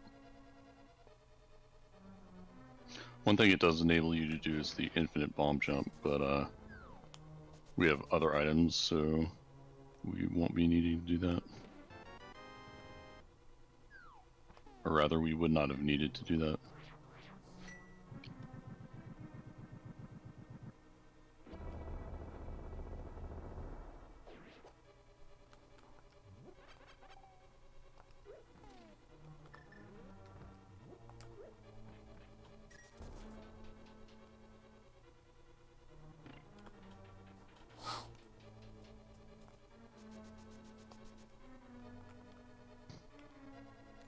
Okay, I'm not going to try for it. Yeah.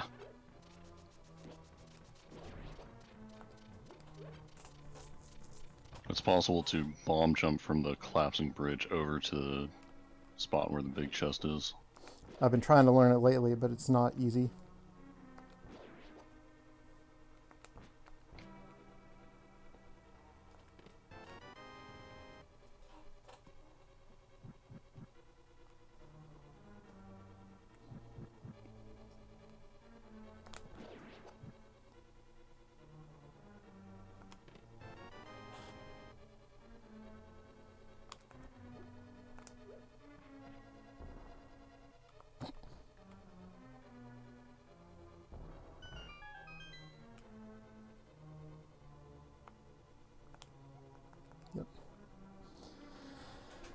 I realized after I went into the maze, but at that point I was already committed.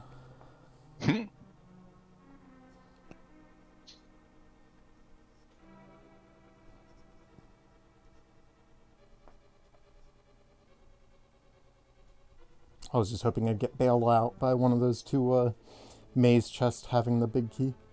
Yeah. Sometimes you get lucky.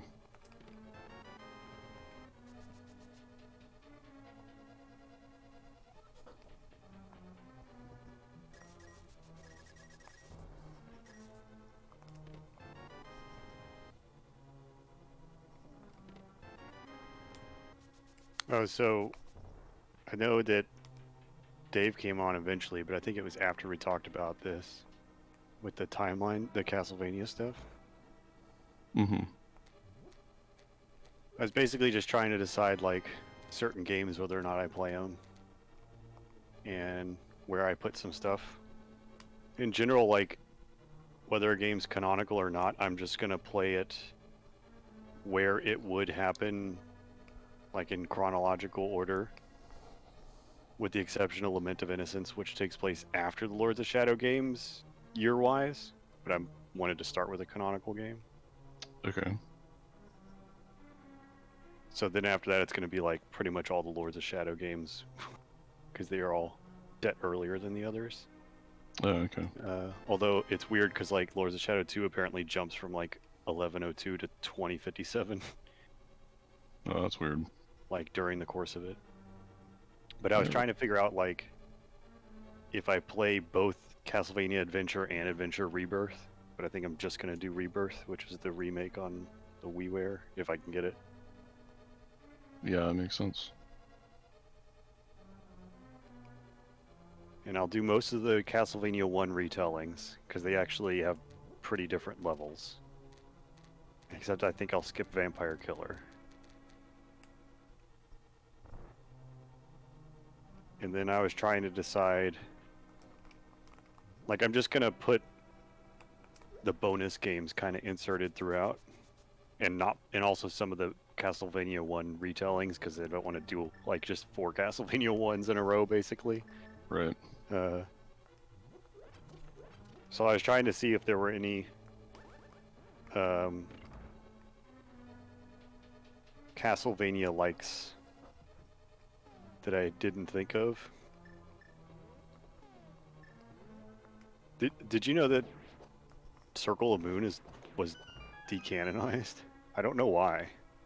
That's bizarre. Yeah. It's like Legends isn't, obviously, because they have a different origin. Lords of Shadow ones are like an alternate timeline. The American Dracula X is not. Circle of Moon isn't, and neither are two of the Nintendo 64 ones. Now, most of those are set during the 1800s, which is the period where the Belmonts supposedly disappeared. They were missing.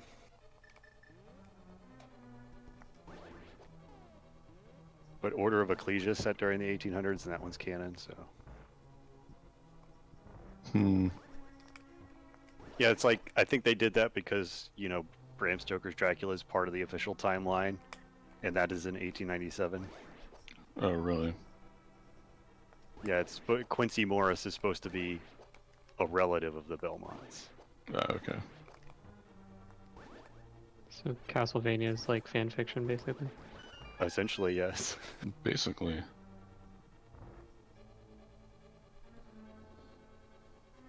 I forgot about these dark rooms. Still not that dark for a supposed palace of darkness.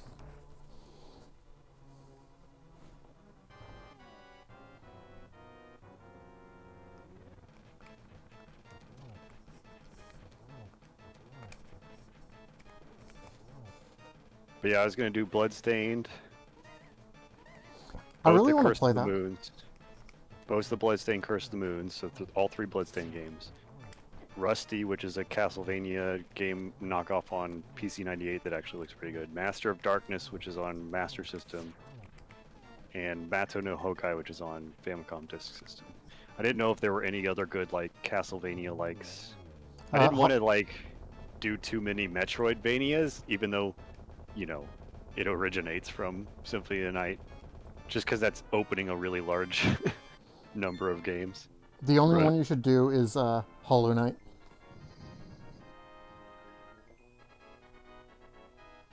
because I try to talk literally everyone into that game. I mean, I have it and I've started it. Oh. It's just I don't know if it would, if I was trying to like, you know, I was trying to see what would go with this Castlevania Sure. themed playthrough. And just linked an article from Giant Bomb. I'm not sure if it's of any use to you, Josh. There was, I remember, do you remember Game Loft? The like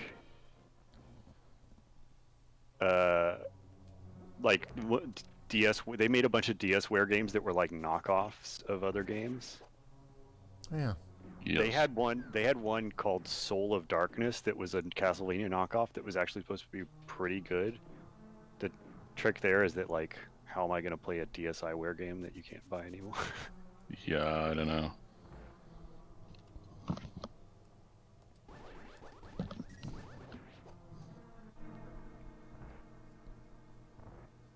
Alright, so it looks like we're gonna pop into Eastern and grab that green pendant real quick, because Sahasrara might be holding out on us. We're still looking for hookshot before we're go mode in Zelda. We need hookshot to do Swamp and Ice Palace.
Alright, so these guys obviously are really easy with silver arrows. They just take one each.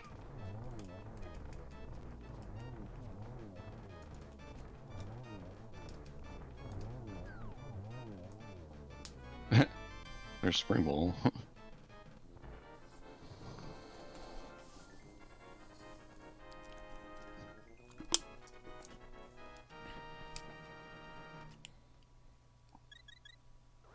Alright, so now we can take the green pendant back to Sauce, and he will give us something.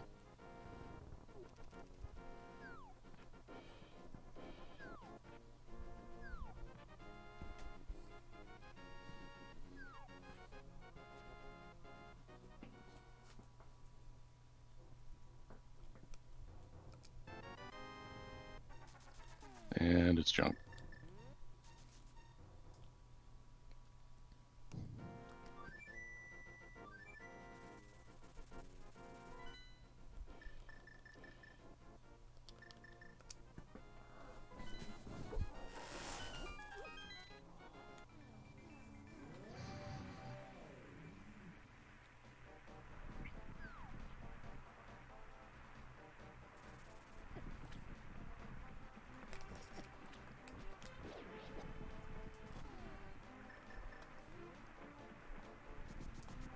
Alright, now we're going to Misery Mire.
The other trick with like doing any modern day Metroidvanias is a lot of them tend to be more like 2D Soulsy, Yes. having rolls and stuff. Yeah. That's for sure.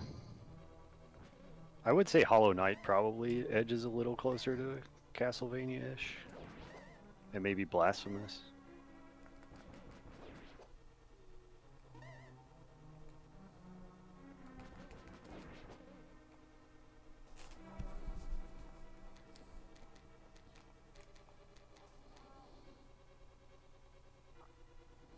This is the one dungeon that I feel like I don't know, like, reasonably well at all.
I didn't know that guy had a key.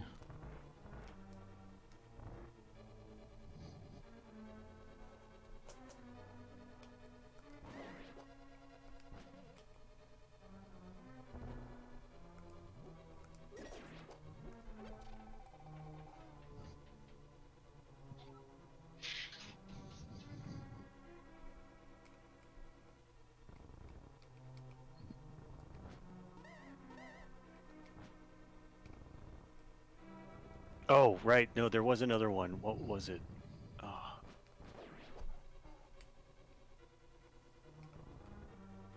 Holy Diver. The Dio That- song? That. But- What'd you say? The Dio song? It is Yes. named after the Dio song, yeah. Oh, okay. But it's like it was a Famicom game that was never brought over, but somebody put out like a limited release English cartridge like in 2018 or something. Yeah, I remember that. Retrobit, yeah, Retrobit did it. But yeah, that's very much like a Castlevania clone. Yeah, it's like the older ones. What I may do is just like I may just throw in like 2 Metroidvanias just to have like a couple explorations of what basically is the modern day Hey, Castlevania. it's vanilla big key. Probably do Blasphemous and Hollow Knight. I think those are the most Castlevania-y. Yeah.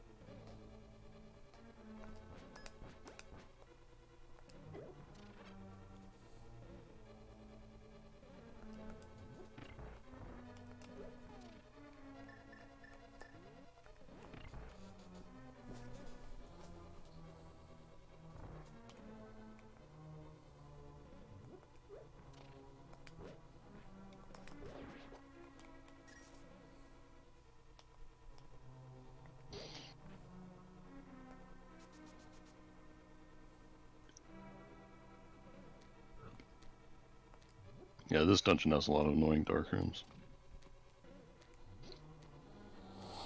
Or rooms that would be annoying to do without the lamp.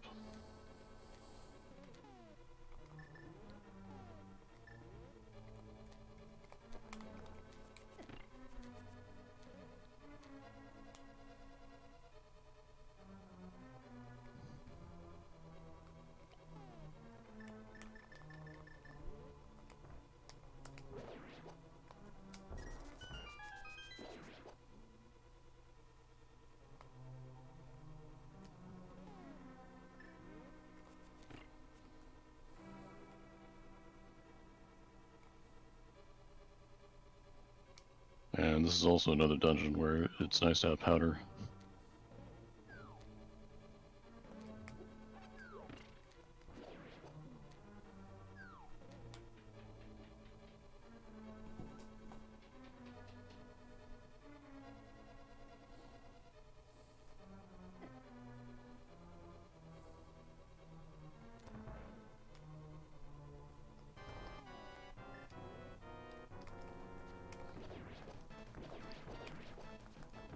Oh, I forgot about the entire can of worms that is like Castlevania hacks and fan games.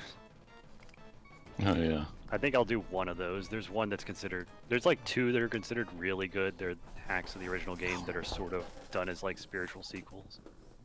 Oh, that's interesting. And I've heard that Holy Relics and I forget the name of the other one are supposed to be good. So I think I might just do Holy Relics. Huh.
You know, I'm not sure if you actually need hookshot to get that item or not. I assume so, but... I'm not certain. I would think so.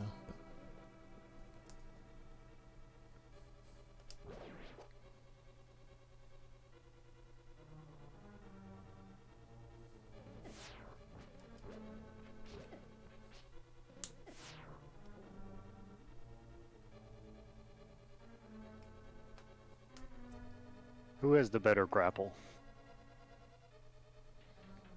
Absolutely, Link. Yeah, I would say so.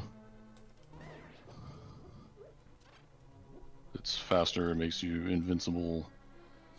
Although, I suppose Samus's can kill bosses. Or a boss, which That's Link's true. cannot.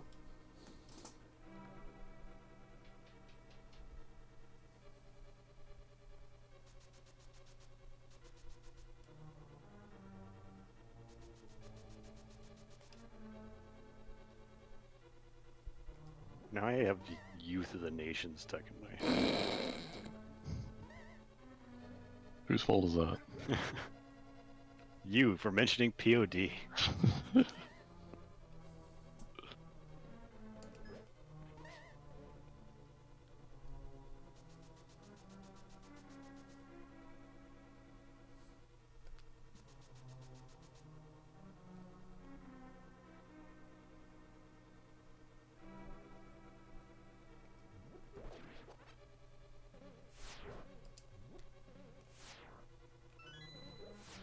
Did not remember that key.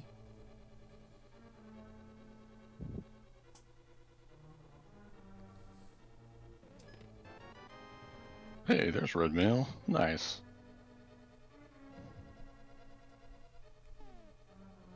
Wait a minute. Oh, no, that's not what I was thinking.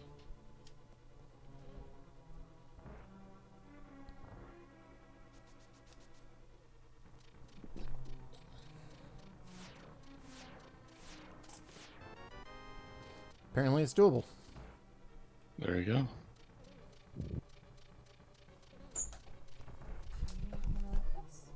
What do you say? Do you need more liquids? I would love a glass of water if you don't mind. Sure. Thank you. Do you need straws? Doesn't matter. Cool. I'm out. Good. Like well. Also, your room is still the warmest room in the house. The rest of the room is like 15 degrees cooler. Yep.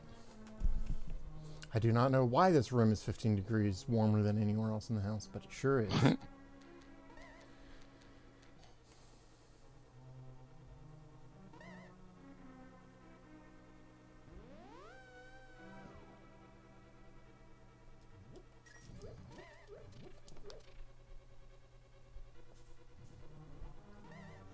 cozy in here.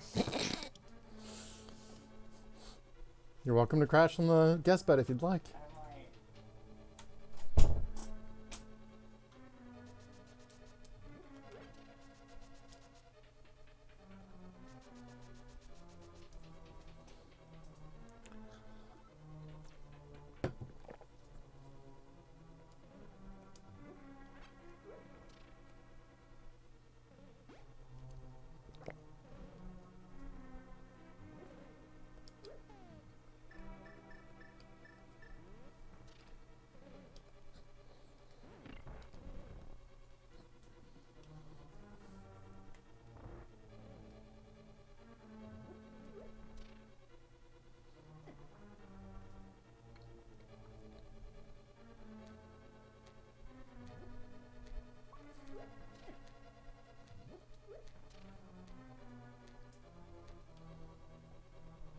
That's what I was afraid of.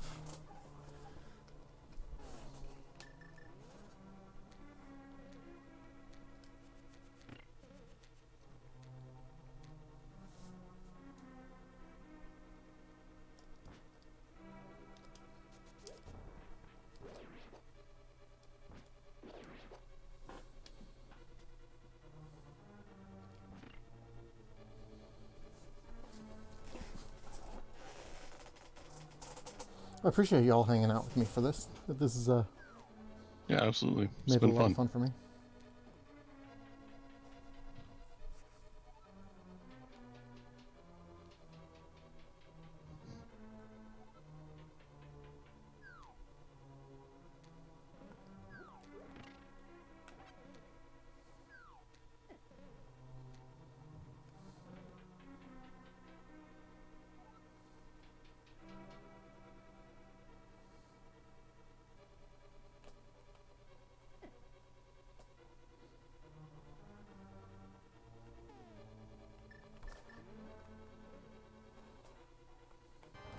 try this again.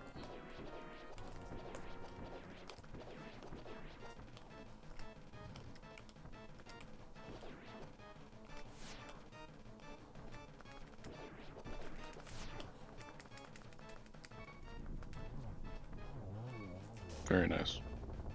So this boss should not be hard. It wasn't. It was so easy.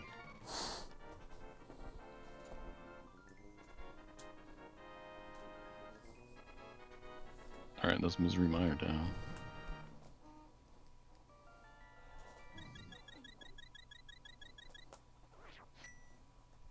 We got 2 dungeons to go. Unfortunately, they both require hookshot, which we don't have.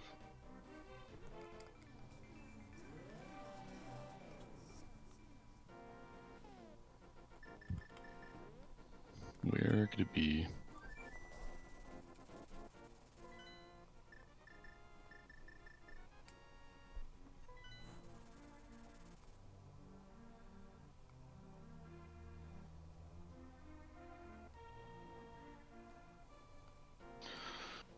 There's a small number of overworld checks that we have not completed yet, so probably round those up. It could also be in the entranceway, I believe, either of the 2 dungeons that I need to go to, but I really hope not. That's correct. Or it could be in any of the dungeons that you don't need to do. Or on pedestal, but we would also need a book for that. Oh, that's right. You couldn't check it before because you don't have the book. Yep.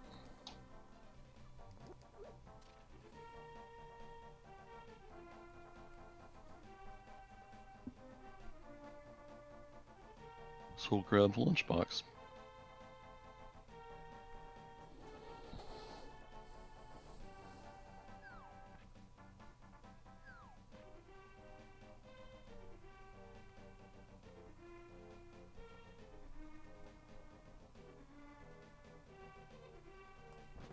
So lunchbox we have to take all the way down to this completely random guy in the light world. Which I don't know how he even got to the dark world to lose his lunchbox, but...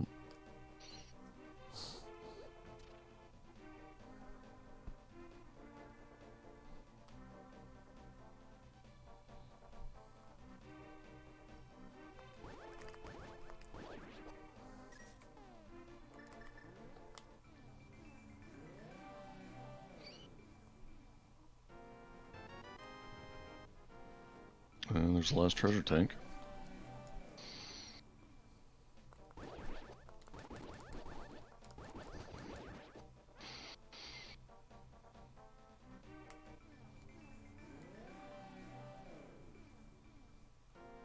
Oh, that requires a book too. Yeah. Oops.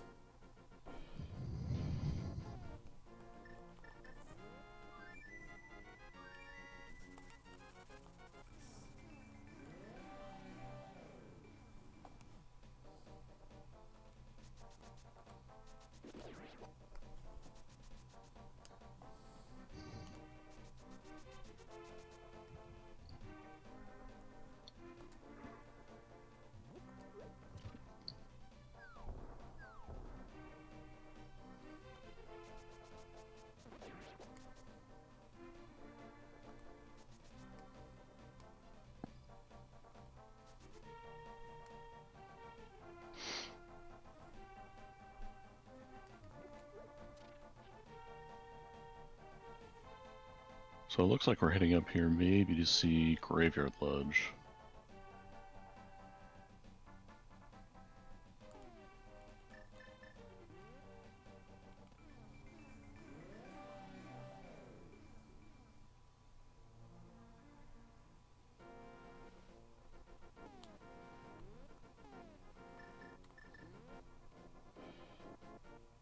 Or possibly for fake powder.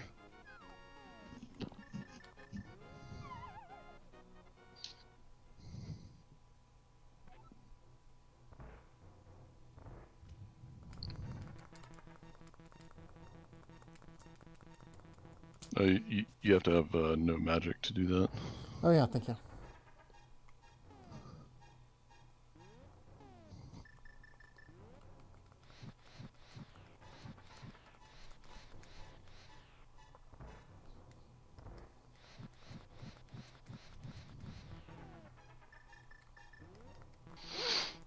Other than that, I don't know the specifics.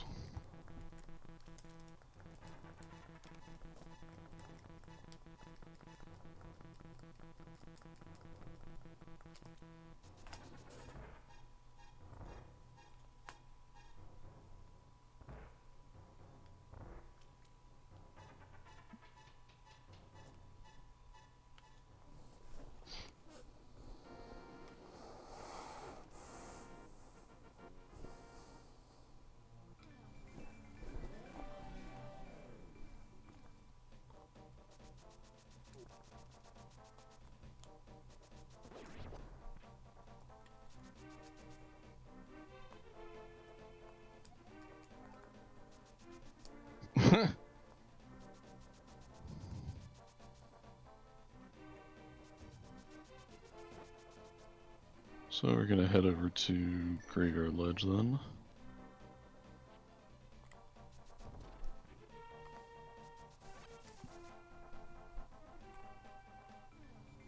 Which is annoyingly out of the way.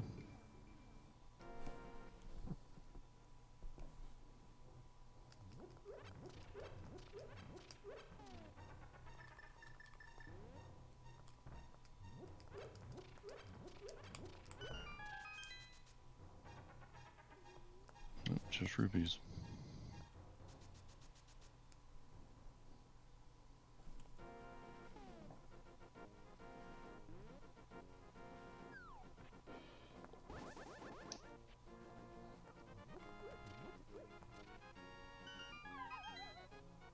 And now we're going to be headed to Dark Cross, which is a room in the escape.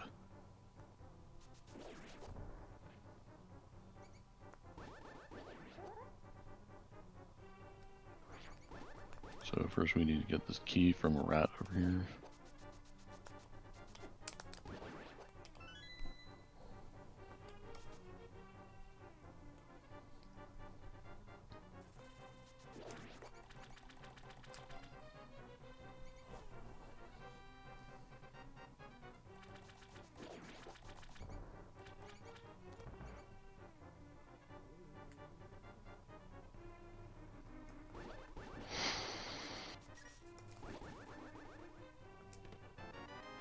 Yeah, it's just E-Tank.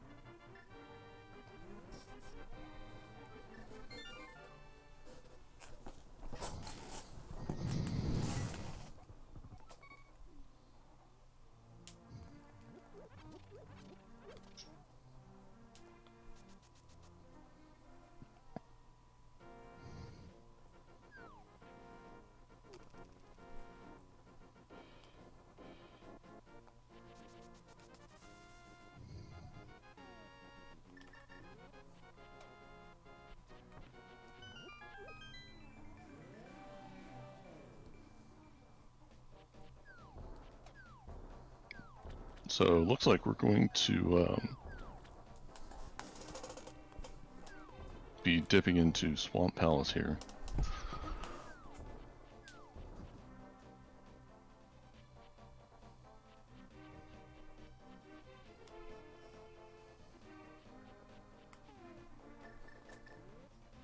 Which requires the mirror to get in.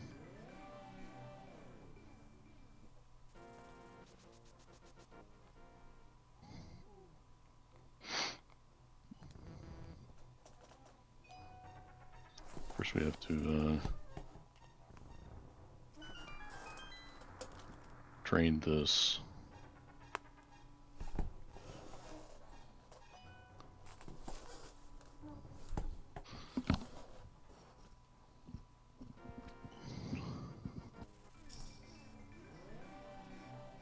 Then we go back to the Dark World, go into Swamp Palace, and now this the water in this entryway is filled in.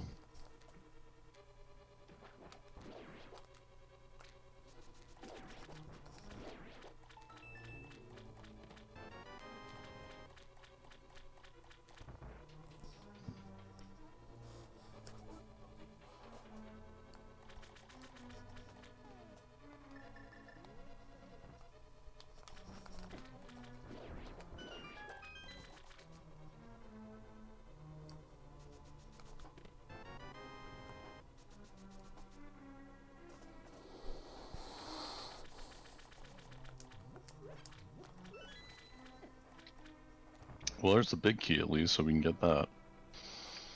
Sometimes this dungeon doesn't give you the big key until really late, and you have to backtrack really far to get it. It's pretty annoying.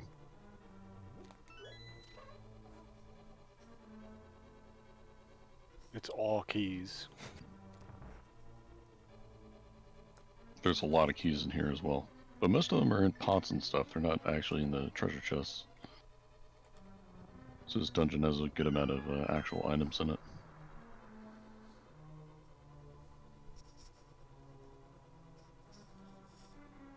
And water puzzles.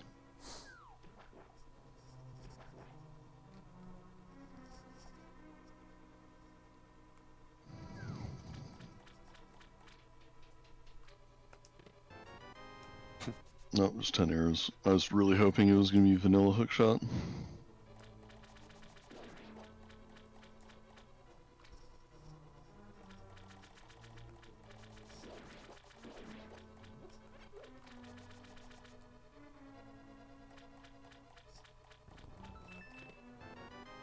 Oh, gold sword.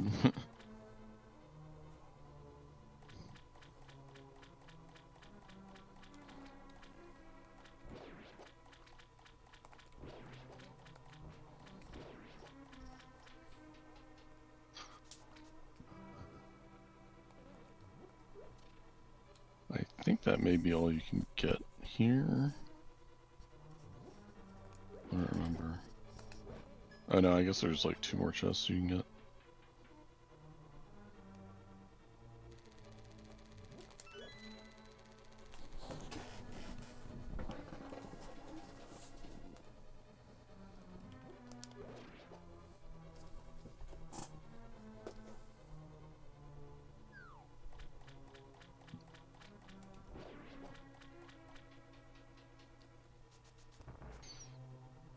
Nice.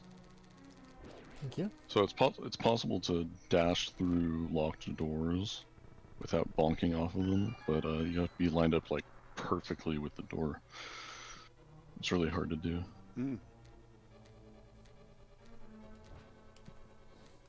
Watch out for the Metroids.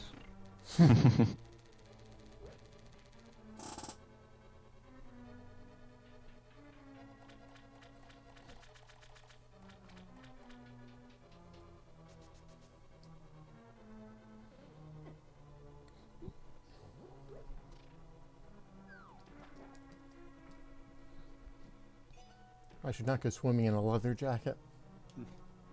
Yeah. Definitely not.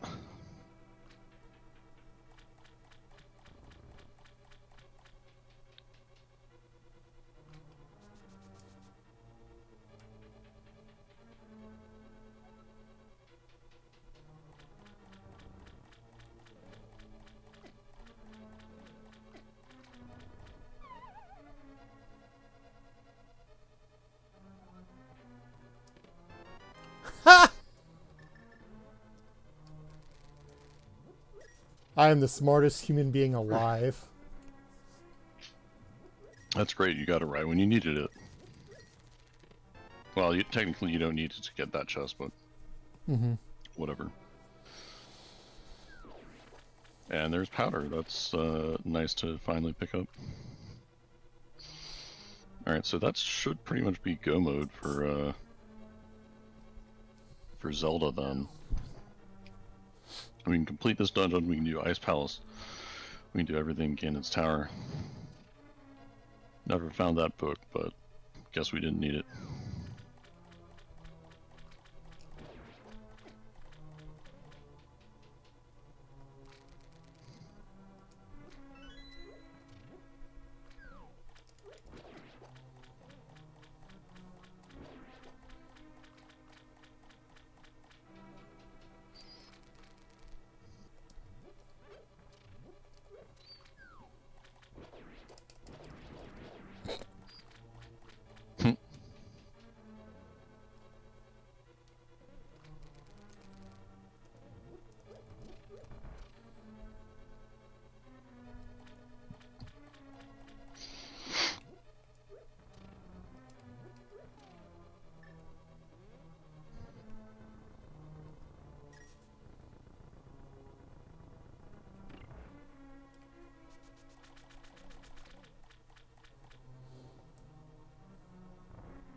Yeah, you can use the hookshot to hit those guys. Or to kill those guys even if they're sparking. Good thing the hookshot has a rubber handle. Yeah. Was leather. Ah, I see. Remember, you don't have to get these chests if you don't want to.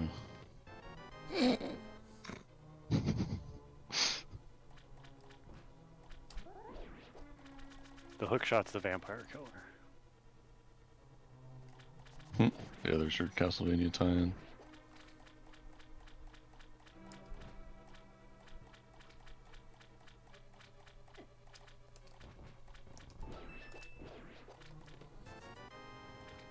I mean, when you look at the one that Simon used, it's closer to that. Yeah. Because his whip was just like a flail.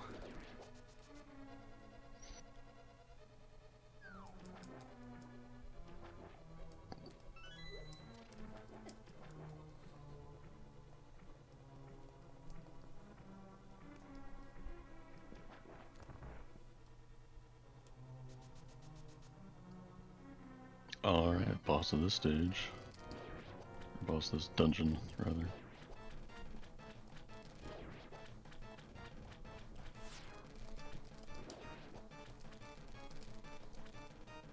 You're even using it to fight Legion. Yeah.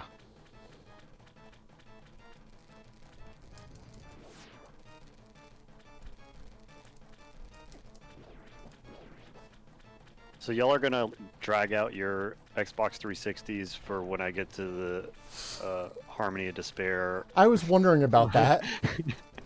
Oh, yeah. I forgot about that game. That game was kind of rad, Yeah. but That I do game think and- kind of is accurate. Right. That game and Judgment are considered quote unquote beyond time is their place on the timeline. That's hilarious. Yeah, those games had issues, but were fun. Well, Judgment's bad. Well, it looks bad. I guess I haven't actually played it. The designs are bad. I don't know what Judgment is, I guess. That's the like fighting game where the character designs were done by the Death Note guy. Oh, wow. I didn't realize that was a thing. I think it was a PS2 fighting game. Okay, yeah, I vaguely remember that now. There's a fighting game. Hello, Cyan8900. It is good to see you.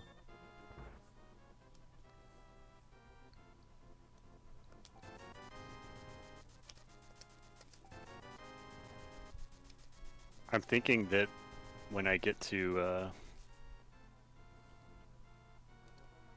Rondo of Blood, since I'm gonna be doing the PSP remake, since that's the one I have, and it's good. Since I've played through it 100% of it before, I may do a Maria playthrough. I appreciate you dropping in.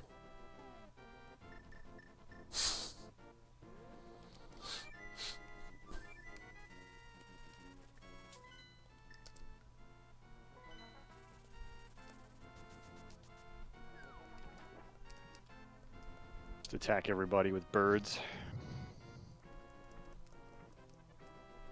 Alright, so after dropping off the mushroom, we're now heading to Ice Palace.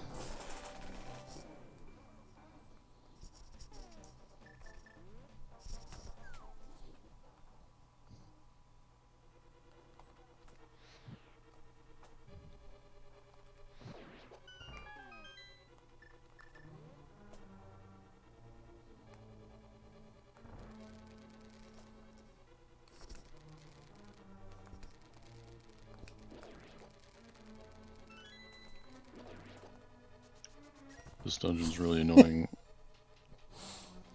Also fairly linear, but I feel like it takes a really long time.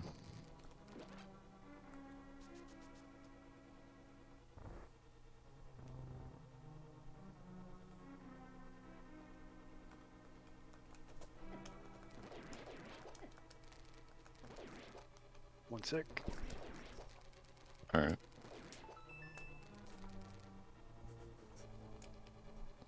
Bookshot really useful here. Huh? Well, here's Bookshot. the book.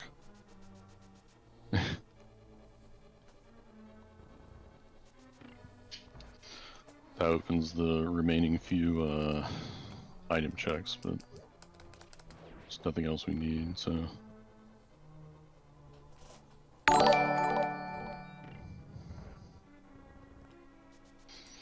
Oh, thank you, Ninja, for the follow. I didn't actually finish Breath of the Wild. Did you, David? I never finished it either. I played through, I think, like 3/4 of it. But it was really good. I really liked it a lot. Yeah, it was a fun game. I just, Thank you, boss. I appreciate it.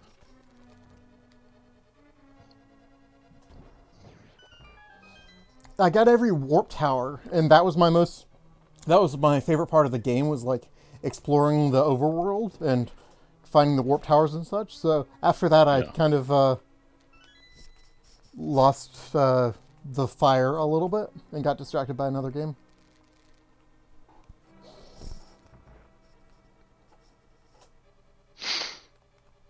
Yeah, same. I just played it like a lot, I guess, and just kind of got burnt out on it.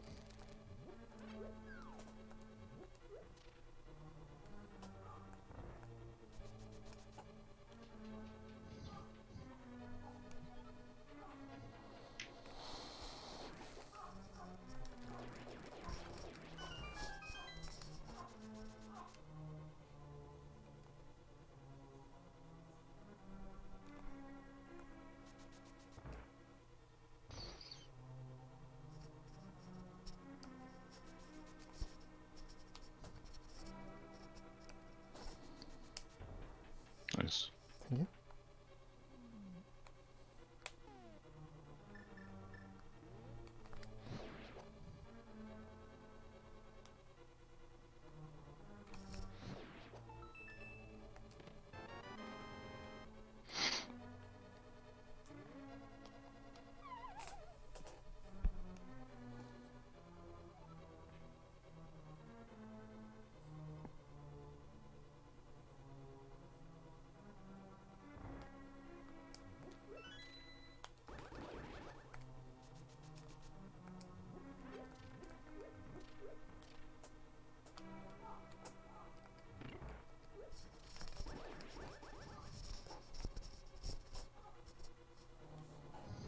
I tried to learn the glitches for this dungeon in the past week, but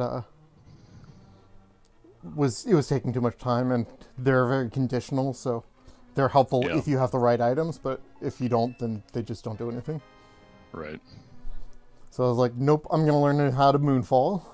Yeah. That's a good choice.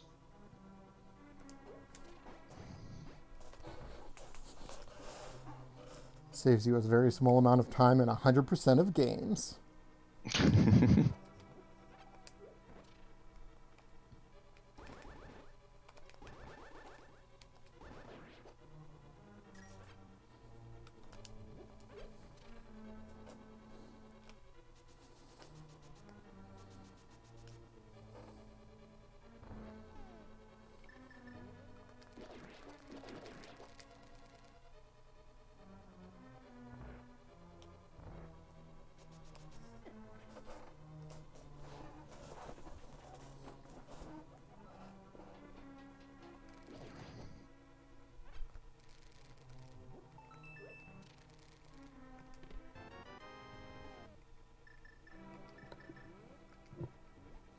Okay. Welcome back.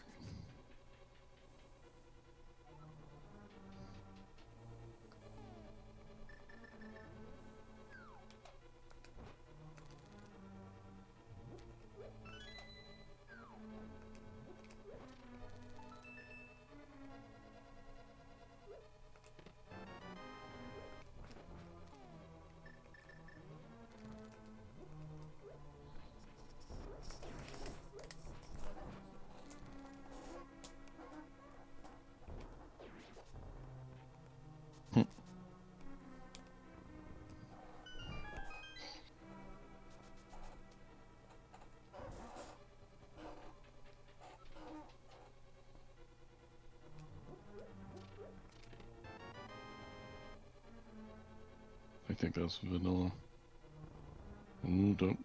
Well, doesn't matter. I was gonna say it's probably faster to go the other way, but.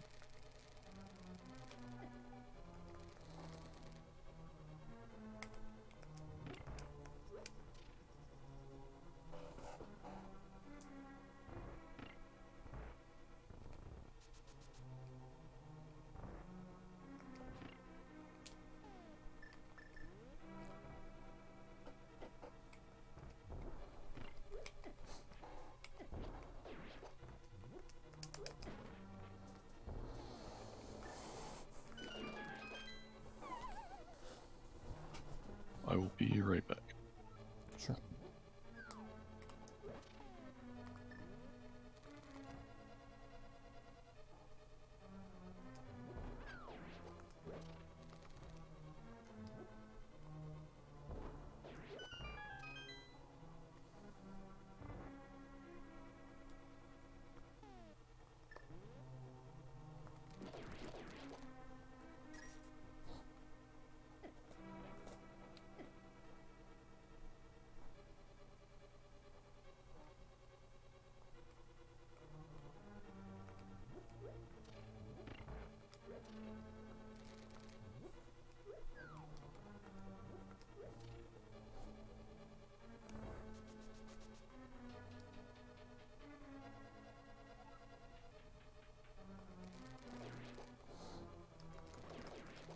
I hate to say it, but I think David may have been right about this not being the fastest route.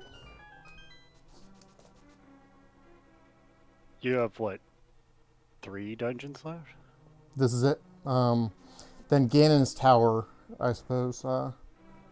Because I don't need to do the other Light World dungeons because they are just penance. Oh, okay. So this will be the last Crystal Dungeon, and then I can effectively go beat both games.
This is a Kirby.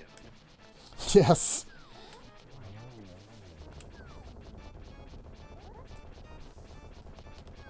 Alright, I'm back. Looks like we're fighting some Cold Stare.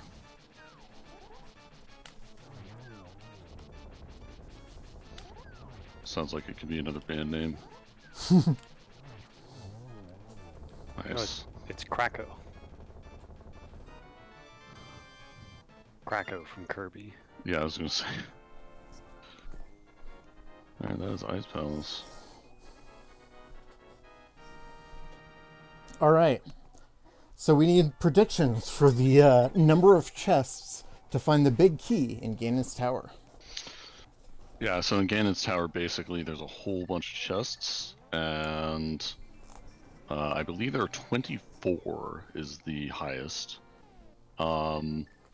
So there's a bunch of chests, and the not quite that many, thankfully, but the big key is in one of them at random. So Everybody get your guesses in now. What chest number? 6. I'm gonna go with 6 would be really generous. I'm gonna go with 15. Yeah. Oh, Naja beat me to it, but I'm gonna go with 2. I don't know why, but I'm not sure that my chess number has ever gone above like a third of what David's had to do when he and I were playing a seed at the same time. Yeah, usually when we play multi-world, Will gets like 5, and I get like 20.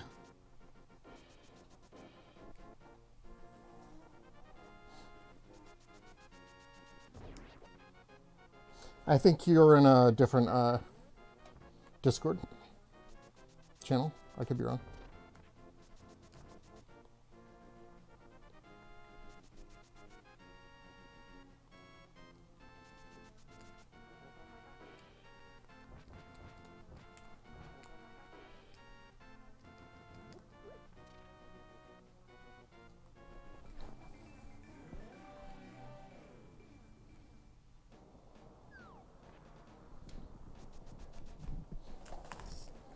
Also, thank y'all for solving your puzzles.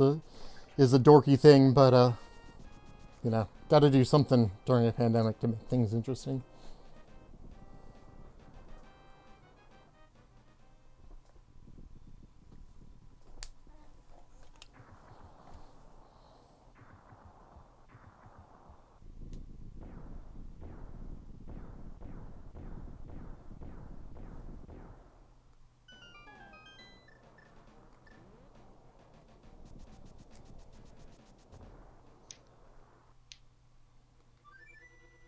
Alright, here we go. Cannon's Tower.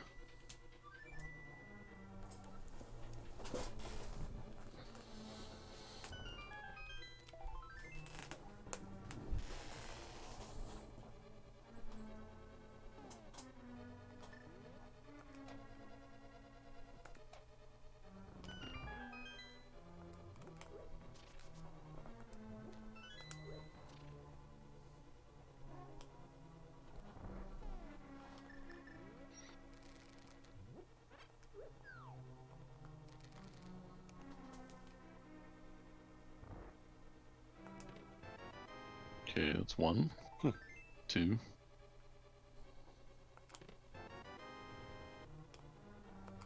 3, and 4.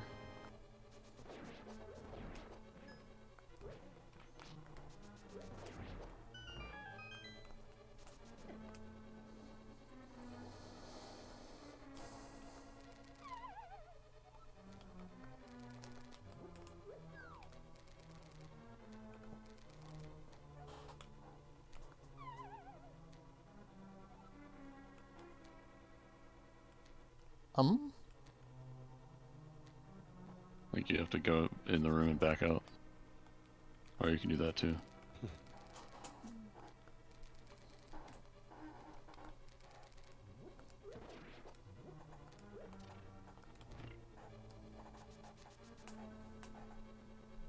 Actually, I probably have to go through that door.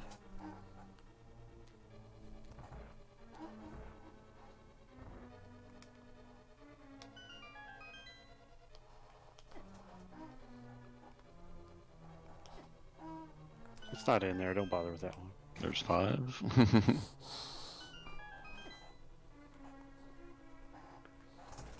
I told you it's in 6. Should just skip that one.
7.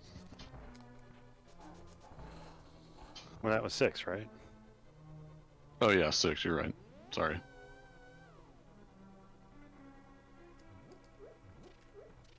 But the Force 4 didn't count, so it's just the second one.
It's totally in there.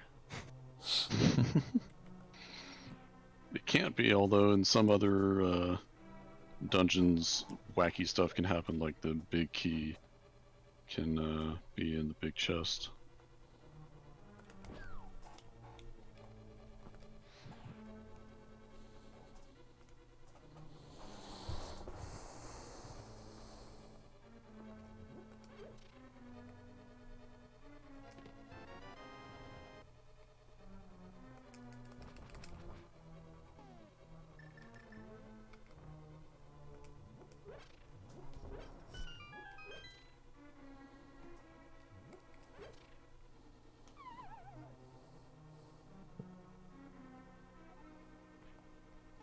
Now fight these guys again on ice.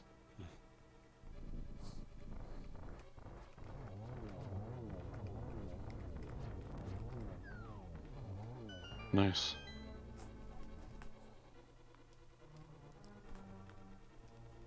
The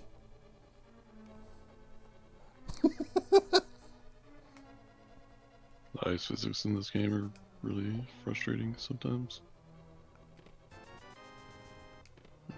What? I always hear Oh. about how everybody's favorite dungeon in every Zelda is Ice Dungeon. Really? Yeah, they're like, man, the Ice Dungeon's the best dungeon in Ocarina. Ice Dungeon's the best dungeon in Wait, Link to what? the Past. Man, I love iced levels in game. Alright, so it was 9. So, I guess it's actually water, right? Normally, the water temple is what they're complaining about, not ice. Right. looks like Lupe got the prize.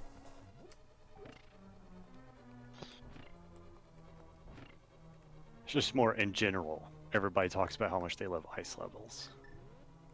Sure.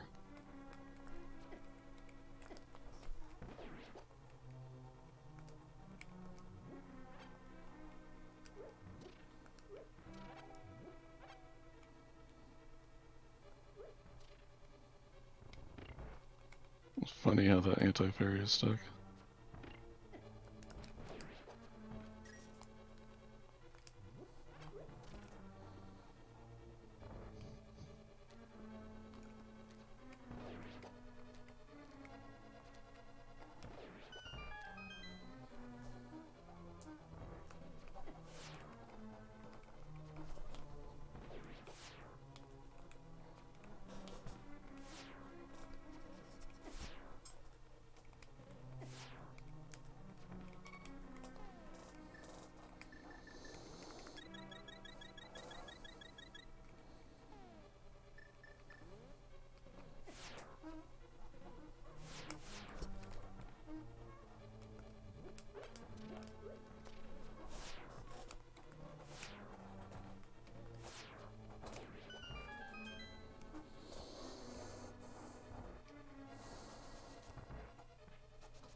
Tell you what.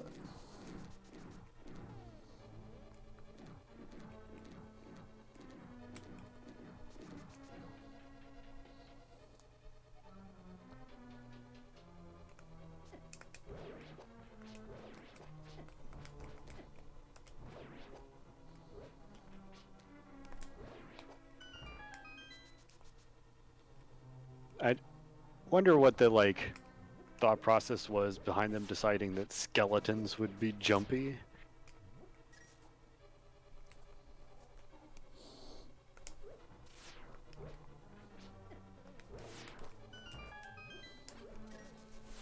Well, you see, they're lighter because they don't have as much, fat and skin and such. Or, muscles.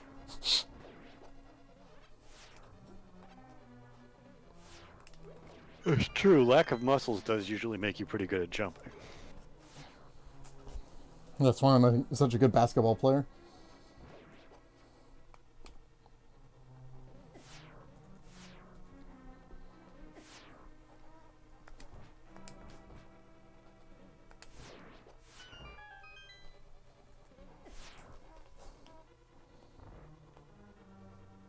Yeah, exactly. See, it's just simple physics.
Still have to fight Mom after this, right?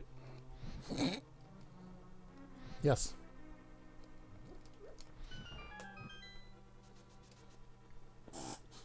Mom and pork.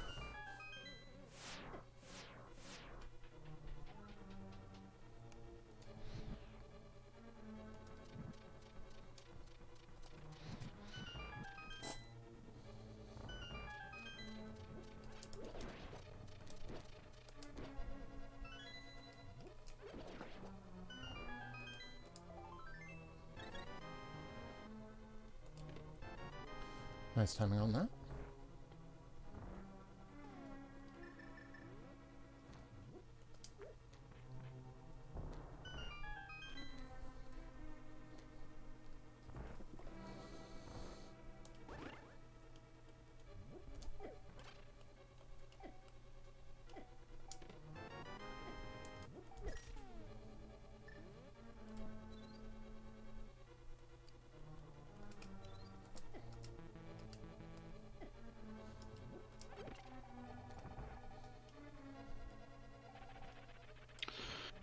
now fight this guy again.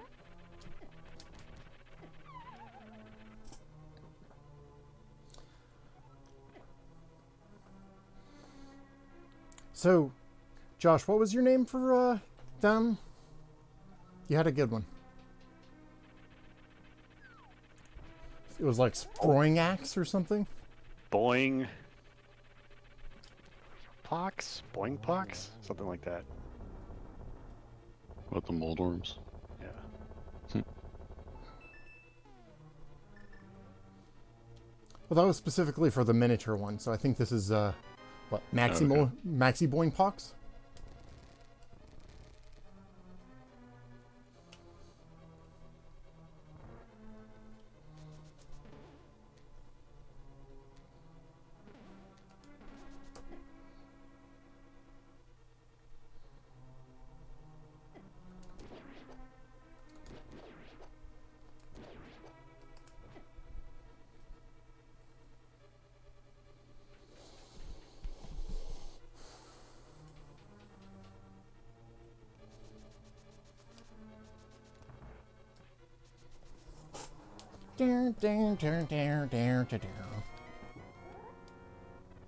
Alright, here's Aghanim 2.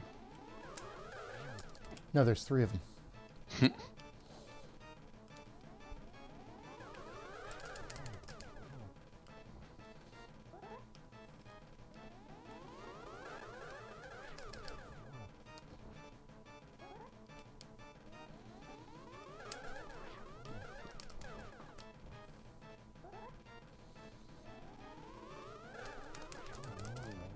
Nice.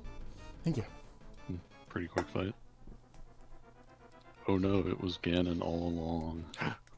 And now he's a bat, Ganon's a bat. apparently. Appropriately Halloween themed. Bat can.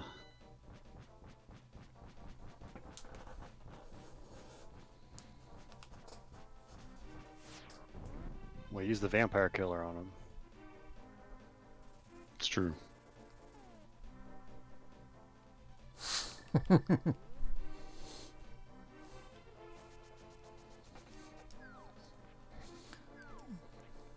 Ganon is the worst detective in the world. Yeah.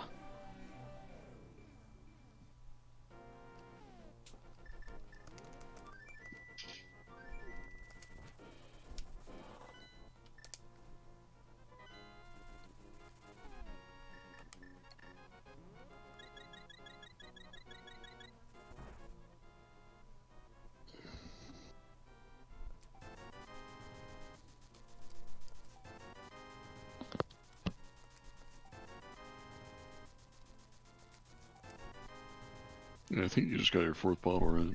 Yep. Nice.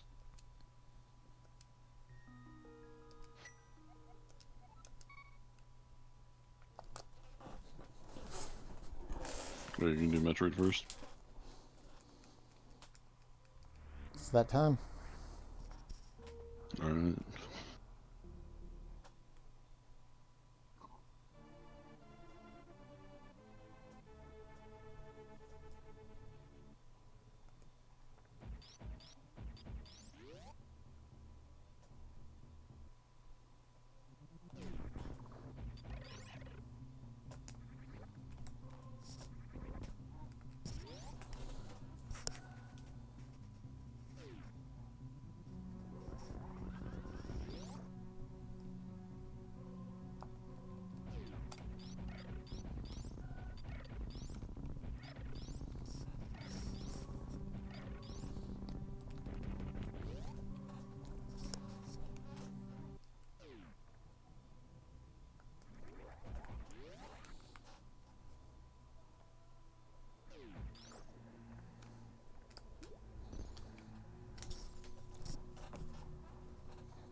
Was the Batman movie where he's played by Ganon the one with the Penguin or the Riddler?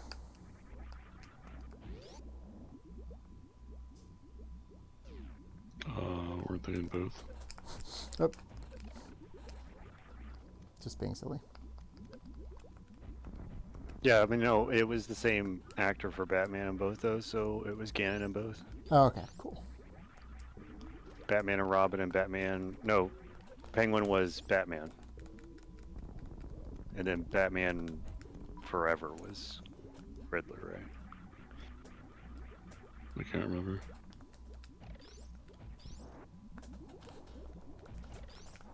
Huh, they can't grab you if you're screw attacking, I guess. Mm-hmm. Didn't realize that.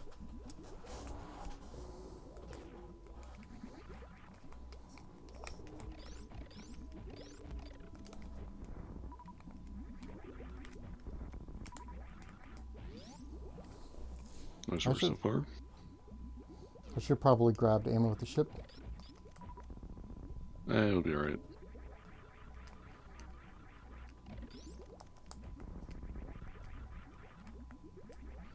Oh no, it was Michael Keaton and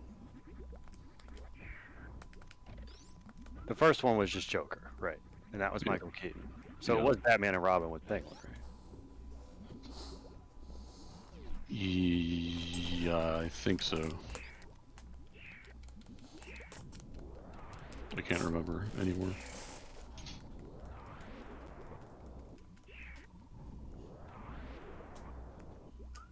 Oh no, there was one before Forever and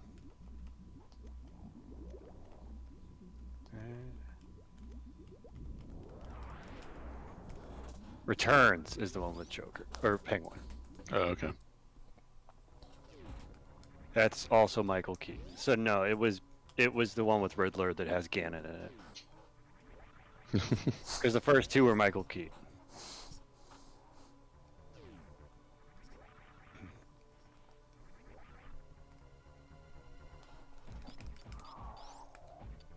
And then Batman Forever has Ganon. And Batman and Robin had George Clooney and his nipples.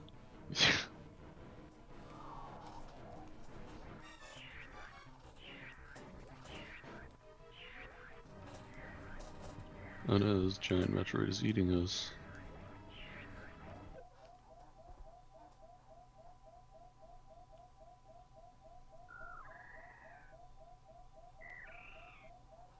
All our energy.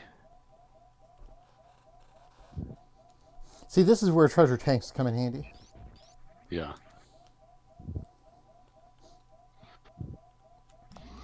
They can't be drained. Just give it more energy from your gut.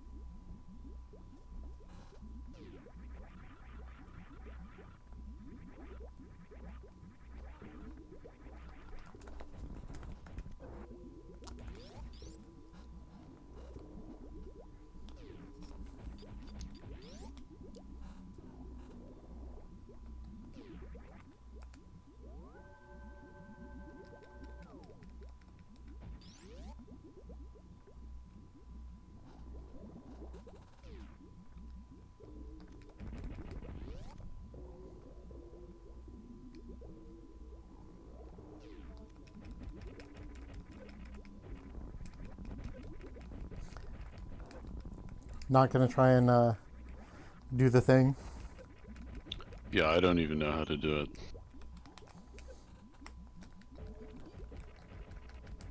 I've watched the video, but I've never successfully done it, so that's not a great help. Yeah.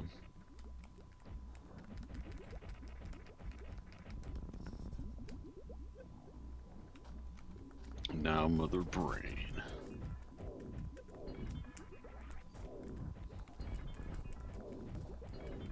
What's the thing? Those like little wall things that you had to shoot so many missiles into. There's a way to skip through all of them without having to shoot them. Because apparently the later ones, it doesn't spawn until you kill the one before it. So there's a way to clip through the first one, and then the rest of them just aren't there.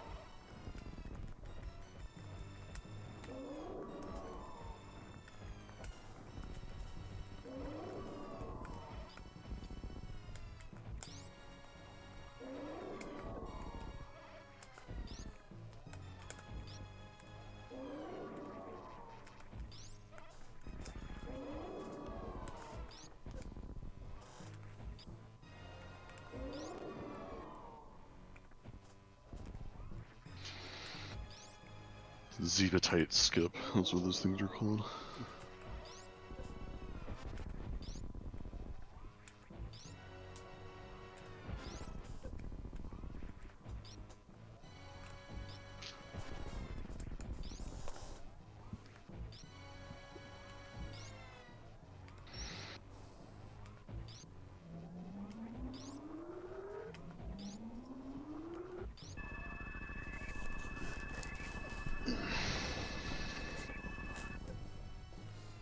Hyper Viper Beam.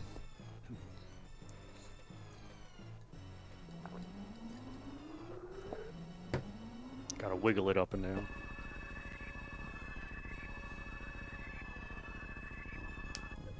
Yeah, And look at that chip damage. and mash buttons.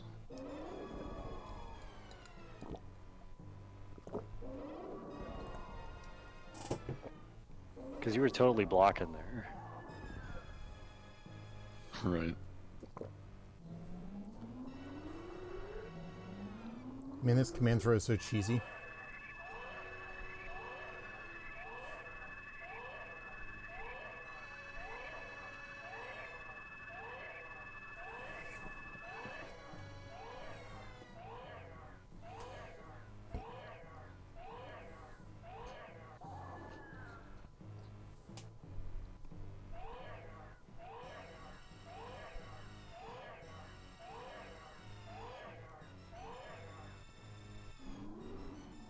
Well, Mother Brain's dead forever.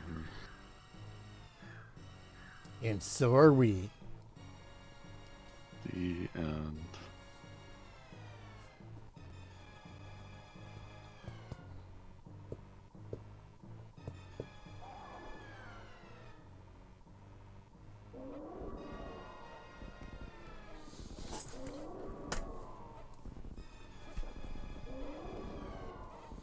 As we now spoil people on the endings of 2 different video games. Yeah.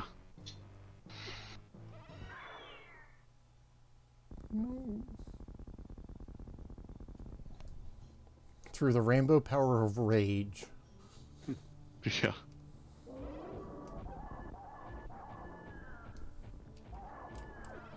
Extinct. Yep. No more Metroids. You're about to make another species extinct. Forever, yeah. The last Metroid is in deadtivity. The galaxy is at peace.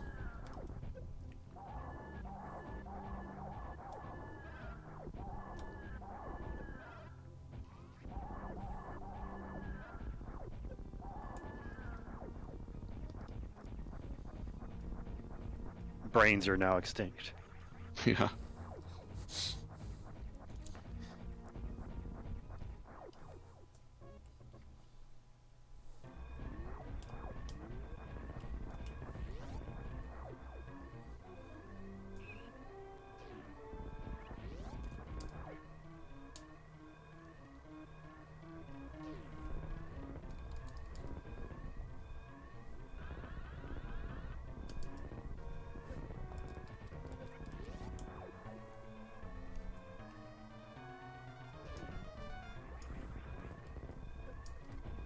Yeah, so normally there'd be a timer during this part, but in the rando, they take it out. Although I think they only take it out if you do Metroid first, I'm not sure. I believe that is correct. Yeah. And just in the combo rando, obviously not the just Right. Metroid rando.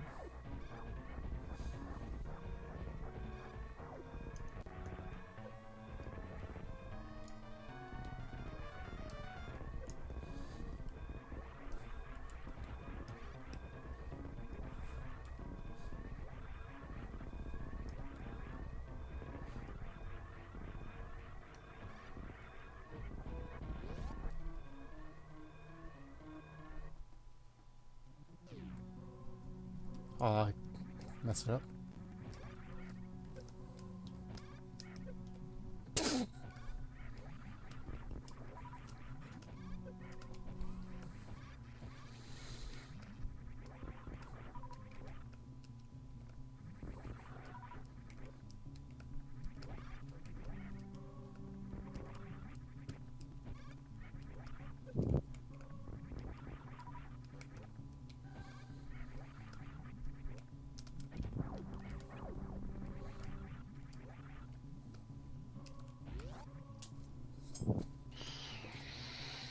And everything's fine.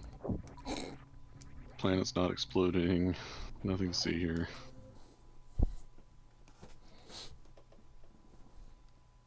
So that's Metroid over with. Yay! You half did it. One game complete.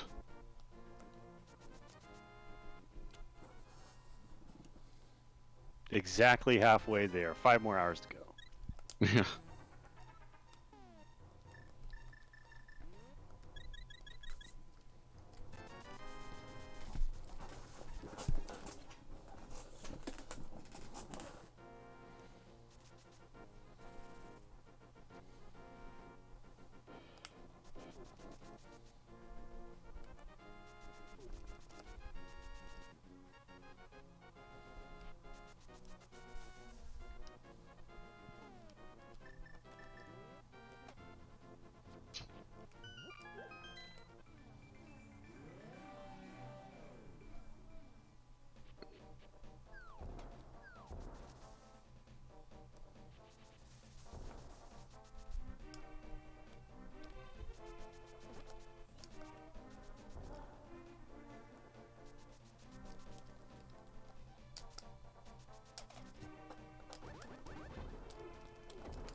All right.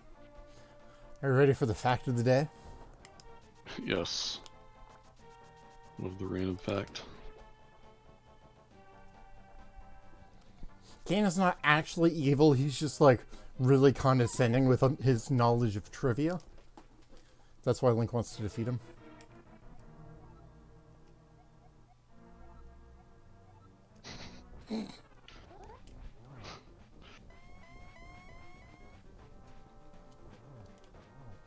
I miss Snail's facts though. Yeah.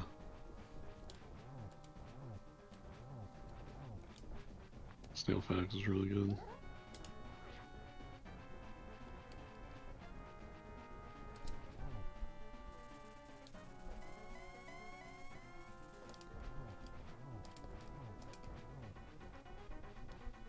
This Ganon fight is really obnoxious. Stupid firebots. Yeah, at least they removed that in the sequel. There are no more fire bats. They just have like medics and stuff, right? Yeah.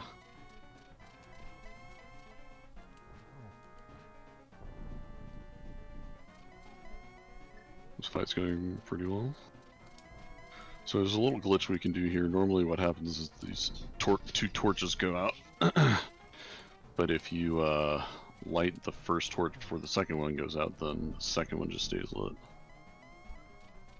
Which is kind of nice. There you go. So now we only have to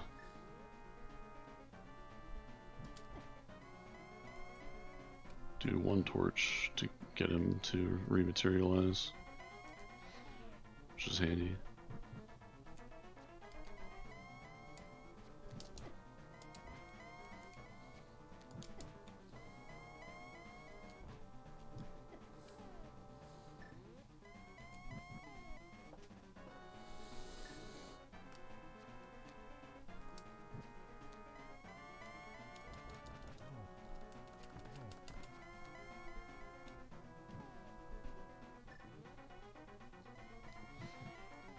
So when is when do you call time on this one?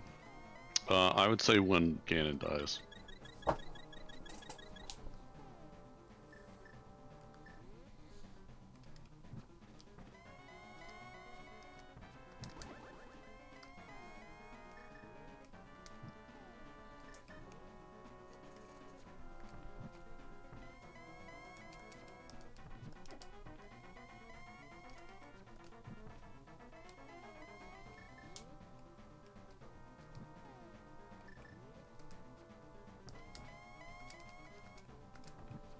It's teleporting too fast. Will, you do remember how to fight Ganon, right? I thought. You have to hit him with your sword first. Oh, until he turns blue. Right. Then I you can keep shoot getting him it with silver backwards. arrows. Thank you.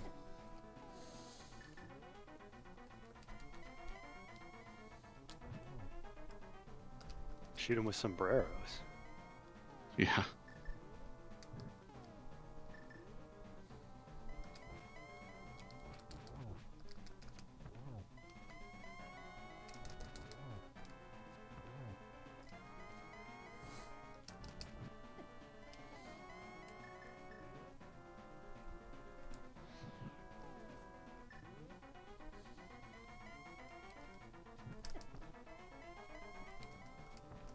Right. Backwards again.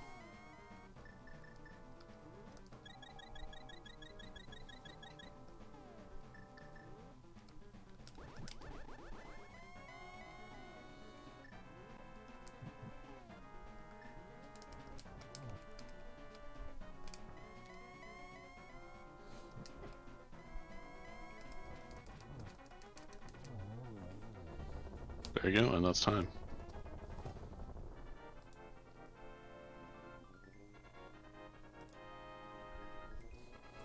$5.34. Not great, 15. but that was an all pendant light world at least. Yeah, that was a really obnoxious seed. And it took like a long time to find the bow and the hook shot. Mm-hmm. Yeah.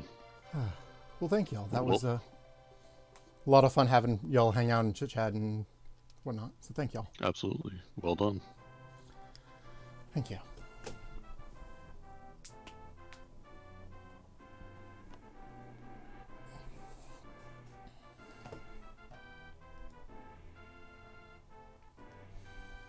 Thank you, Aragorn's boss. back.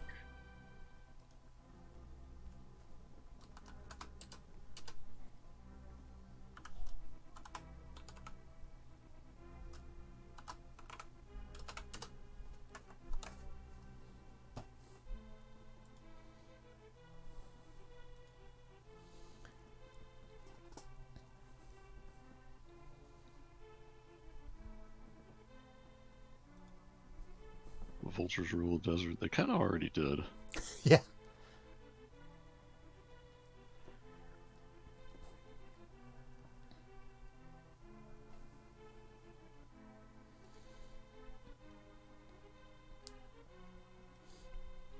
And my lovely wife has joined us in time to watch the end of the game.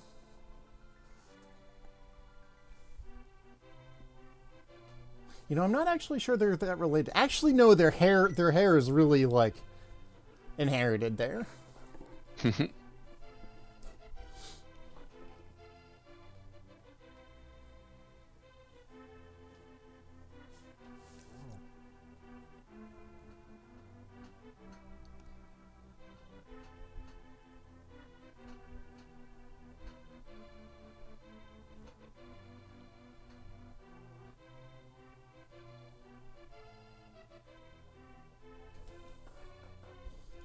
They're now cutting a different tree. Finally moved on. They're really thick trees. I guess that's fair. Although once you cut them down, the trunk seems to shrink a lot. All right, well, pardon me. That was fun. I'm going to go chill for a bit, but I shall see y'all later this evening, correct? Mhm. Yep. Awesome. I look forward to it, and yeah, I guess I'm going to go ahead and call it here. All right. Alrighty. See you later. Bye Catch for you now. later.